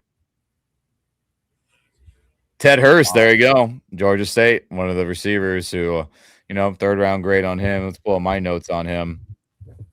Smaller school, but look, the route running was crispy on my notes. Good catching ability, had really good jump ball stuff. I mean, that would have been a fun 3rd round pick for the Rams for sure. Absolutely. Still got the 2 bells there. You guys don't seem to be in love with Skylar Bell, huh? I secretly am. 4th round pick for me, man. I would feel more comfortable with that. But look, I mean, Oh, remember, we don't have a 4th round pick, so. No, I know. I'm just saying, like, I'm more in like that. So I get it, like the value, right? I mean, but we'll see. I do like Skylar Bell. I had a hard time figuring out because what did he run in a 40? Do we know? I normally I'm like I don't care about that, but I just for my own purposes. 4.4 flat. So he's got it there because it was really hard for me to tell what his real speed was playing. He's playing UConn, so he's not playing SEC Big Ten football. So people tried knocking him for that, but he does everything good. Kind of a boring guy because he doesn't seem to have like a superpower like you talked about, where it's like something flashes. But more technically sound, is going to need a summer with Yarbs, just learn more release technique like under Tay. But catches everything. I love his routes. He's like a 6 foot X receiver. I think him and Konate Mumfield would be like very similarly skilled and would compete. I like him a lot. I really like him a lot. And I think if he does come to the Rams, I think he'd be like one of my favorite rookies out of the class, no matter who else they draft. Yeah, fair. Yeah, I mean, there's a lot of ways you can go. Steelers are picking, so good for the hometown city here. It's Kayla, what is up there? Cam Hayward making a pick for them. It's for pick 85, everyone, as we're waiting as Rams are pick 93 overall. So we're inching there. We're inching, right? Like the later parts of round 3 here, which is, of course. So we're talking Kyle Lewis, Chris Bell, Skylar Bell, maybe an offensive tackle, Tuna's running back. The running back, sheesh. I mean, look, I know. I mean, could Elijah Surratt, the other Indiana wide receiver, be the move here? I mean, could that be you could say, right, very Ramsey-esque if they go with him? I don't know. I'm more fourth rounder later value on him. But seems like a couple of these cornerbacks have slipped a little bit. Keontae Scott and Keith Abney, for example. yeah, I mean, but do you think they would go corner there? I mean, who knows? I mean, we don't know shit. Apparently, Yes, Scott they list here as a safety. I'm not sure what he is. Seen him as a cornerback safety. So I know they had I think in that article it talked about how they were really in on downs as well. So if you're in on downs, that tells you that they're looking to add a piece at that safety spot. Obviously, downs is like just otherworldly, game changing, but that does mean that you have backup plans of like, hey, we want to address this position. Like that could be a Keontae Scott, it could be a different corner they like, alternatively. True. And then to update everyone, I know you're maybe updated already. Cornerback from Georgia, Dalen Everett, goes to Pittsburgh with their 3rd round pick. Nice. Good player. Good player. Pull my notes on him. I'm going to scroll through pictures. I haven't. The Browns are making a pick right now, too. Things are going to fly by.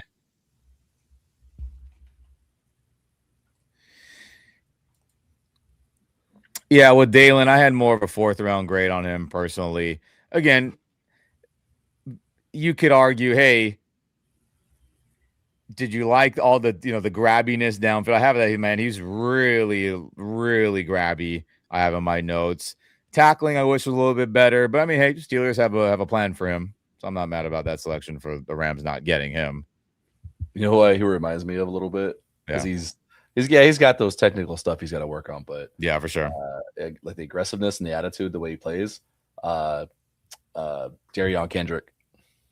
Yeah, he's got a lot of that for sure. That's a good comparison, which I don't think the Rams would be in business in.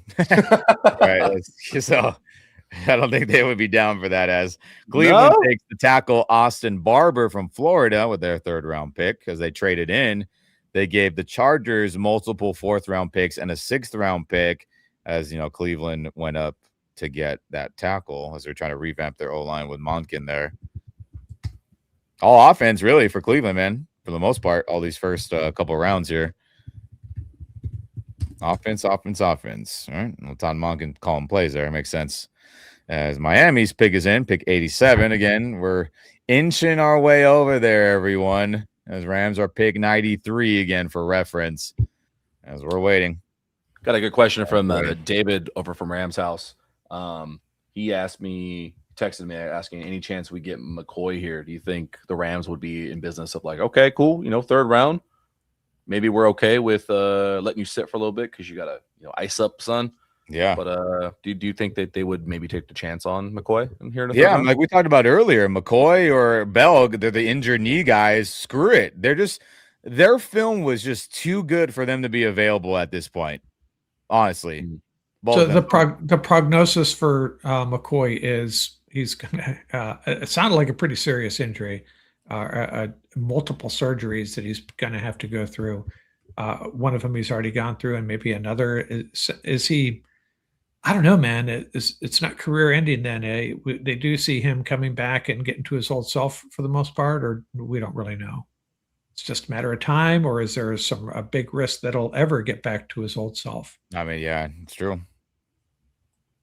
I don't know the answer. I'm asking, and I know I'm just thinking like that scenario. It's tough, man. Obviously, the medical, a lot of teams are not feeling good about it. But like, if the Rams took him, would I be like, oh, I can't believe they did it? Hey, respect Rams house. Thanks for tuning in, brother. I don't feel like his career is in danger. I hope that's, okay. That's right. Well, then if that's the case, I don't have the medicals on him, obviously, but if he has a potential for even sitting out a year, and coming back to the Jermod McCoy that at his peak, then I would be okay with it, because obviously the Rams aren't drafting for 2026. So why not? No kidding on that. As McCoy, as Kamal says, and then real quick, USA said depends on Reggie Scott's input. I mean, he has a lot of Exactly. say in all this, of course. Yeah. And then come on, McCoy is someone I wouldn't hate us taking if we get someone else this round. We need to take a stab at linebacker or tackle, which is very possible still. Very, very possible at this third round selection. But well, we'll see, man. We'll freaking see. As a fan of a team that clearly think they really believe in their in-house guys, and they continue to roll out Troy Reader and Christian Roseboom for multiple years. There's no guarantee that they think that there's upgrading of Omar Spates, of Sean Dolak. They believe that they have their people in house. Is it Grant? What's the linebacker's name that we signed? Grant Stewart. Yeah, Grant Stewart. He's going to be a big special teams guy. There's no guarantee they do it. They when they love their guys in house, they love their guys in house. Yeah, I get it. And look at it. Well, obviously, we were happy with Dolak being added to the squad, and he made the team over Chris Paul Jr. Pooh Paul. So who knows, right? I mean, we'll see. We'll see. So before we get into the pick coming up, Aaron Coscarelli actually posted something from Sports Illustrated on Max Clare. Scouting report from SI.com. Clare is more of an oversized wide receiver than classic tight end. Mile High Huddle's Eric Trickle ranked second best big slot prospect in the class. Clare isn't inline tight end. He is a move tight end or a big slot who can handle blocking responsibilities in slot. So maybe there's something there to hey, he's gonna we don't want little slots. McVay heard the noise that I was yelling at him, but we can't trust him with little tiny slots. Yeah. You went complete opposite, especially against the Seattle defense, right? May have a lot to do with it. Shoot, guys, that's what we prophesized when we were trying to rationalize this an hour ago, whenever that was, right? We're thinking treat him like a wide receiver. So I mean, some scouting reports are agreeing with that, which makes sense. The vision is clear. I think we've made sense of it here at Rams Up and with Big Tuna. Yep. We're trying. No shoot on that. And then Jacksonville pick. Did I miss another pick? Another tight end to Miami. I think I did. Who is Miami's pick? Oh, the other Ohio State tight end. Will probably stole it from us. Damn. Lakers Rockets 101 to 101 with 13 seconds left, and it's on Amazon. Lord. Why the hell do they put these games on Amazon? Oh, I'll tap into that really quickly. Let's see. Do a little hate watching. Yeah, I can jump on. I have an Amazon Prime, but I haven't logged in on my phone in a while, and this is big. Emmanuel Pregnon, the guard from Oregon, goes to Jacksonville as Gladstone, former Ram exec, going trenches there.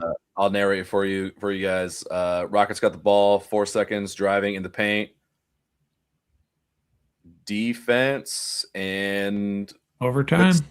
Good stop. 0.9 seconds left. Lakers will have an inbound, and they get a timeout. So they'll at least get a mid-court. So they'll do a timeout and then see what happens.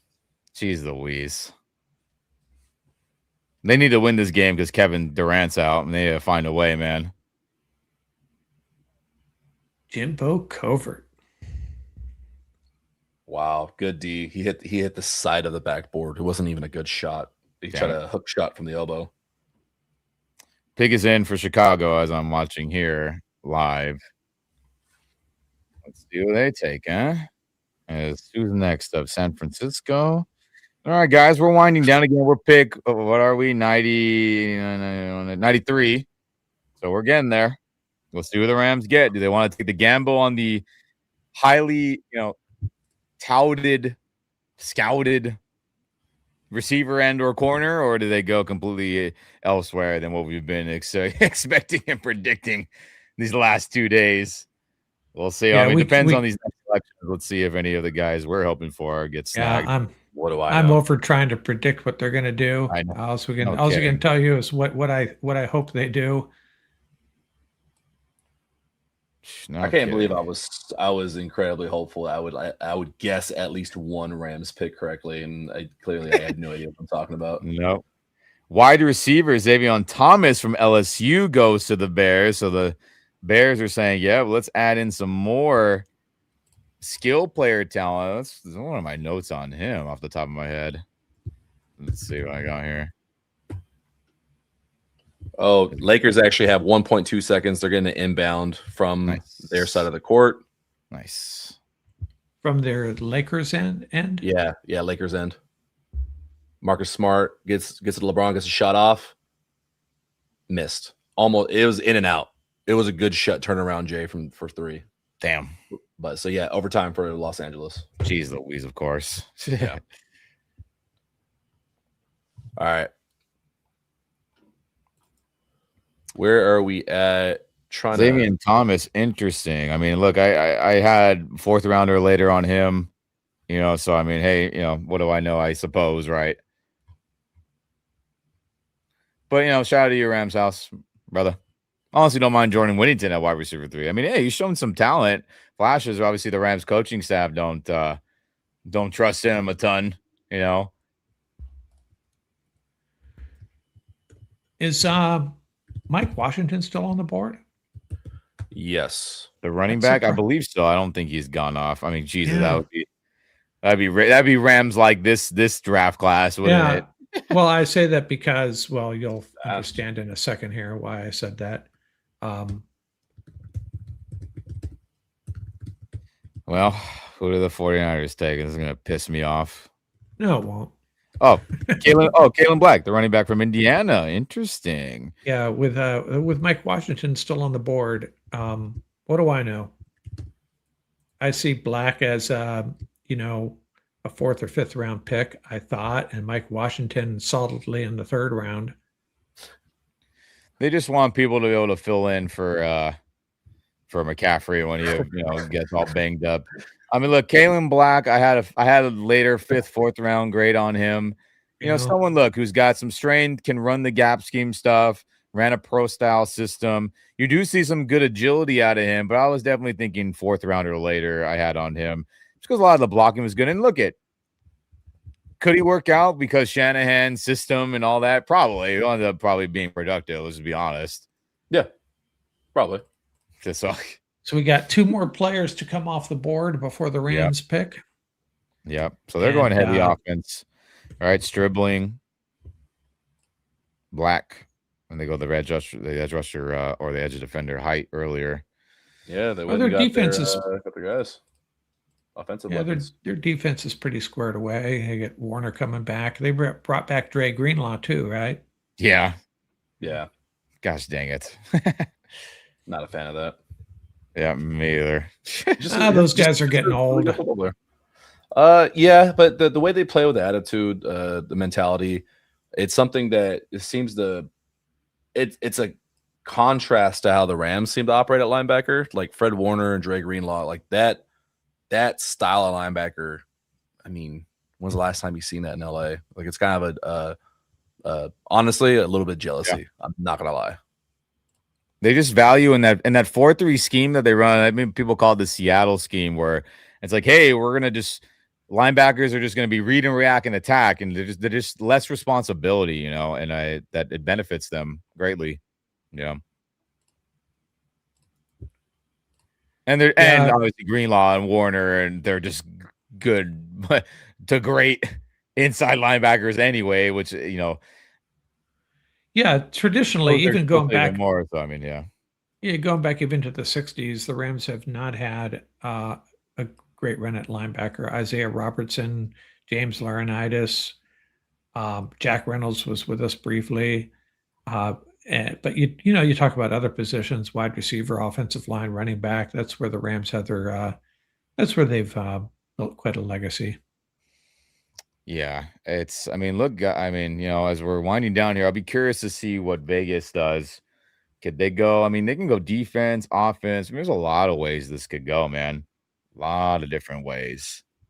Yeah, Laurinaitis as how do you say his name? That's your buddy Tuna. All-time leader in Rams tackles. Say that one more time. I'm sorry. James Laurinaitis. Yeah, I think this is your. I don't know how to say his name. Muad'Dib. He gets his name Muad'Dib. from. Did you watch? If you watch the Dune movies, that's one of the character okay. nicknames technically. Yeah. Okay, gotcha. Good movies, the remakes that have been coming up. Very good. Part 3 later this year should be good. Hopefully. Oh, I'm so excited for that. Yeah, should be good. But yeah, shit, man. Let's see. Let's see. Gosh dang it, you damn Raiders and Cowboys, just lame ass fan bases. Raiders pick is in. I'll keep the ESPN up until once it says Rams are on the clock, and then I'm just gonna turn off all my stuff. I kind of want to as a surprise along with you. Yeah, man. We gotta react properly. How long are you guys going to stay on afterwards? We'll stay to the end of the round, right? And then maybe Rams do some surprise trading, just so we don't miss that. Like if that some crazy shit happens, you know. Yeah, the problem is once they make this pick, they're not moving up unless they give up a 2027 pick. Yeah, I mean, you never know. So I mean, Yeah. what's how many more picks after them? What's another 7 picks or whatever it is, right? Yeah, that's true. A bunch of comp picks actually. After the Dolphins, I think. Oh, when do these comp pick? The comp picks start with the Vikings at 97. Yeah. So there is the possibility because you remember after this, Rams don't have a pick until round 6. But you're saying they might move back. Could move back right now. They could move out of 93, out of the 3rd round completely into recoup a 4th or a 5th. That might actually be a smart move, especially with But put it this way as well, moving back into the 3rd round or maybe early 4th, whenever that happens tomorrow, you already got some good picks for 2027. So I mean, so what if you use 2027 picks to help you with today? So you just kind of snap. Well, no, I don't have a problem with that. And I think the Rams are in the plus when it comes to 2027 comp picks. I mean, they signed Jalen Watson, but they lost Durant, McCreary, a couple of other guys. Watson is originally a 7th round pick, but big contract. And so we'll see how that works out. I don't know. I think that's part of the equation is when he was originally drafted, if I'm not mistaken. I could be wrong on that. I believe you are correct. And then also the Nate Shieldhouse being an OC, if he kills it this year and the Rams do really well, he's gone. Like that's a comp pick. That's potentially a 3rd, 4th, 5th, depending on if he meets certain qualifications. Like the Niners tend to do a lot with their minority hires getting promoted elsewhere. Correct. Yeah. So who did was there a trade? I think that's a trade. So center Trey Zune went to the Raiders. Cowboys pick is in. So ring the alarm. Rams are on the clock. Yeah. Rams are on the clock, boys. Hey, we got Chris in here from World Tour Rams. What's up, Chris? What's happening, dog? How you doing? Rams are on the clock. And Lakers up by 4. There's a lot of stuff happening, Mark. All right, damn. Hey, Mark, let me check on the Dodger game. Mark, I know they're playing the Cubs right now here in LA. Don't drop bad news like that. The Cowboy selection is in. They're gonna announce it. Let's see what happens. Do not spoil me. Gosh dang it, anyone. Chat. I'm not looking at it. Chat, no spoil. Chat, no spoil. You can close the chat if you'd like. I know. But I'll leave it up because it's all good. I'm just not looking. I'm looking at what the Cowboys are. They're reading off right now. I'm who they pick. Drew Pearson, kids, Tony Dorsett. All right, some legends. Going for cigarettes and milk. I'll be back. Cigarettes and milk. Yeah. The Rams pick is in. All right, we got a new player in Los Angeles. Let's go. Let's see. That's a new player, baby. Jyshawn Barham from Michigan goes to Dallas. So Rams, let's see what happens. The MVP shirt, clean as hell. Dude, I need one of those too, man. Shit. All right, so I'm watching on my phone, gents. If I'm behind by a little bit, apologies. Not looking at anything else. Just want to hear the audio here. Who's reading our pick, by the way? Anybody for this round? No, I know Tavon picked. Who's Tavon Austin is this did, Tavon again? Surprise! Oh. It's actually us on stream. They're gonna Imagine. broadcast us in right now. Ding, ding, ding, ding, ding, ding, ding. And the Rams up Prepare versus to be Tuna. disappointed. Right. Ay, ay, I ay. don't know why It's my the drama. stream is The not Rams working. picks always take forever, too. We're showing Dallas clapping. Woo! Well, we got our backup. You like this pick? I like this pick. God damn it. I love this pick. God damn it. Yes. God damn it. Yes. Let me see. Yes. I got to hear it live. I'm on NFL Network with you. I'm on YouTube TV. No. I guess I'm behind slightly, but whatever. It's all good. Everyone will get my reaction. I haven't read shit. I haven't looked at anything. I'm gonna look at it live. Who's walking out here? Oh, Tavon Austin again. All right, I'm putting the volume up so you know where I'm at. You're way behind. I am for whatever reason. I don't care. It's all good. I'll work on the graphic and we can show it on. Gonna get my A fist bump from Sean McVay to right, somebody. Tavon.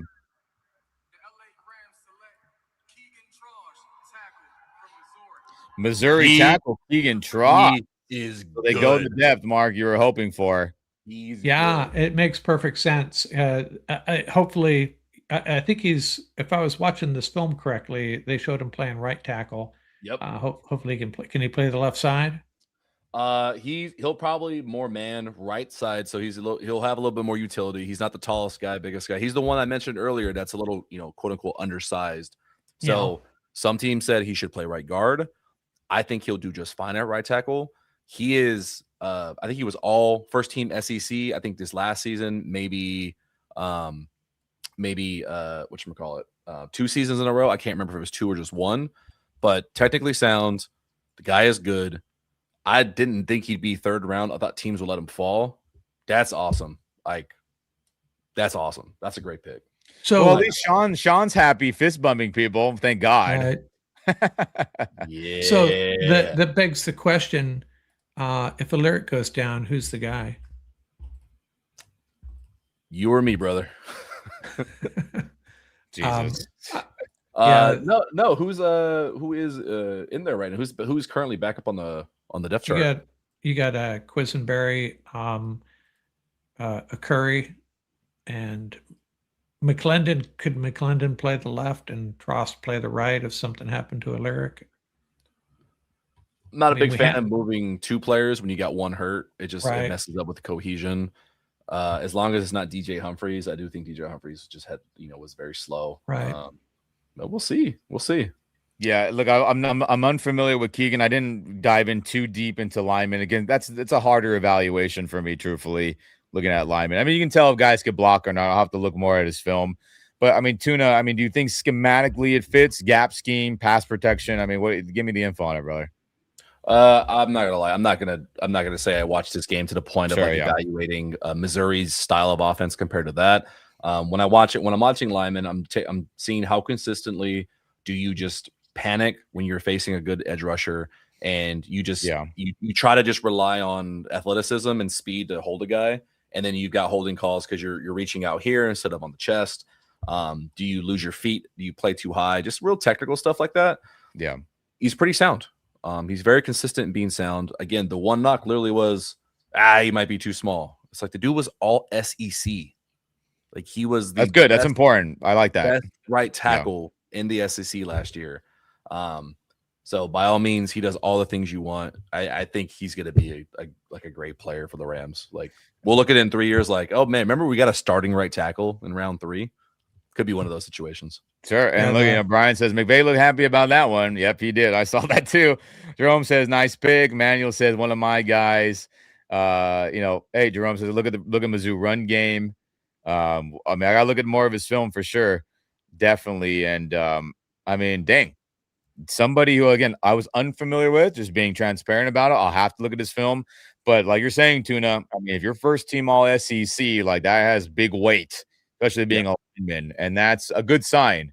So for anyone worried about the depth, which we've all kind of been worried about that, right? Aller goes down, Warren McClendon doesn't play good a second year, or something happens with his play overall, injury, we're screwed as backup lineman filling in for the Rams in the McVay era, more times than not, has been disastrous. Other than a Note Boom, a young Alaric Jackson, again, a spot starters every once in a while. Man, I look at everyone wants high profile skill players. McVay got his guy, the tight end, who we're going to call big slot receiver, right? Basically, I think we're going to talk about player as a big receiver. So all offense, man, rounds 1, 2, and 3. Sean got offensive guys, no defense. Interesting. Hey, let me read Lance Zerline's comments on him. 7th-year senior with 42 starts at 4 different schools. Battles against Missouri, Zion Young and Damon Wilson got him game ready to handle his work against good SEC competition. 7th-year senior, so he must be one of the older prospects. Yeah, which is fine. I that's never dissuaded me from selecting the guy. It just means he's more mature and maybe he doesn't get to his second contract with you, but even that's it's nothing significant to worry about in my opinion. It usually bypasses. And then, of course, Chris Bell, my Louisville guy, went to Miami right after us, pick 94. That's awesome. Lakers up by 6 with 35 seconds left. Lake show, but there you go, Chris Bell. Miami took a chance on him. They're probably hoping the Rams wouldn't have gotten him. Bad news, Mark. Yeah, sorry, man. Do the Celtics? Who's the number 1 seed out there? Detroit, and you got Oklahoma City. It's going to beat Oklahoma City, Detroit, isn't it? I am hopeful that the Celtics can figure out whatever the Sixers are doing offensively and play a little bit better defense and kick Detroit out of there, man. I really am hopeful. Crazy how like Detroit with Tobias Harris and all that, man. It's just crazy, honestly. Tobias Harris over me? Oh yeah, that's stupid. I'm just trying to get more info on Keegan here. I mean, look, yeah, first team All-American. If you still give a shit about PFF, even though they've been folding and had issues, their highest graded offensive tackle. So if you care about that, I mean, cool. Rest in peace to all the PFF guys that got laid off or doing good things elsewhere. It's all different conversation there. But, man, I mean, I got to look at his film, but it seems like a lot of people are happy. Tuna, you're happy. That makes me happy. You're an all-22 master. So I got to look at his film too, everyone. But, I mean, hey, let me know in the comment section, everyone. Let us know. Do you feel good about these premium draft picks going to offense? Obviously, Tyson's and everyone's pretty conflicted about that. Max Clare, we started to talk ourselves into it as him being a big bodied wide receiver. And then, some tackle depth. Maybe he earns a starting job. Can't be mad about that. Got to protect Stafford and a future quarterback if Ty Simpson does pan out. But, I mean, let me know in the comment section, guys. We'll read them for sure. But, I mean, man, what a wild draft so far. So, I do have potential content what we could do right now. Les Snead and Sean McVay are on the podium right now. Oh, sure. I'm gonna mute myself. When something striking comes up, I'll give you like a hand signal or something, and I'll chime in kind of what they're saying. Yeah, that'd be good. Hear what they got to say. I gotta hear the Claire stuff. That's got to be number one. What is the plan, and what is Sean? Does Sean talk a lot today? Right, not like yesterday where Les Snead talked the whole time. Sean is starting their press conference. He's he's himself. Overcompensating. Couldn't be more excited about getting these guys in the league. Yeah, what one thing that surprises me is they didn't find a way to pick up a 4th or 5th round pick. And maybe they have plans to move a 2027 pick to do so. I don't think they can do it by moving their 6th and 7th round picks. It's just not enough draft capital to get it done. But otherwise, we got a couple hours of Saturday before the Rams pick again, which kind of sucks. It's crazy, huh? Sheesh. Good problem to have. Champagne problems.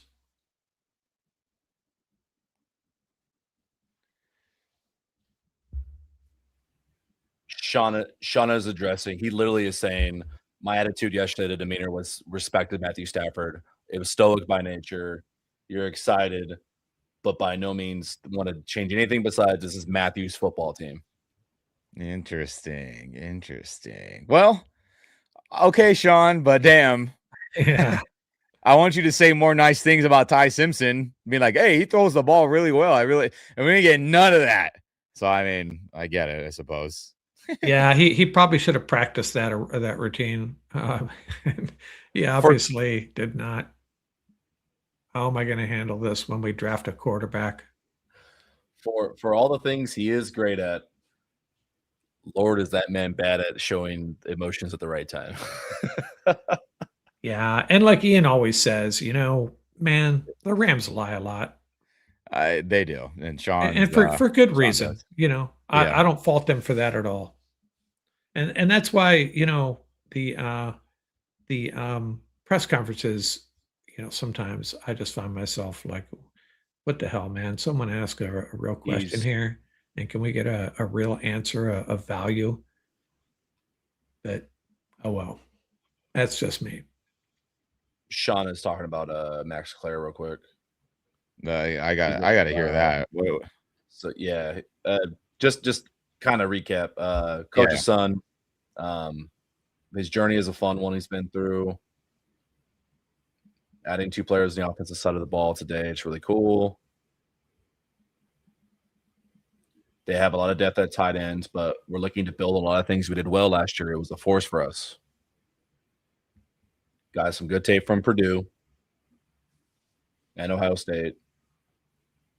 And to add a player like Trost who can play all 5 to solidify Alaric and Warren. Yeah. Oh, okay. That's what I wanted to know, because to me, it's all about, who's backing up a lyric. Well, and I think if that's by committee, I guess. Sorry, go ahead. And that's fine. No, if Trost if they can count on him to be a backup at 5 positions, fantastic. Then they nailed it. It's hardcore. Damn. Yeah. Like, right. Guard, start taking center snaps. Well, I mean, suddenly their offensive line, it's pretty solid. I mean, Coleman Shelton is probably their weakest starter, and he's pretty good. And you got Bo Limmer, Justin Dedich, and now Trost. I'm probably forgetting someone. It's a lot better than we had a couple of years ago. That's for dang sure. No kidding on that. And Shadow Lake Show looks like they're going to win that game. I'm getting texts from my homies about that. Nice. Yeah, I think we missed a good one. Oh well, we had important offensive players to talk about. yeah, no, I'm with you. I didn't watch. Full disclosure, I think I watched 5 minutes of Laker basketball until the other night, the first playoff game. Max Clare. That Luke Kennard, man, he's something else. Lakers and their white boys just being ballers. That's just how it goes.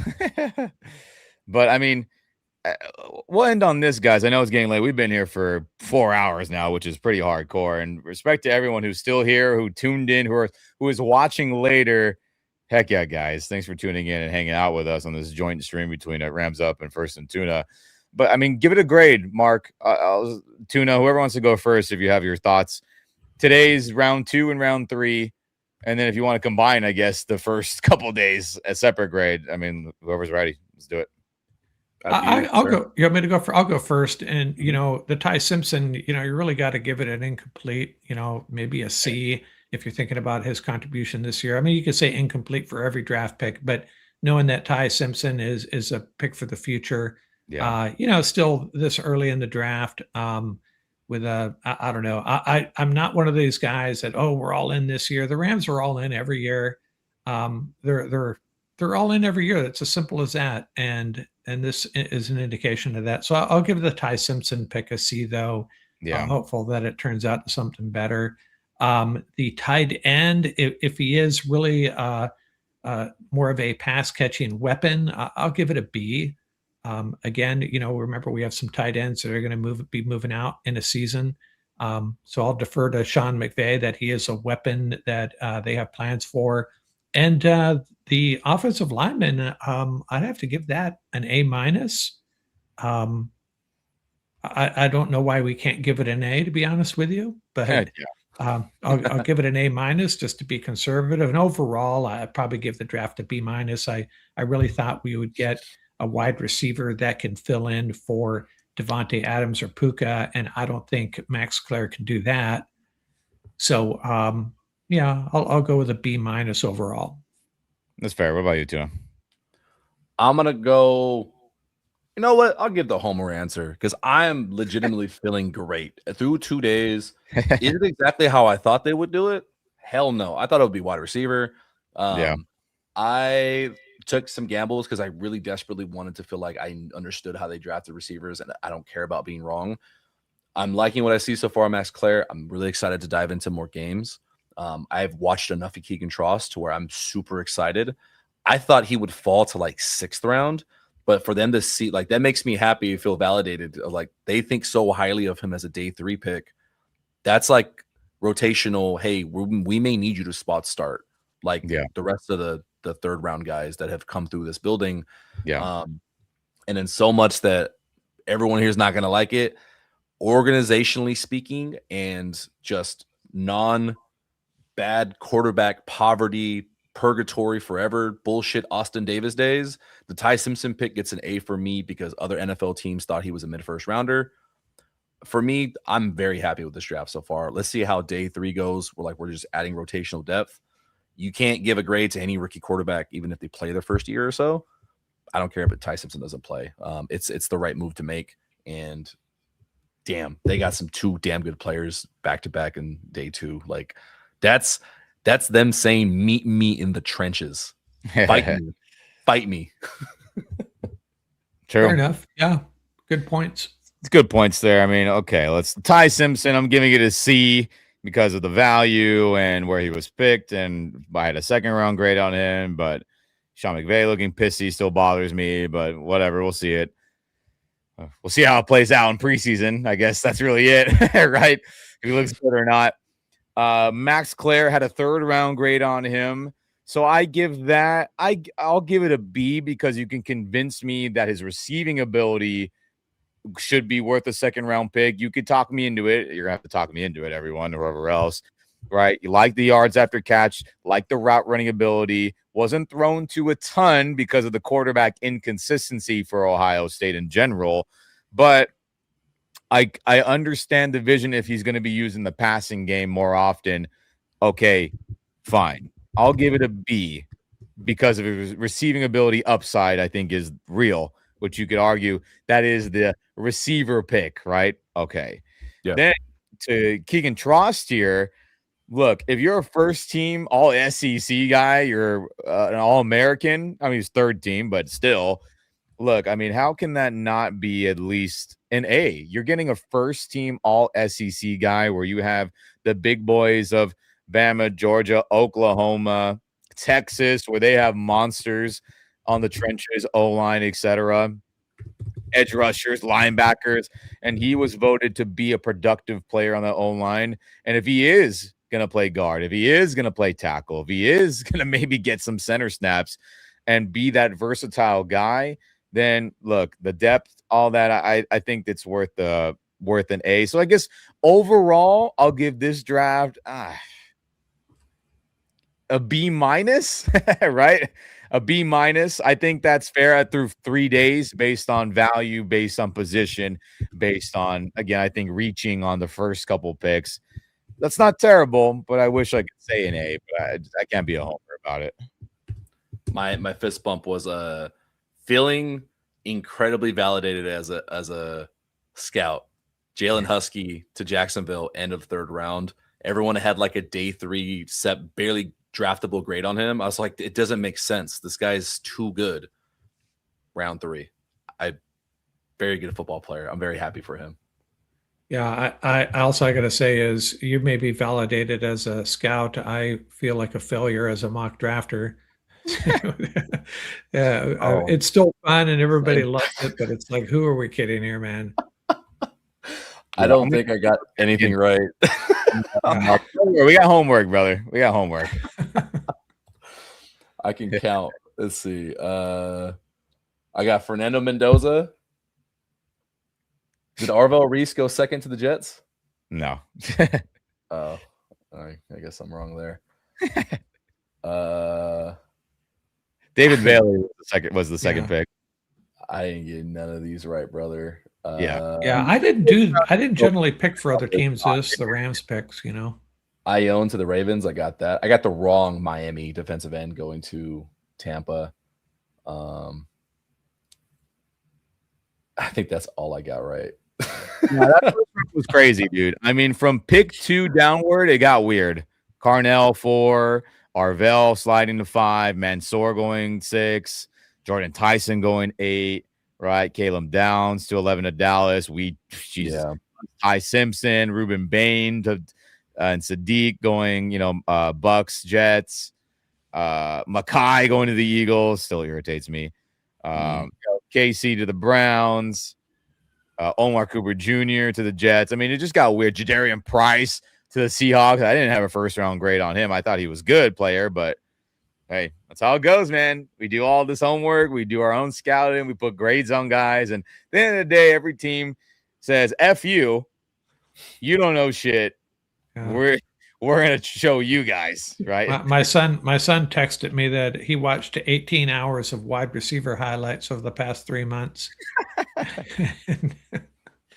Oh, well. Player, our unofficial flex tight end, big slot receiver. Yeah. I think it does. This draft process has shown me that, like, I have a lot to learn evaluation wise, at least understanding what the Rams want to do. I'm excited to see, post mortem of the draft. They're like, we missed on this guy. The rumors always come out of, we tried trading for this guy. Yeah. Are there any surprises? By the way, Mark, don't feel bad. I got 2 picks right on my mock draft, so don't feel bad. I will say that going into this, in all fairness, the two positions that need were backup quarterback and backup offensive tackle. So they did hit two of their needs, but 2 of the 4 that I saw. So maybe I wasn't that far off. We got one person unhappy with the draft. I'd have to ask why. I'm very curious as to why. I get it. Are you unhappy with certain parts, sir? I know, Paul. I get it, brother. I get it. Whoops, let me go back here. No, I get it. Look, it's again, C for Ty Simpson. I'm being generous because of the receiving ability I believe that Max Clare has in him. And then, I do like the Tross pick just based on the knowledge I do have of him. But, I mean, hey, we'll see. Dan says, hey, I had Rams drafting wide receiver, linebacker, offensive tackle, tight end. I thought we'd trade down to get an extra pick, but I'm good with 2 through 3 picks. And I think 13 was a missed opportunity. Overall C. Can't be mad about the C grade. I really, really can't. And then, who in the hell is Mel Copper anyway? Corn Doggy says. Famous quote. Who in the hell is Corn Doggy? But, Eagles going to be a real problem from Ernesto. Yeah, they're always a pain in our ass. Rams can't beat them in the McVay era other than a weird COVID year where Carson Wentz started to not play well. So, I mean, I get it. I get it, guys. Shoot. Yeah, and the Rams very well could trade up into the 4th or 5th round if they're willing to give up a pick from 2027. So we'll see what happens. Otherwise, it's a lot of picks before they go again. I will say it's funny. We get so fixated on the draft, and then once it comes and goes, like, we don't speak about this shit anymore. We get so fixated on, like, oh yeah, but this guy's better than him in the 3rd, and we should have got this guy in the 5th. And then once the season starts, we're like, why was I worrying about cornerback 5? Like, why do I care about that anymore? Like, there's starters on the field. So, I mean, look, do they Rams take a chance on Jermon McCoy at any point? I'm not mad about it. 4th rounder later, but that knee must be messed up. Keontae Scott, I'll be on board with as depth corner, right, from Miami. Yeah. You got Malik Muhammad from Texas. Could be a depth corner for anyone thinking defense, right? Keith Abney from Arizona State, right? If you want wide receiver, could you say, hey, Skylar Bell, UConn, right? Do you get him then? Oklahoma receiver Deion Burks, I know people liked. Do you go there? People really like Kamari Ramsey for all you Southern California people, USC people. Could he be depth? I mean, we'll see. I mean, Rams don't have pick till when? Was it 5th round, 6th round? What was it again? I'm already 6, number 207 overall. woo. So I mean, there's a long gap between then, and That's what I'm saying. I see a trade coming, maybe. Yeah, it's possible, but I wouldn't be like, oh, they didn't make a trade. What the hell, man? But a shout out to actual David Henry. Thanks for the super. In 3 years, we will truly know about this draft. Maybe Ty will develop into a top 10 quarterback, and Les and Sean will be known as football gurus. And I hope that's the case. Gosh dang it. I hope that's the case. But hey, Henry, thanks for the 5, brother. Appreciate that. There you go. Hell yeah. You couldn't. Hey, let me hold $1, man. The hell? But I mean, dang, guys. I mean, 4 hours pushing 15 minutes almost. I mean, we held on pretty dang good. What a long couple of rounds that was. I feel like in years past it's gone by faster, but we survived. Our basketball teams won. Dodgers are hopefully hanging on right now, playing a good series against Chicago Cubs for anyone who cares about that. And man, tomorrow will be interesting. Rams, no picks really. I'm in favor of them taking a chance on Jermon McCoy. Do it. I want to see it happen. Screw it. Let him. Yeah, if he's there in the 6th round, sure. Redshirt him. Screw it. Yeah. Why not? Honestly. Yeah, and for everyone's awareness, I won't be live streaming tomorrow. Are you going to be live streaming tomorrow, Tuna? We lose him. Yeah, I'm gonna do a chilling. I'll be here just giving commentary, but Yeah, okay. it's picks. We got a long way. I agree. As picks. Yeah, I will not be able. Very chill. Yeah, I won't be able to, but I'll post something. I don't know what your plan is, Ian, but I'll get something out with or without you after the game, probably Saturday night, just for everyone's awareness. I'll reach out to you. We'll figure it out. We'll figure it out. He don't need you. Yeah. We can both roll solo pretty well. But if we sync up, we try to sync up 2 or 3 times a week if we can. Yeah, we definitely more fun that way. But guys, if you're tuning in here, whether you're watching right now live, respect you hung in with us for 4+ hours. Whether you're rewatching this at a later time, respect for you guys tuning in as well. And this was a fun collaboration between Rams Up, First, and Tuna. And we'll definitely do more of this, as there'll be plenty of dead days to talk ball, whether it be uniform speculation, projection, other news, all of it, as the dead days of the offseason are coming very, very soon. And we'll definitely collab more. It'll be good for the Rams community, Rams content creators everywhere, whether it be us and Tuna. Shout out to Rams Showcase. Shout out to Sheriff Joe Bags. Shout out to Rams House. Shout out to Jake. Shout out to East Coast. Chat Sports with, I'm blanking on everyone's name right now as my brain is fried. DMAG, Locked On. I mean, support all Rams content creators, everyone, whether you enjoy us, whether you enjoy them, whoever the hell you enjoy. Support us. We're a small community that's growing, getting bigger, and it's all with you guys tuning in, supporting us. So we appreciate the hell out of you, right, Tuna? I kind of cut out there, but I second single thing you said. Just showing love to the Rams community and our people in the content world, right? Oh yeah, I'm not joking. I trust you. Whatever you said, yep, I second it. Yep.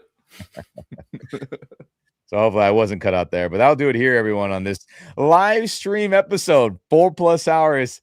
Respect to everyone tuning in live or at a later date, and we'll definitely get some clips out of this as well, so you don't have to scroll through hours to find when the Rams pick. We'll segment this out for both our channels for sure, but I'll do it here on this collaboration episode here on YouTube Live. Rams Up. Ian, Mark, Tuna, First and Tuna. Again, tune in to his collaboration podcast. Both Horns, right? I didn't screw that name up.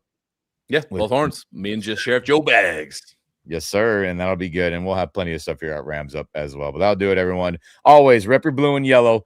Rep it proud. Rep it loud. And we hope rounds 1, 2, and 3 were enjoyable for you. And you didn't grow too much gray hairs. And hopefully these offensive players work out well for the Rams. We'll talk soon. Peace. Go Rams, baby. Right. Out here.